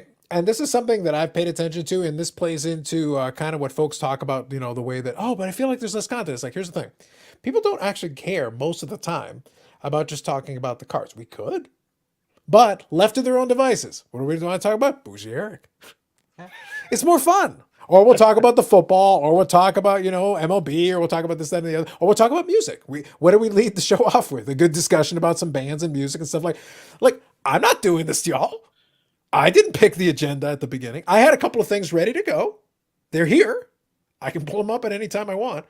But I have a stack of pictures of cards that I could show from recent pickups. Never have to pull it up. It's there. I can do it at any time. It's easy. We have content. Well, actually, in this situation, I have Cards. Nice, Good nice. Lord, nice. Yeah, you want to see a good one, Steve? I think you'll appreciate this a little bit. I know Dave obviously is our resident, outside of myself, the wrestling guy. But do you remember good old Steven Regal, William Regal? So he's made his debut in AEW, and I kind of accidentally started down the path of building a little mini rainbow. And I'll show one card from it. I'll show the rest once they're in, but I'm working on that. Is this the British guy? Lord Steven Regal, a real man's man. There's a lot of references there. Wasn't he kind of older? Oh, he's older, yeah. But he was an excellent. He's been wrestling for like 40 years. He's been out there for a long time. But he's very good, and he's a good mind. And predominantly now he works as kind of an authority figure, manager, and guy in the back. And AEW brought him in now to kind of help manage, and then also work in the back to help out with the guys. But he had a long, very successful wrestling career. Considering his substance abuse problems and health problems, he's been very successful. But he's had a long, storied career. This is Topps Chrome WWE, and they produced a subset, an insert set. They call it the 5-Timers Club, which is 5 times winning any championship. So there's a variety of themes here. So you got The Rock, you got Stone Cold Steve Austin, you got a lot of the big names. But this right here is the orange parallel of the on-card autograph. So very nice on-card autograph, which is cool. The orange version is out of 25. Well, I started putting together. I saw this one, and I decided the price was really good. So I was like, okay, cool, I'll buy it. It goes in my former WWE guys turned AEW guys middle subset collection I'm building. No theme to it specifically, no set checklist, whatever I think is cool. But I grabbed this one, and then I came across the black out of 10. Bought that. ComC had the gold out of 50. Bought that. And then the regular ones out of 99. Bought that. Because they were all pretty cheap, relatively speaking. Like I said, people are starting to latch on to some of that stuff and snapping it up. So I've got the out of 10, the out of 25, the out of 50, and the out of 99, which is the most common version. All that's left is the 1-of-1 Superfractor, which is sitting on eBay. I'm not going to buy it. It's $1,000, no chance. And the other one is the out of 5, which I think the last one sold for about $60. If I can find the out of 5, I'll grab it. Well, let's be realistic. You know that the 1-of-1 will eventually make it to auction, and you may be able to pick it up for. Very possible. Very possible. It'd be kind of cool to have a rainbow of that one. It'd be kind of neat. It's kind of a neat card. They're all in card autographs for those ones. Yep. So it'd be kind of a cool rainbow to have. It's like, and of a guy who is respected. He helped train Daniel Bryan, and all those guys. He has a history. And yeah, it's one of those things like, no, I'll take that. He's one of the guys who's out there doing, he's still good at what he does. I'll take it.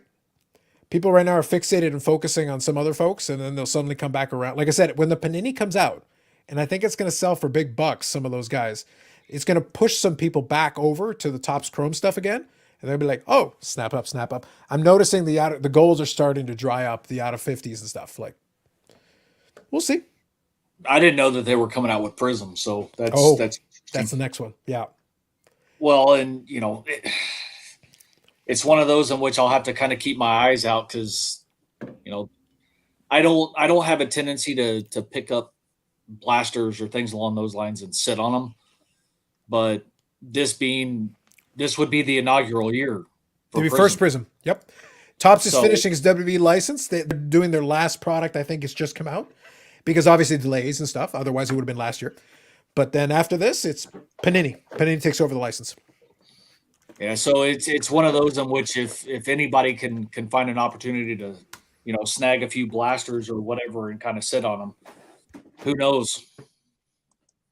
I mean, I have 2 blasters at Topps MLS or Topps Chrome MLS, just because it's the inaugural year, and we all saw what happened with Formula One, and who's to say that the same sort of thought process on some of these collectors don't kind of come into play though too.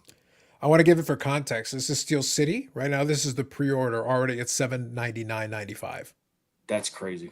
So like, just this is a scenario where like this is a teachable moment. I'm not telling you to do anything.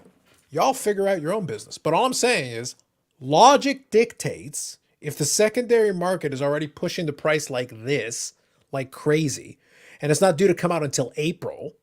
The AEW thing already shot past what it should have. That already happened. This is going to be the inaugural Prism. People go crazy for Prism. That thing goes way high. All of a sudden, people start shifting and going like, okay, where else can I get my Roman Reigns, my Becky Lynch, my this, that, and the other thing where I can get autographs and refractors and stuff? Wait a minute, didn't they make Topps Chrome for a couple of years? Isn't that available? Yes, it is. And people have been snapping it up, I've noticed.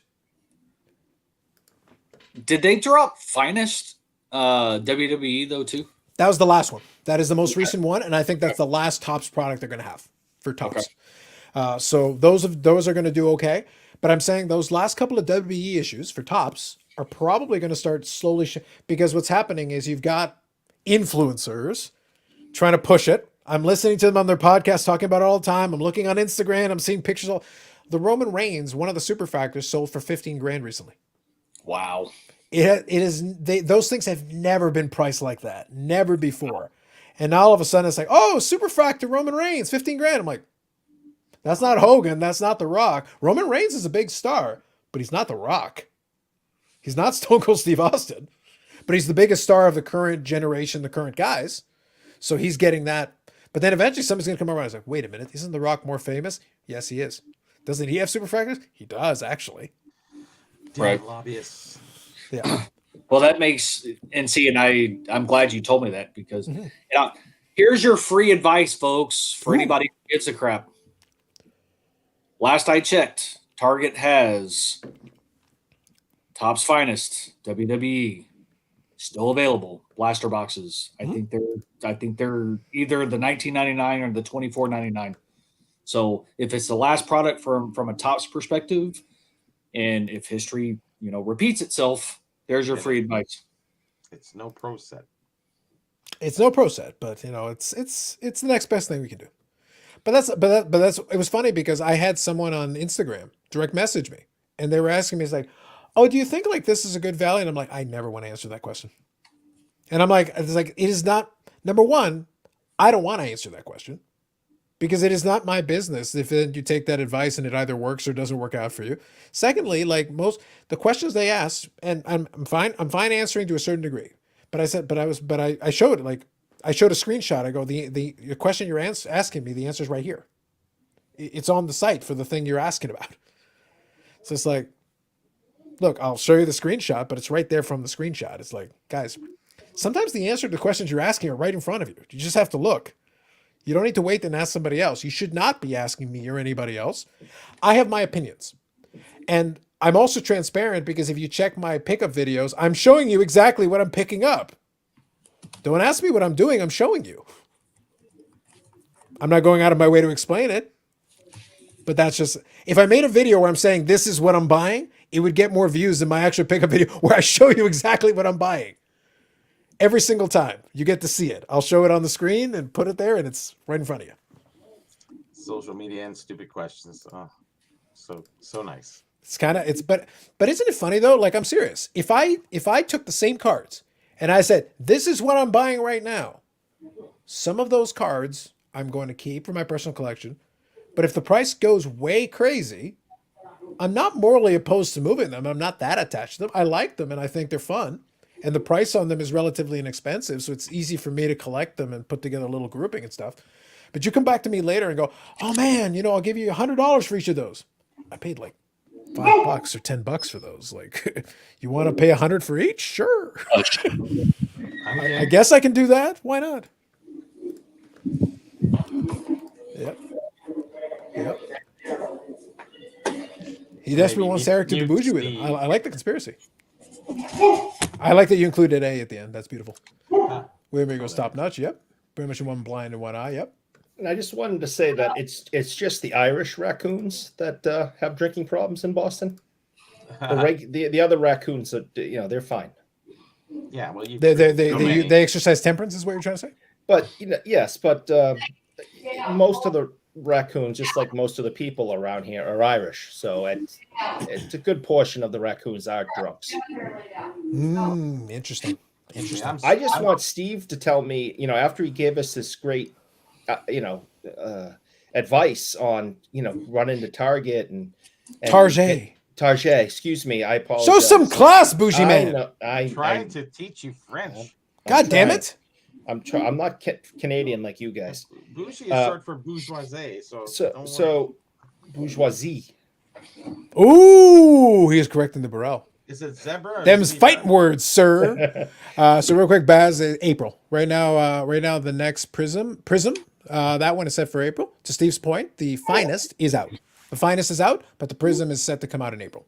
So, Steve, I'm guessing you went around to like every Target in 100-mile radius, purchase these, and now you're selling them on eBay for double the price. And what you're on here doing is this giant pump and dump. Is that what you're doing? That's a big no, but I will say I just bought 3 of them on Target.com. Nice. That's the maximum you can buy. Here's the thing, like, jokes aside, I actually think the wrestling cards are fun. I do enjoy them. Like, I legitimately have fun with them. And the pricing on them is relatively inexpensive. It won't be forever. Like, the forces, basically what the person was asking me, one of the questions they asked me was like, so do you think some of these are going to start going up in price? And I'm like, just naturally with people like force feeding it down people's throats. If they convince enough people, yeah, the math says so. It's like, that's usually how it works. You don't have to work that hard. For me, it's like, I have no need to do it. It's not required for me. But if you want to do it, I'll buy them and put them in the box. And if you want to do that work and it happens to work in my favor, no harm, no foul. All good. But I'm not going to actively try to bother with that because it's not my business to do so. In the meantime, I'll buy them cheap. Like, for me, I'll have fun with it. So Eric, just for context, in the event that you realize that you made a mistake and you want to buy one 6 months from now, I'll definitely be more than happy to sell it to you for 3 times. Okay, good. I just thought I'd throw that out there. Okay, and I appreciate that. You're a good friend. Hey, like Carlos said, he said 5 times. For 3 times, I'm giving you a deal. I agree. Look, I would never say Carlos is a friend. Absolutely not. Absolutely not. You guys, I don't know if any of you any of you OGs remember. I showed that sign that was the Who Cares sign that was made out of that particle board. I have another one that says "Worst friend ever." I don't know where it is, but I have it. I had that one too. You should have that tattooed on you. There's still time. So what will that do to the 80s wrestling cards? So those are starting to creep up a little bit too. It's like the rising tide, right? If people convince people to look at, because in relative terms, wrestling has been less expensive, but that's because it's a niche kind of entertainment product. Like, it is, those cards we're talking about, like this thing is from 2020 and this is from 2021, but they've had Topps Chrome going back to like 2014. So like they've been around like for a better part of a decade. Now all of a sudden they're like, wait a minute, the Rock has refractors in 24. Yes, they do. Yeah, uh-huh. So now they're kind of backtracking and being like, isn't that the first appearance of so and so in the refractor version or the X Factor or one of the colored ones that are numbered to a low number? Yeah. And those are the ones that are starting to do this. And certain characters are already more popular anyway. So what you're seeing is the top end guys is one thing, but when you start seeing some of these popular characters starting going for like where it was $100, $50 years ago, now it's like, oh, $250, $500, $750, $1,000. Wait a minute, that was like a $30 card 3 years ago. Yep. Now it's $1,200. Huh. Heaven forbid you get it graded. If it's a PSA 10, woo. Ken Golden's getting excited off in the distance. He doesn't even know why. But that's how it goes. For the 80s ones, like I want to say that 82 set, the Wrestling All-Stars with like Hogan and Andre and Ric Flair and stuff like that. Those have already been creeping up. If they're in nice condition, they're already getting high. But it's going to be like multiple corrections, right? They're going to be like, wait a minute, Roman Reigns isn't as big a superstar as Hulk Hogan. But Hulk Hogan should go for more. So that one goes up. And they're like, wait a minute, but Roman's the most popular guy today. That should go up. And then they'll just keep pushing each other upward. Like every other category, it's the same thing. Yeah. Podcast online. Yeah. Stacking Slabs is one of the guys. The guy about the Reigns card and thought process. Yeah. So Stacking Slabs, that's Brett from Stacking Slabs. He's one of the guys who talks about wrestling quite a bit. He's one. Zan Morning wrestling card. He's on YouTube as well and does a podcast. There's a couple of different guys that are promoting the wrestling cards quite a bit. There's the wrestling figure pod. There's a Card Foundation pod is another one that does a lot of that. But it's like, yeah, the more of them that talk about it, the more people listen to them. That's just going to bring more attention to the product. But it's a funny thing because they say like, oh, we just wanted to get respect. Yeah, you also want the price to go up. Like, let's call a spade a spade. Like, the more attention you bring to it, the more the price goes up. I'll pick up the pieces. I'm willing to play ball to y'all do your thing, but I'll take advantage of it. But you're doing the work on that one. Wrestling Now is a panel at the Vaulted Mint Collective. Dare relive the dream. Oh. Okay. Do you know wrestling is fake? Gasp. Quelle surprise. What are you gonna do? Shocking. I don't know. Seems well, I have people asking sometimes if this podcast is fake. Really? Well, yeah, they're asking if Eric is actually that angry all the time. Like when he goes off on Beckett and stuff. Like I've had that question legitimately, like, is he really like that angry at Beckett or is it like shtick? And I go, it's embellished for the show to a certain degree. There is an undercurrent of like indignation, but like, is it trumped up for entertainment? Is my hatred of Tom Brady 100% legit? 100% shtick? Somewhere in between? Does Steve Yes. really collect No, that's Earl legit. Davis? No, I don't collect him at all. It's all a facade. You are a hockey oracle, so, you know. That's right. You can't fool us. Here we go again. Yeah. Welcome. That's how rumors get started, my friends. That's how rumors get started. Yes. I've also been claimed to be the tennis oracle and a few other. Well, I'm pretty sure you can I take heard tennis that oracle. one. I don't think anybody's going to fight you for that one. No. I just don't. I don't think. I can only think of a couple tennis cards. I know They're that. from I know that 24 Dominion chocolate. I know that the Serena Williams is starting to get up there. Like there's a lot of value in that. No. Is that Jocic? Djokovic. Which set is that though? Like what is that set? Ace Authentics. Okay, that's numbered to 25. That Yep. seems good. And then if you have him, you might as well have this guy too. Federer, nice. It's a good looking design, although as well. I kind of like it. That's numbered to 99.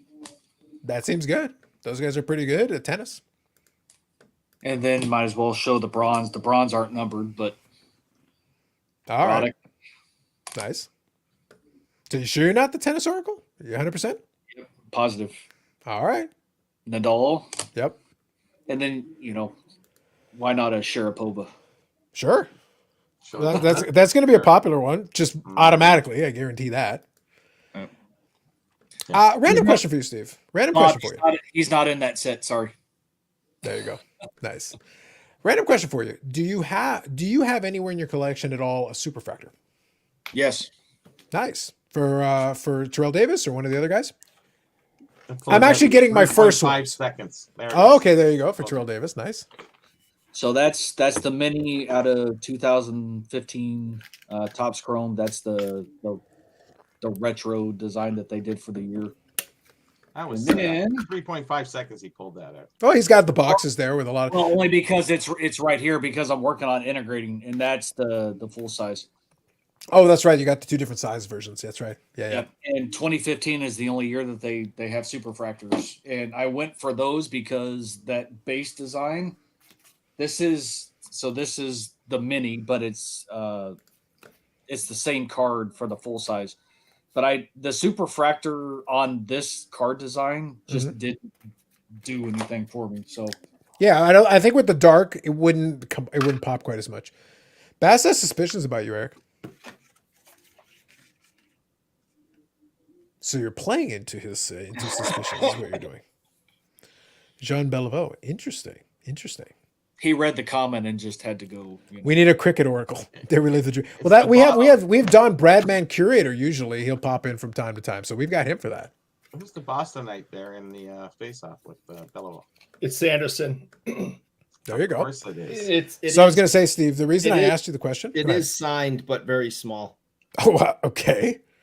He didn't feel worthy of signing like a full size signature Oh. beside the Bellavo. I don't know what happened there. He was in a Team gives mood. more bang for the buck, you know? Hey, I guess so, yeah. No, the reason I was asking Steve is because I was laughing because it never came across in a lot of the collections I do. Obviously, with the Medano thing, it doesn't come up. Soto, they're expensive. Like anything superfractor, like super expensive. Like they go nuts. You basically would have to pull it at this point. But the wrestling thing basically allowed for me to actually get a superfractor, and I may end up doing. I'll see if I want to do the rainbow of it, but I could. But it plays into that whole theme, so I ended up getting one. But to your point, the design matters because if you don't have the right design, it's not going to look right. So Well, this because one, the swirls show, in my opinion, Mhm. whether it be Topps Finest and or Topps Chrome on Yep. a superfractor, the swirls have to actually like truly reflect. I mean, you have to be able to see them.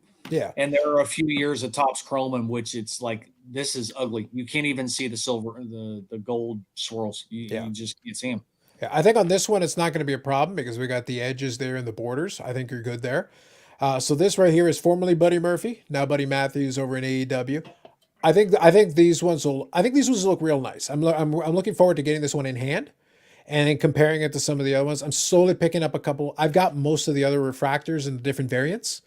So once I get them all kind of in hand, it'll be kind of fun to fan them out like a little rainbow of the different versions there. This year wasn't too bad. Here's what I'll say. When it comes to the Topps Chrome, if somebody wants to do a rainbow, I think there's 6 or 7 cards for the rainbow.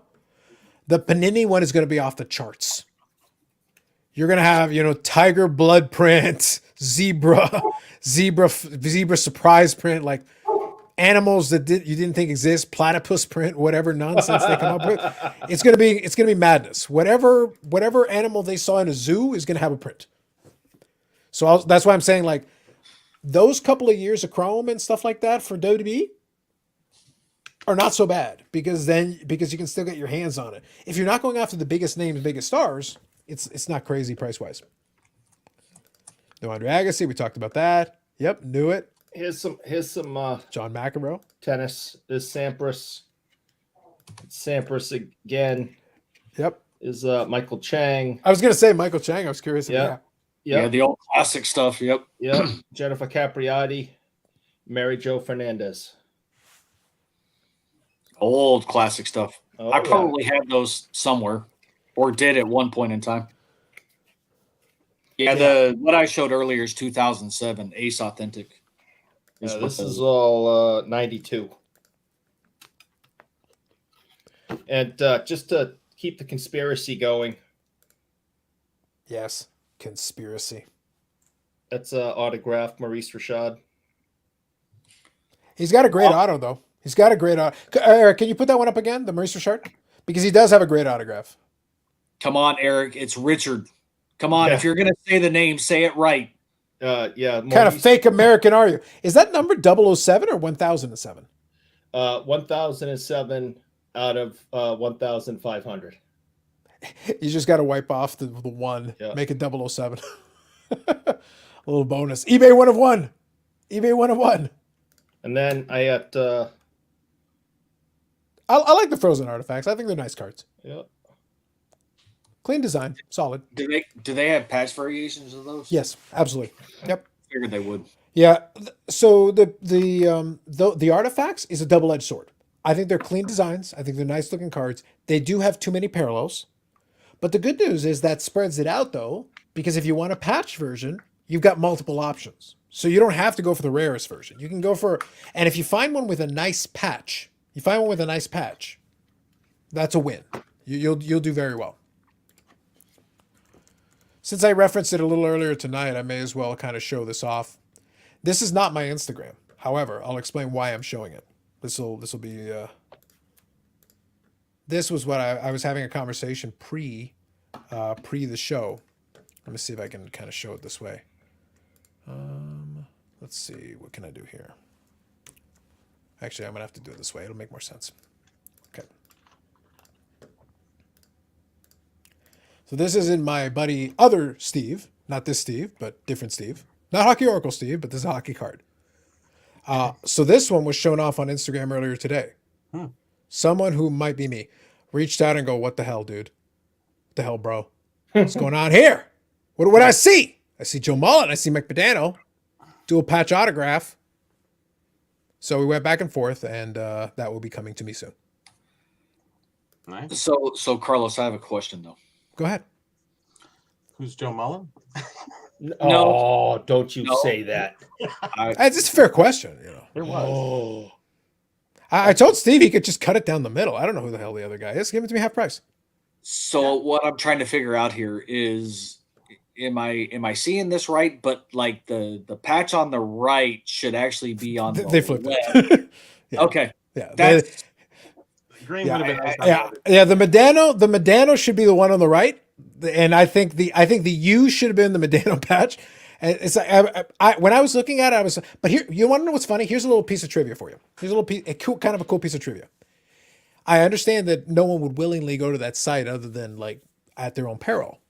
However, if you go into Beckett and look up this card, because they always have reference pictures on certain cards, you might find that the card that they use as a reference for this specific issue looks very familiar.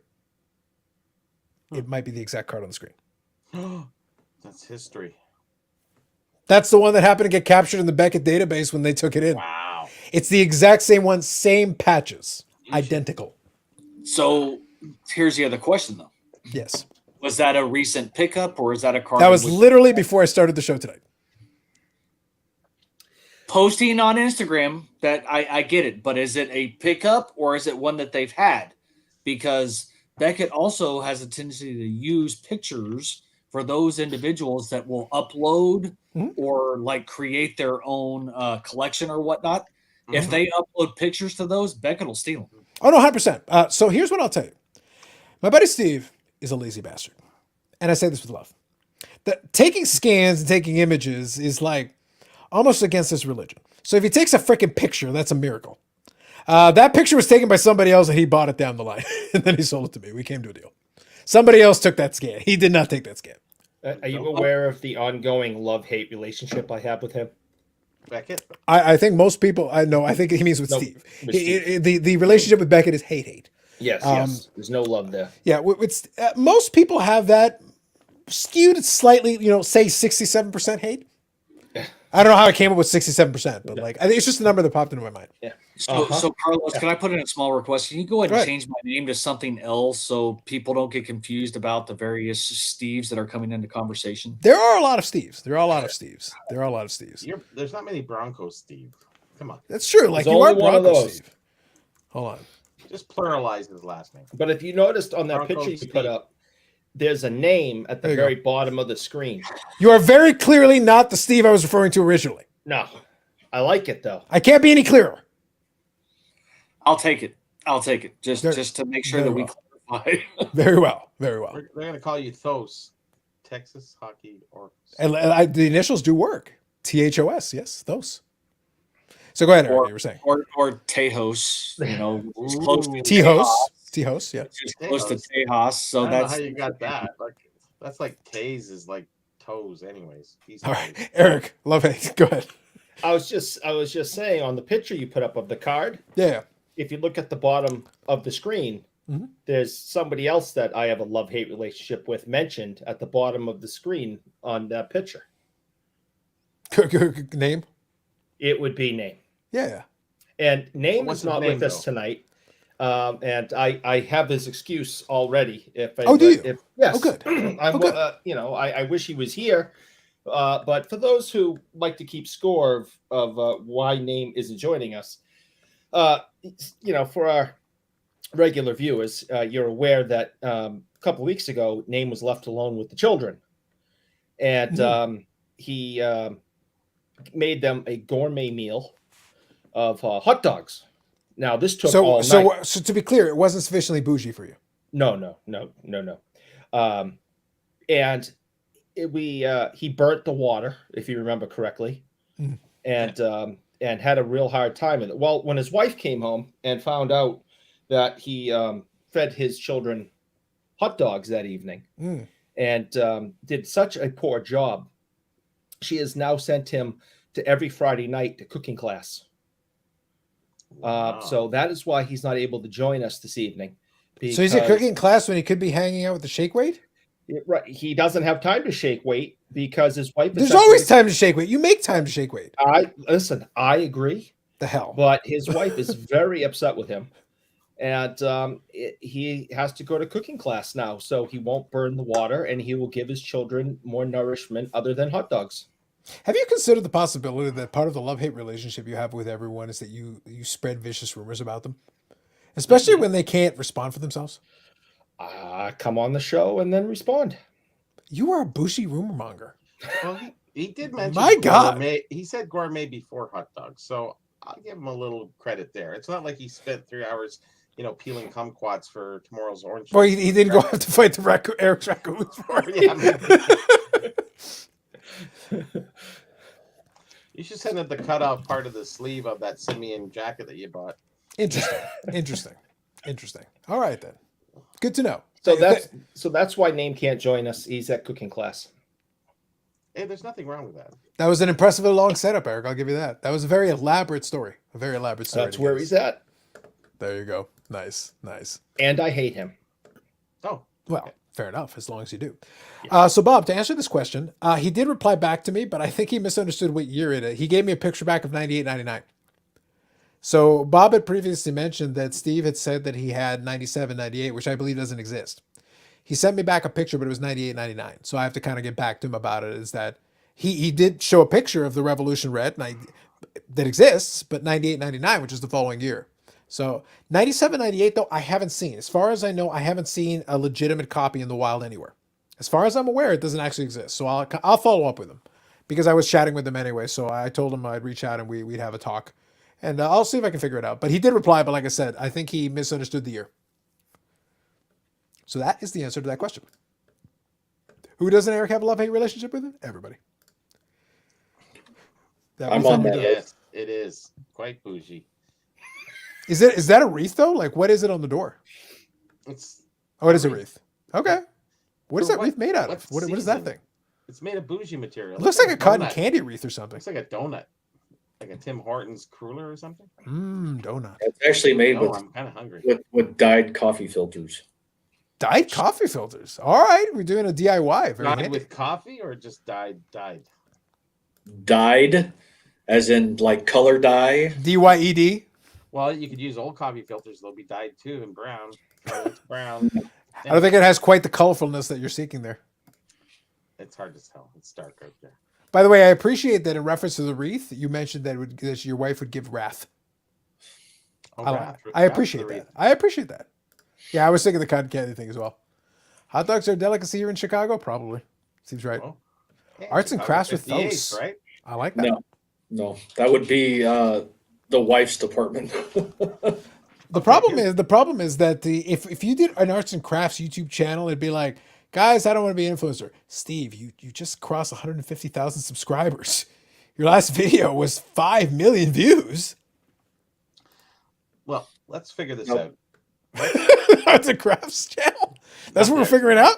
No, we're figuring out what brand of hot dogs does everybody like here. What brand of hot dogs? Well, we're Okay. trying to get the gourmet out of Eric there. What is the tier at which you define gourmet? Hebrew I'm nation. curious. The ones that you like best? Obviously, they got to be. I gourmet. guess, They're the sure. best, right? Okay. Hebrew Nation. Oh, you do the Hebrew Nation, do you? Yep. They have them up here. Kosher. Yeah, let's go. I sure. I the hell- get I know the it's kosher not one as well, but Nathan's. only because they're like right there and they're honestly the same price as the other ones. I just grab them. Which ones? Maple Lodge Farm. I think Maple Lodge. Yeah, I think it's Schneider. Maple Lodge. I think it's Maple Lodge. Maple Lodge, really? Yeah. Mechanically deboned chicken. Yeah. Dude, I don't know what's in them. I don't care. God, you don't want to know. Yeah, it's definitely not Ignorance is bliss, Bobby. I know Ignorance that. is bliss on this. It's actually. I'm not nearly as bougie as other people. Yes, I'm bougie when it comes to food. Sorry. Fair enough. Yes. And what was it, Eric? Sorry. I said I know it's not Nathan's hot dogs. Those things suck. You want Expo cart guy outside hot dogs? Those are That's the right. bougie. I don't want inside. I don't want inside Nathan's hot dogs ever again. Yeah, that was pretty. I didn't taste it. It was but- gross. I can still taste it. So what do you have in Boston for hot dogs? Fenway Franks. Is that a name brand or is that Yep. in Fenway Park? No, you can buy them in the store. Fenway Franks. But they're from Fenway. Yeah, they kick them around the field for a while and they package them up. Do they sell them in Fenway Park? Yes, they sell them. Well, the at Fenway Franks, via like Yeah. South Dakota. Yeah, they're kind of popular. They're good too. It isn't like they're just threw a name on it and they stink. They're pretty good. Gotcha. Understood. Interesting. Schneider's Red Hots are my favorite. So, but anyways, Sounds good. It's not quite the chicken sandwich discussion that is the hallmark of your show, Steve, but we got there.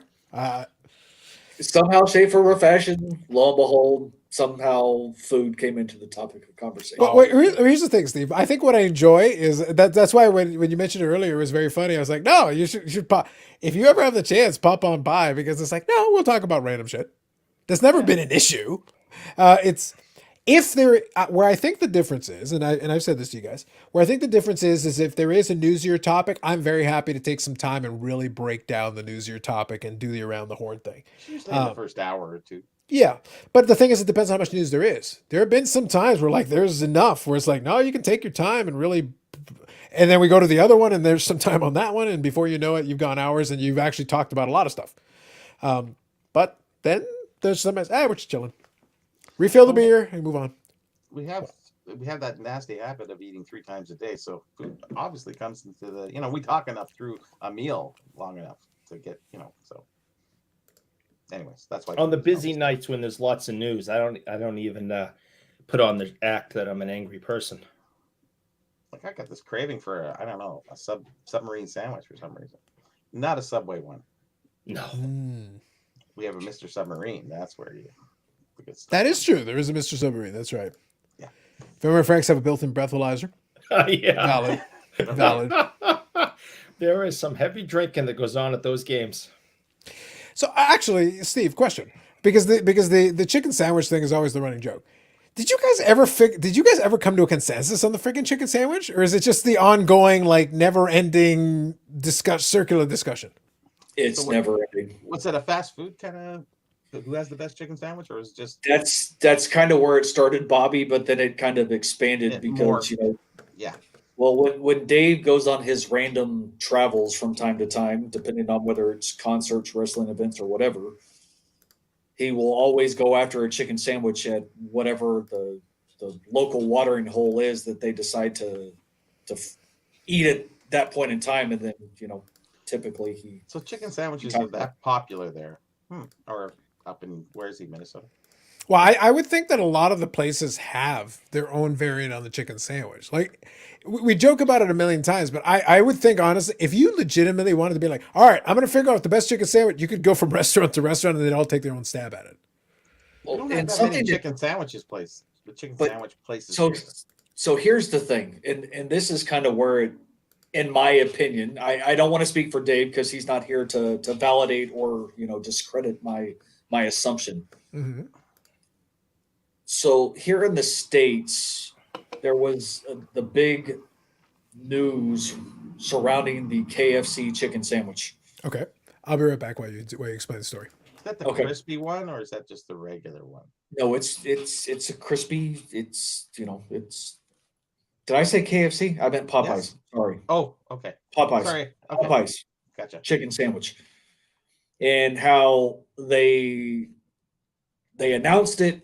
They would sell out. People would wait in lines for hours. Like people got knifed and crazy Chicken sandwich. over a chicken sandwich. All right. Enough said. And mind you, this chicken sandwich has mayo and pickles. Okay, that's all it has on it.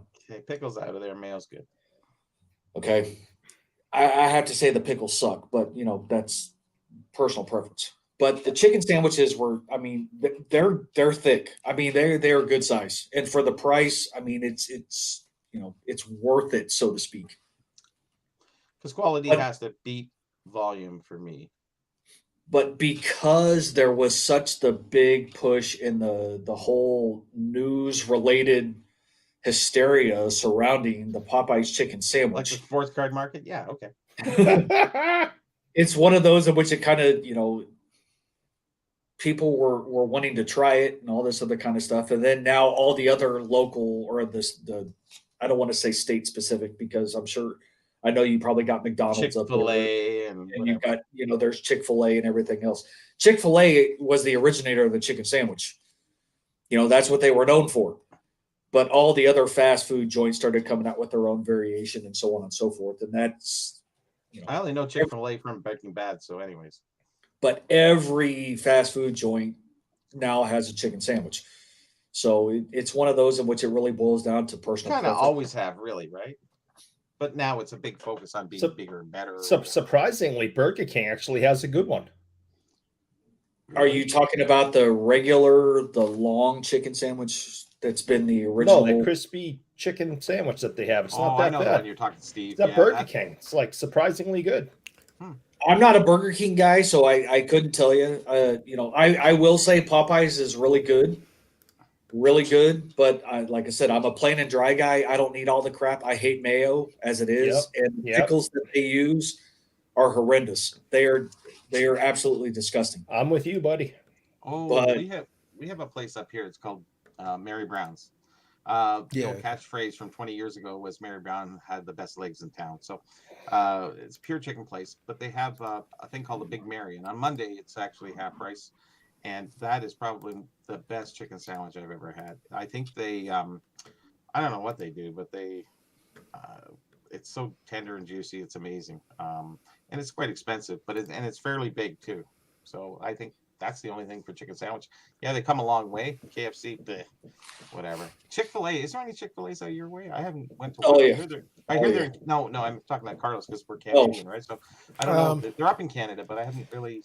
seen They're them. around, but it's one of those things I don't actively seek it out. But there's some around. Yeah, I haven't seen any. yeah. I feel like I've seen a handful, but again, I haven't sought them out too closely. The last couple of years, especially, it's like the fast food joints really haven't gotten too much attention from me. Well, isn't Chick-fil-A known that they only serve it it's fresh, like it's the 10-minute window or That was my understanding. Yeah, that's what it used to be. I assume that's Isn't still it, the case. Steve? Well, and technically Popeyes is the same way. KFC is the same way as it pertains to their chicken sandwich. It's Yeah, supposed I know Carlos Senior try. and my brother like Popeyes. They enjoy that. They use because he had one beside work and he would visit it after work to get some food on the way back. Does So that he go liked for it. everything at Popeyes, like because I go into Popeyes rarely, and they have a big load of chicken there, and it's been there. You're sitting and waiting 10, 15 minutes, or you can go eat your meal and come back, and they still have that big load of chicken. Like that's not fresh. Since we're mentioning it, actually, I got a great comment here. So there's two pieces. This one, I'm very disappointed that I like the they three-piece they've myself. never thought through this idea. here. I'm gonna have to make that recommendation. This is actually a phenomenal idea. Yes, It's on brand. Yes, I like this, and it is definitely on brand. So I'm going to have to make sure I mention that today. Yeah. We're still in March. There's still time. Is all I'm trying to say. Like there's still time. That's all I'm trying to say on that one. we have a possibility of a couple shows, so yeah, maybe we can work that in somehow. Yeah. And this one here, I like in relation to the Popeyes discussion here. Popeyes chicken is the Citizen Kane of chicken sandwiches. Oh, now, therein, my friends, is a reference. All right. That's a strong words, the big unit. Strong words. You know, they make it so special. Like now we got the new spicy or extra spicy or ghost pepper. It's just like, it's just hot sauce, man. It's the same thing. Like whatever. No, it's You gotta make spicy. it hot. It's spicy mayo, Bobby. It's Oh. spicy mayo. Gross. For the record, there have been some really good comments tonight, mostly about Eric's bouginess. I've enjoyed most of those. But I appreciate the Citizen Kane reference here. I feel like this is my favorite comment of the night. Just comparing Citizen Kane to a chicken sandwich. I kind of like that. I appreciate that. And It's out Popeye's new sandwich is called Rosebud.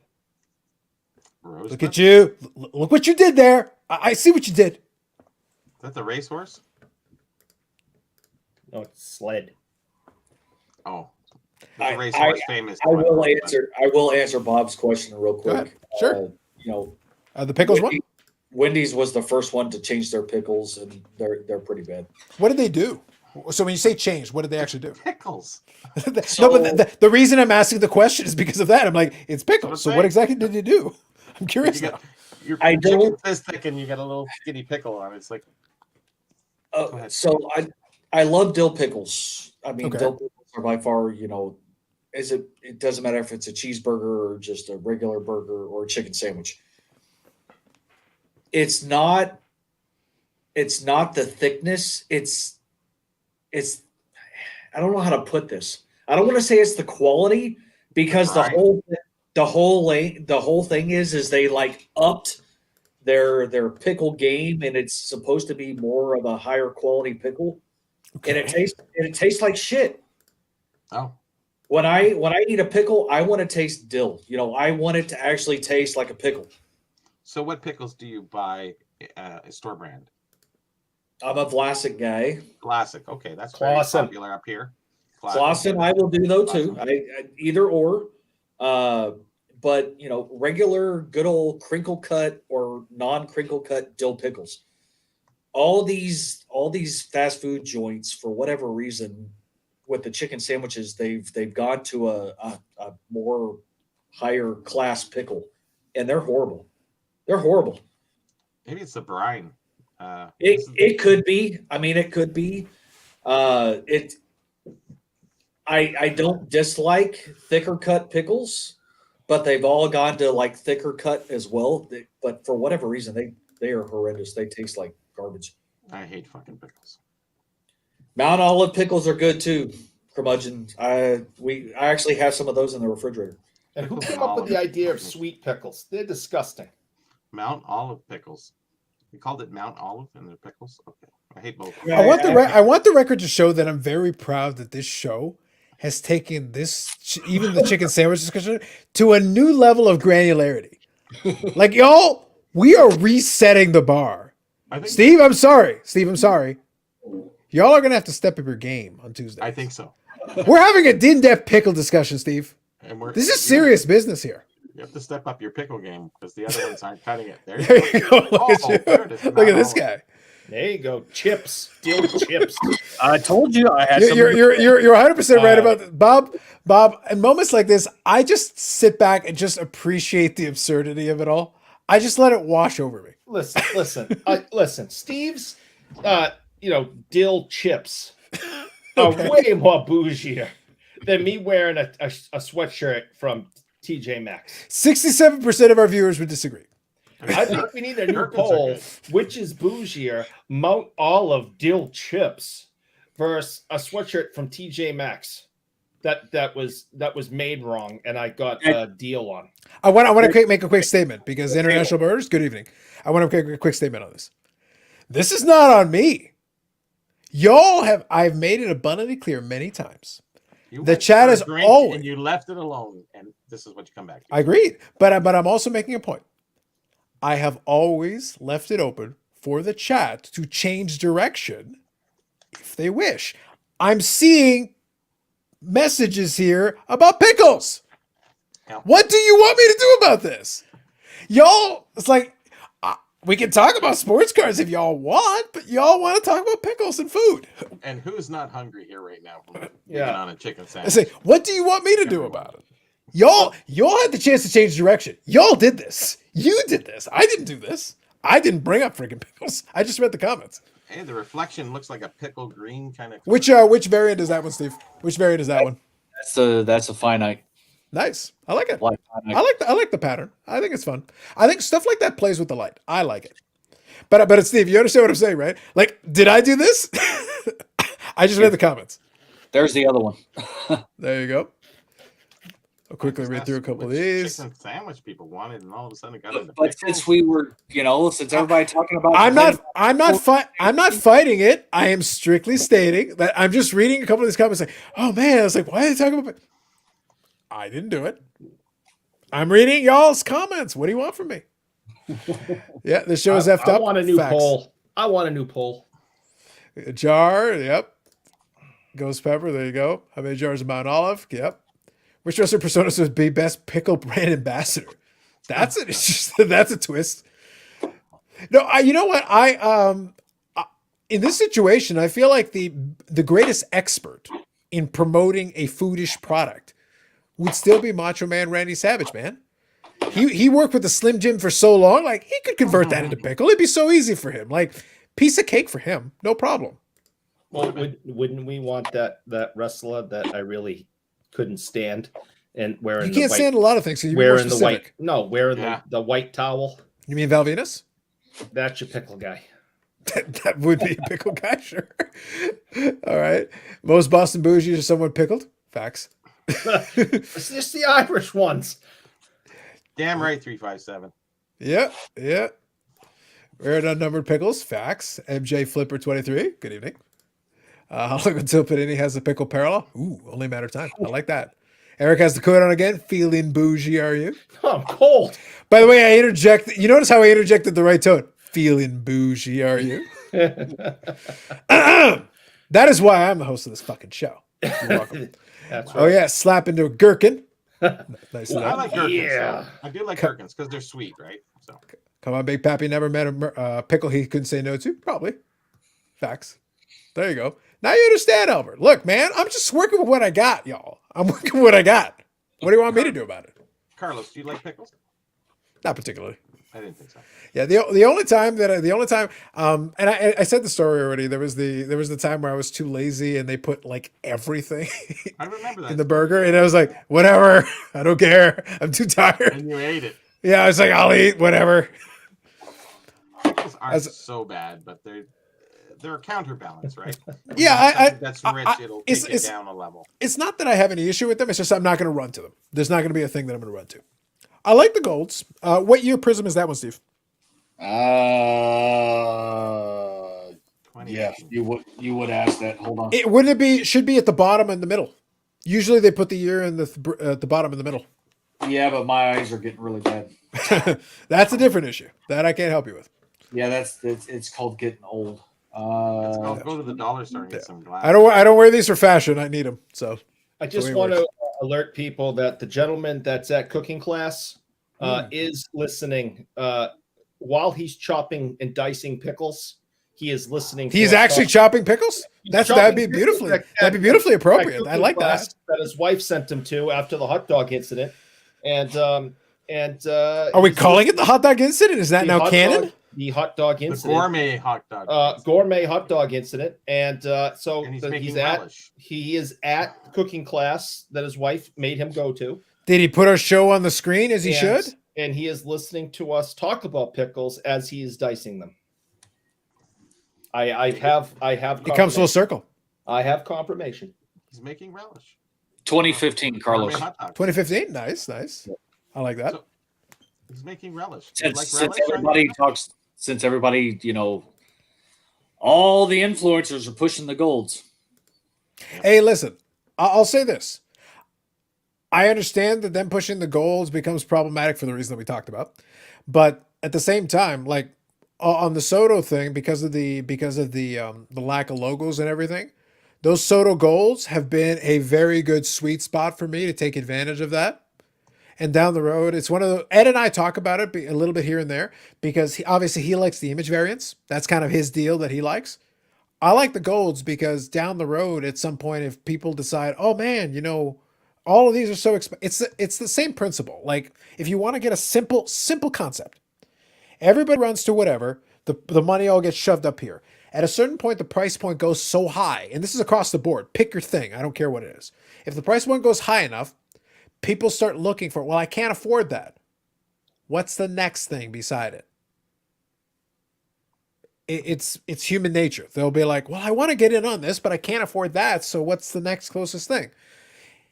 All they have to do is shift one lane over, and suddenly they're like, wait, these are out of 10 and they're gold, and then the golds in the basketball are super expensive and the golds in this are super. Wait a minute. And it's like, and then I'm just laughing. It's like, I was paying like $30 for some of these. Like, they're all out of 10. Like, okay. Thank you. What? It's like, look, I'll sell them to you. I only have a dozen. It's like, sure. I think it'll come. Yeah. So it's like, for me in the meantime, it just goes in the box. I have my fun. It's all good. Like, I'm not paying too much for it. I'm having fun. I wonder if the dumpster raccoons like pickles. Important questions. Of course they do. Dad grew up eating pickled eggs in Ottawa on the hills of Gatineau. Oh, gosh. That's tough. Yep. Oof. Bougie Peter hot Puck. dogs. Yeah. Okay. Making Yes. a relish. Super bougie. That's our new poll question. So what you're saying? Wait, Eric. So to be clear, I understand you're trying to deflect your bouginess. Let's not bury the lead here. What you're trying to do is you're trying to throw your good friend name under the bus, trying to project your bouginess onto him, and be like, "Are you not the individuals that you associate with? You're giving us update on name. I can't give us update on name. He's not telling me about his bouginess. Your bougie friends, Eric. He Is that what you're doing right now? I am. Tell the truth." I will throw anyone under the bus to get this label off of me and put on someone else. I will throw all of you under the bus. Do you want me to send you the worst friend ever? Do you want me to ship it to you? It's like, Yeah. Note to self: Tuesday night when Eric shows up, make sure everybody refers to him as bougie. Okay. Okay. Steve, I do what I can to help. I You're like- welcome. I do what I can to help. I like bougie hockey cards. Oh. And he likes Dave's feet. I heard that. He's kind of a weirdo that way. Oh No, God. it's toes. It's not feet. It's toes. Whatever gets him off. I don't care. He That's waves his them business. at us. It's gross. Quit looking at him. It's very easy to not even look at him. No, Don't he even puts pay him right up on the screen. You know what would help? You know what helped the situation? You know what helped the situation? Positive porcupine. We are one positive porcupine away from fixing all of this. All of this, y'all. We'll fix it. No, Eric- no, we are a pair of socks away from fixing this. At least a bougie pair. He creeps them into screen just to agitate and I think so. weird you out. It is messed Facts. up. Facts. Yeah. Eric and Nate must be some sort of bougie club we're not welcome in. These are facts. Facts, Bob. Yeah. Facts. Yeah, it'll no longer be Clubhouse. It'll be Bougie Club. I always assumed it was bougie club. But we don't talk about bougie club. That's the first Yeah. rule of bougie club. First, right, first Eric? rule. Yep, first rule of bougie club. We don't talk Yeah. about it. All right. Yeah. You don't So, want to be in it because you ain't in it. Guys, I'll be honest. We've had a lot of shows. This is the 77th version of the regular Hobby Talk Live. There are the other ones. I think it's like over 80, pushing 90 now, including the impromptus and the other ones that don't count and that I count. So pretty good. We're getting there. This has been one of the weirder ones. I'm not going to lie. This has been one of the weirder ones. I don't mind. Not fighting it. I've been enjoying it for what it is. 4.5 hours of Whatever this is, I don't know. I must say, You're welcome, Carlos. You're welcome. Steve, I do. Steve helped it. Steve, I appreciate you, bro. I appreciate you, bro. If no one else does, rest assured, I appreciate you, bro. Yeah. But let it be said, the nonsense that we do here has been fast paced and like quick, like it's boom, boom, boom. And then we make a joke about Eric's bouginess, boom, on to the next thing. Yeah. It's been snappy, guys. This has been a snappy 4.5 hours. I'm sorry. There haven't been many lulls in this one. We've been good. We've been good on this one. All right. If you guys have any other comments or thoughts or anything you want to throw in there about Eric's bouginess or pickles or whatever other nonsense you want to put in there, go ahead. I'll give you another minute or so. Also, I do encourage you. I only mentioned a couple times tonight. There's more of you than there are likes. It would be very nice. It would be very nice if you could hit the like button. It is free. I promise it's free. It is appreciated. It does help the channel. It helps the whole thing. But yeah, in the meantime, other than that, it's been interesting. It's been a fun one. So I'll grab a couple of these comments here. And let's see. Eric, I heard the price of lobster is going through the roof. Is it still affordable in Boston? It is very expensive, but I don't eat lobster. But I've heard people complain about it. Gourmet hot dogs, but no lobster. Wow. I don't eat lobster. Wow. All right. Oh, how can you not? What was your This- brand? Bone I don't Bougie know. first? I don't like it that much. I had it when I was younger. I didn't really like it. There's a lot of bougie I don't references even in go this. there. I'm not going there. I want to see a TJ Maxx sweater next week. Nice. Who needs the hobby content gods? You know what the best part is? The hobby content gods have done all right this year. But it's one of those things like I could have dragged in the eBay Vault stuff into the show tonight because they did update a couple of things. I just didn't think it was that interesting. I didn't think it. I need more. I need them to actually really flesh it out. Like I Make want it them to give me worthwhile. more. I want them to give me more before I think it's worthwhile. Otherwise, I would have made a video on it. I just didn't think there was enough extra that had changed to like it's not worth it. Not yet. We'll get to it when we get like I always say, we will get to it when we get to it. I guarantee it. If they do something interesting with I'll make a video about it. And then we'll get to the Friday thing. I'll bring it up and we'll flesh it out and we'll talk it through. Don't worry about it. We'll get to it. Right now, nothing that important happened in the last week. We're all fine. We'll get to where we need to get to. I like this one. It's not bougie to hit the like button. Dude, so do you want to be bougie or not bougie? Like, help me out here. I'm trying to figure out where we are. Are we trying to be bougie or are we trying not to be bougie? I'm not sure. I'm confused. Yep, the bougie. Justin should be at 9 to 10 beers now. Nah. Last week, I will say, last week, Justin was desperately trying to get on. Like, it was too much. He was trying to make demands. And I was like, I don't do well with demands, my friend. That's not the way it's going to work. No. You come at my amusement. You come to amuse me. This is how this works. You're not amused. Well, remember, I used to do the thing with the link in the chat. I may bring it back at some point. Like I may do that, but I've honestly been enjoying just being like, no, it's like, I know enough folks that is like, hey, do you want to come on? I'll send you a link. Come on down. Bob popped in the other day. It was great. We had a lot of fun with that. And Bob, it's always fun when Bob pops in for a little bit and chats. It's good. But yeah, it's as we go along. And if there's any of you who are the regulars and you want to pop in for a bit, you can. We've had that before. So it's not, we're Yeah. willing to do it. Yeah, you remember the last time you put that invitation out there? What happened? Eric King. Yeah. Yeah, Hasn't left. you get We've what had- you know. We've had to deal with the warm glow of his bouginess ever since. It might be radioactive. I do have a final question about hot dogs. ahead. Boiled or fried and your condiments. This tells a lot about who you are. Did you just say fried? Barbecued, fried. I don't. Some people Oven. fry them. I don't. but Okay, people do. You so never had a hot dog on a barbecue? That's kind of fried. that would be grilled. Yes. Grill is fried because it's fried. No, Well, fried here technically, in the there's 10 different ways we in can do like them. oil and grease. That's fried. Boiled or not? How's that? So I Boiled don't. or Have, any other way? okay, so I don't have a preference. I can throw it in the microwave. I can put it in boiling water. I can throw it on. Microwave's not boiled. I don't give a crap. Either way, honestly, it's On all the about grill. Okay. All right, so real quick, I actually want you guys to finish this piece of the discussion. Hang tight for 2 seconds. Sure. People say the Blue Jays are Ailey's favorites. Thoughts? I'm not going to worry about it until we really get into the season proper. We'll get there when we get there. Soon. Not yet. BGS and Bougie happen. By the way, Aussie Card Dad, I've got I mentioned earlier tonight, I got the streaming package for Aussie Rules. I'm going to start watching some of the regular season games. We'll talk more later. Grilled, there you go. Microwave the best. MJ Flipper 23, Ugh. there you go. All right, gentlemen, go ahead. As you were. We're caught up. It's the most simplistic is the microwave. I don't have a preference. If Okay. it's all about convenience, it's going in the microwave. If I'm actually like doing burgers and dogs and stuff, it's on the grill. Okay. And your condiments. Nothing. Ooh, okay. Next, Eric. I prefer grilled. It's mustard only and a ton of black pepper. Whoa, that's deep. Huh. He wants you it know, spicy, like his bougie heart. Carlos? Sorry. I was paying attention to the conference so long I lost context of the question. What is the question? hot dog, boiled or fried or barbecued, whatever. And condiment.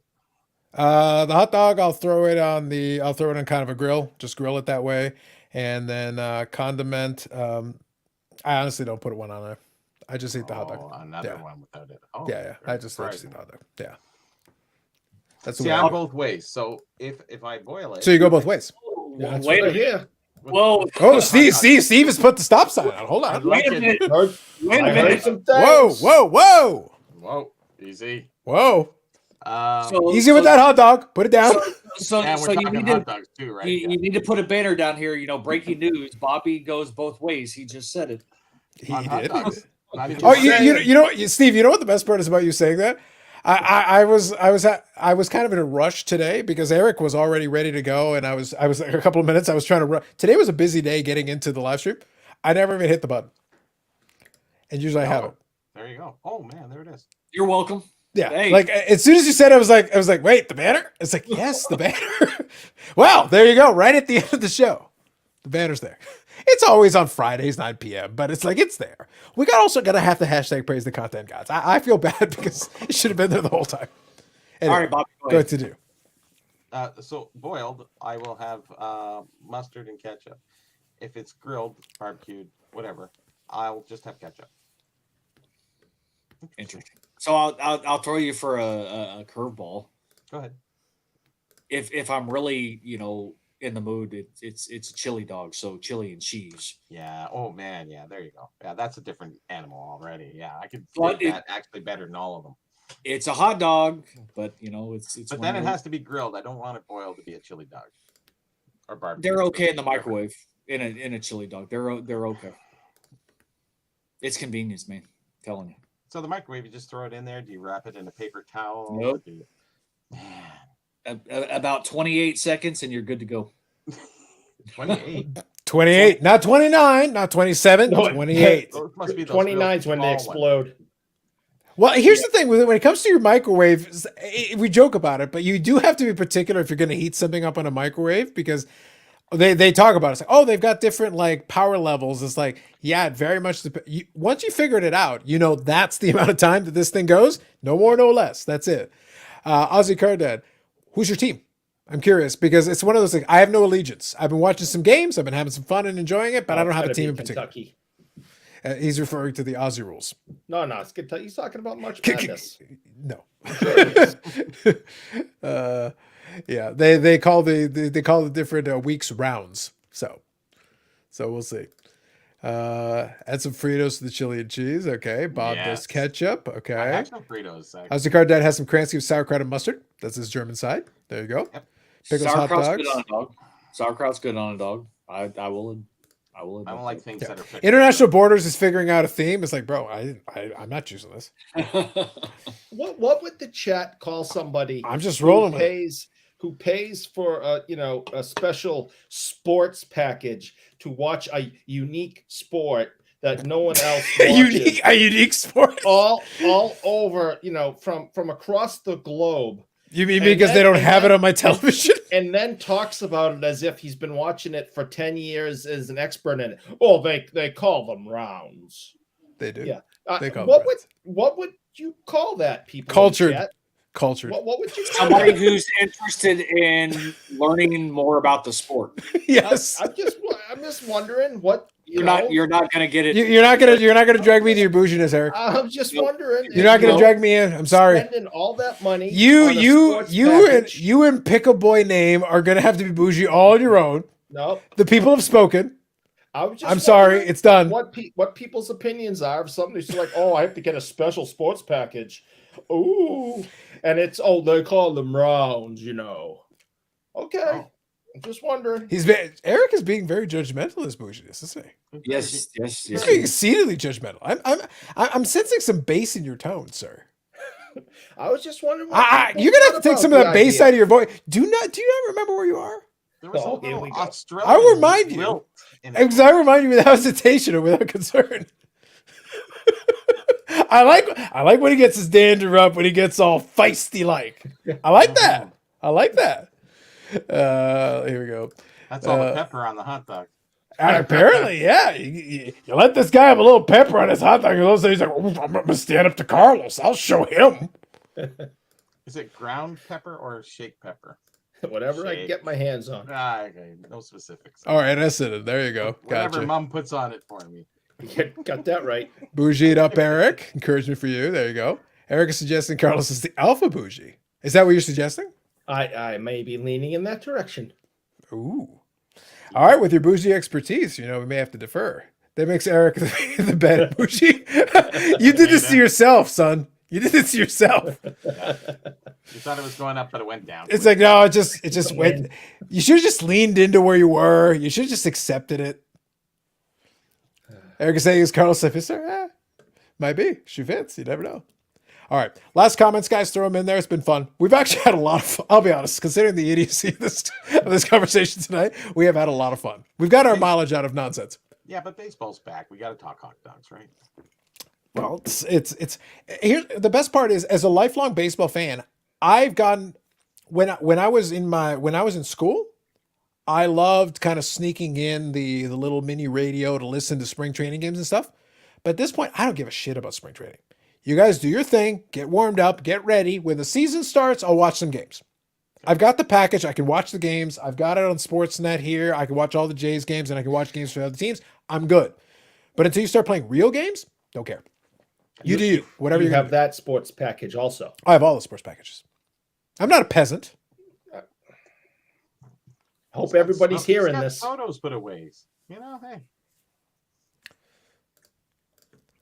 As an A's fan, baseball is black. Well, at this point for the A's, my condolences. That is not going well right now. I'm a Those Rangers doesn't fan, have good so hot dogs. I got you beat. There you go. Sounds good, Ozzy Card Dad. Appreciate you. Thanks for popping in. See you later. Who else aren't peasants? The bougies. True. Bob's trying to redeem himself at the end there for you. He's trying. Yeah. Attaboy, one more dart for the road. Baz appreciates you. There you go. All right, guys. So thank you all for hanging out. Appreciate you. It's been a lot of fun with the comments and the chat, and we're having our silliness. We'll see. We'll see what the content gods have in store for us in upcoming weeks. We'll play it by ear. We'll do whatever. Apparently, I know it's a short show, but we do what we can. We try. We try to manage. Anyway, before we go, obviously, Bobby, as usual, will keep getting updates as we go, as the website gets closer. Eric will continue his bouginess. And then Steve will be joining Amish Steve Archer on Tuesdays. They're going to have their show. And I think Dave's already got his theme for the next one. I forget what it is. Can you refresh my memory? All the transactions. Yes. As many of the transactions as we. I was going to say, I hope you have notes, because there's a lot. There's a lot. Yeah, this is one in which I'm actually going to have to prepare for, unfortunately. Yeah, I think for this one, I don't think you can wing this one. There's too much going on. Like, even if you're casually paying attention to it, feels like there's a lot going on. It's like, there's a lot of moving pieces to this. There's a lot of stuff. Have a couple hot dogs before you start.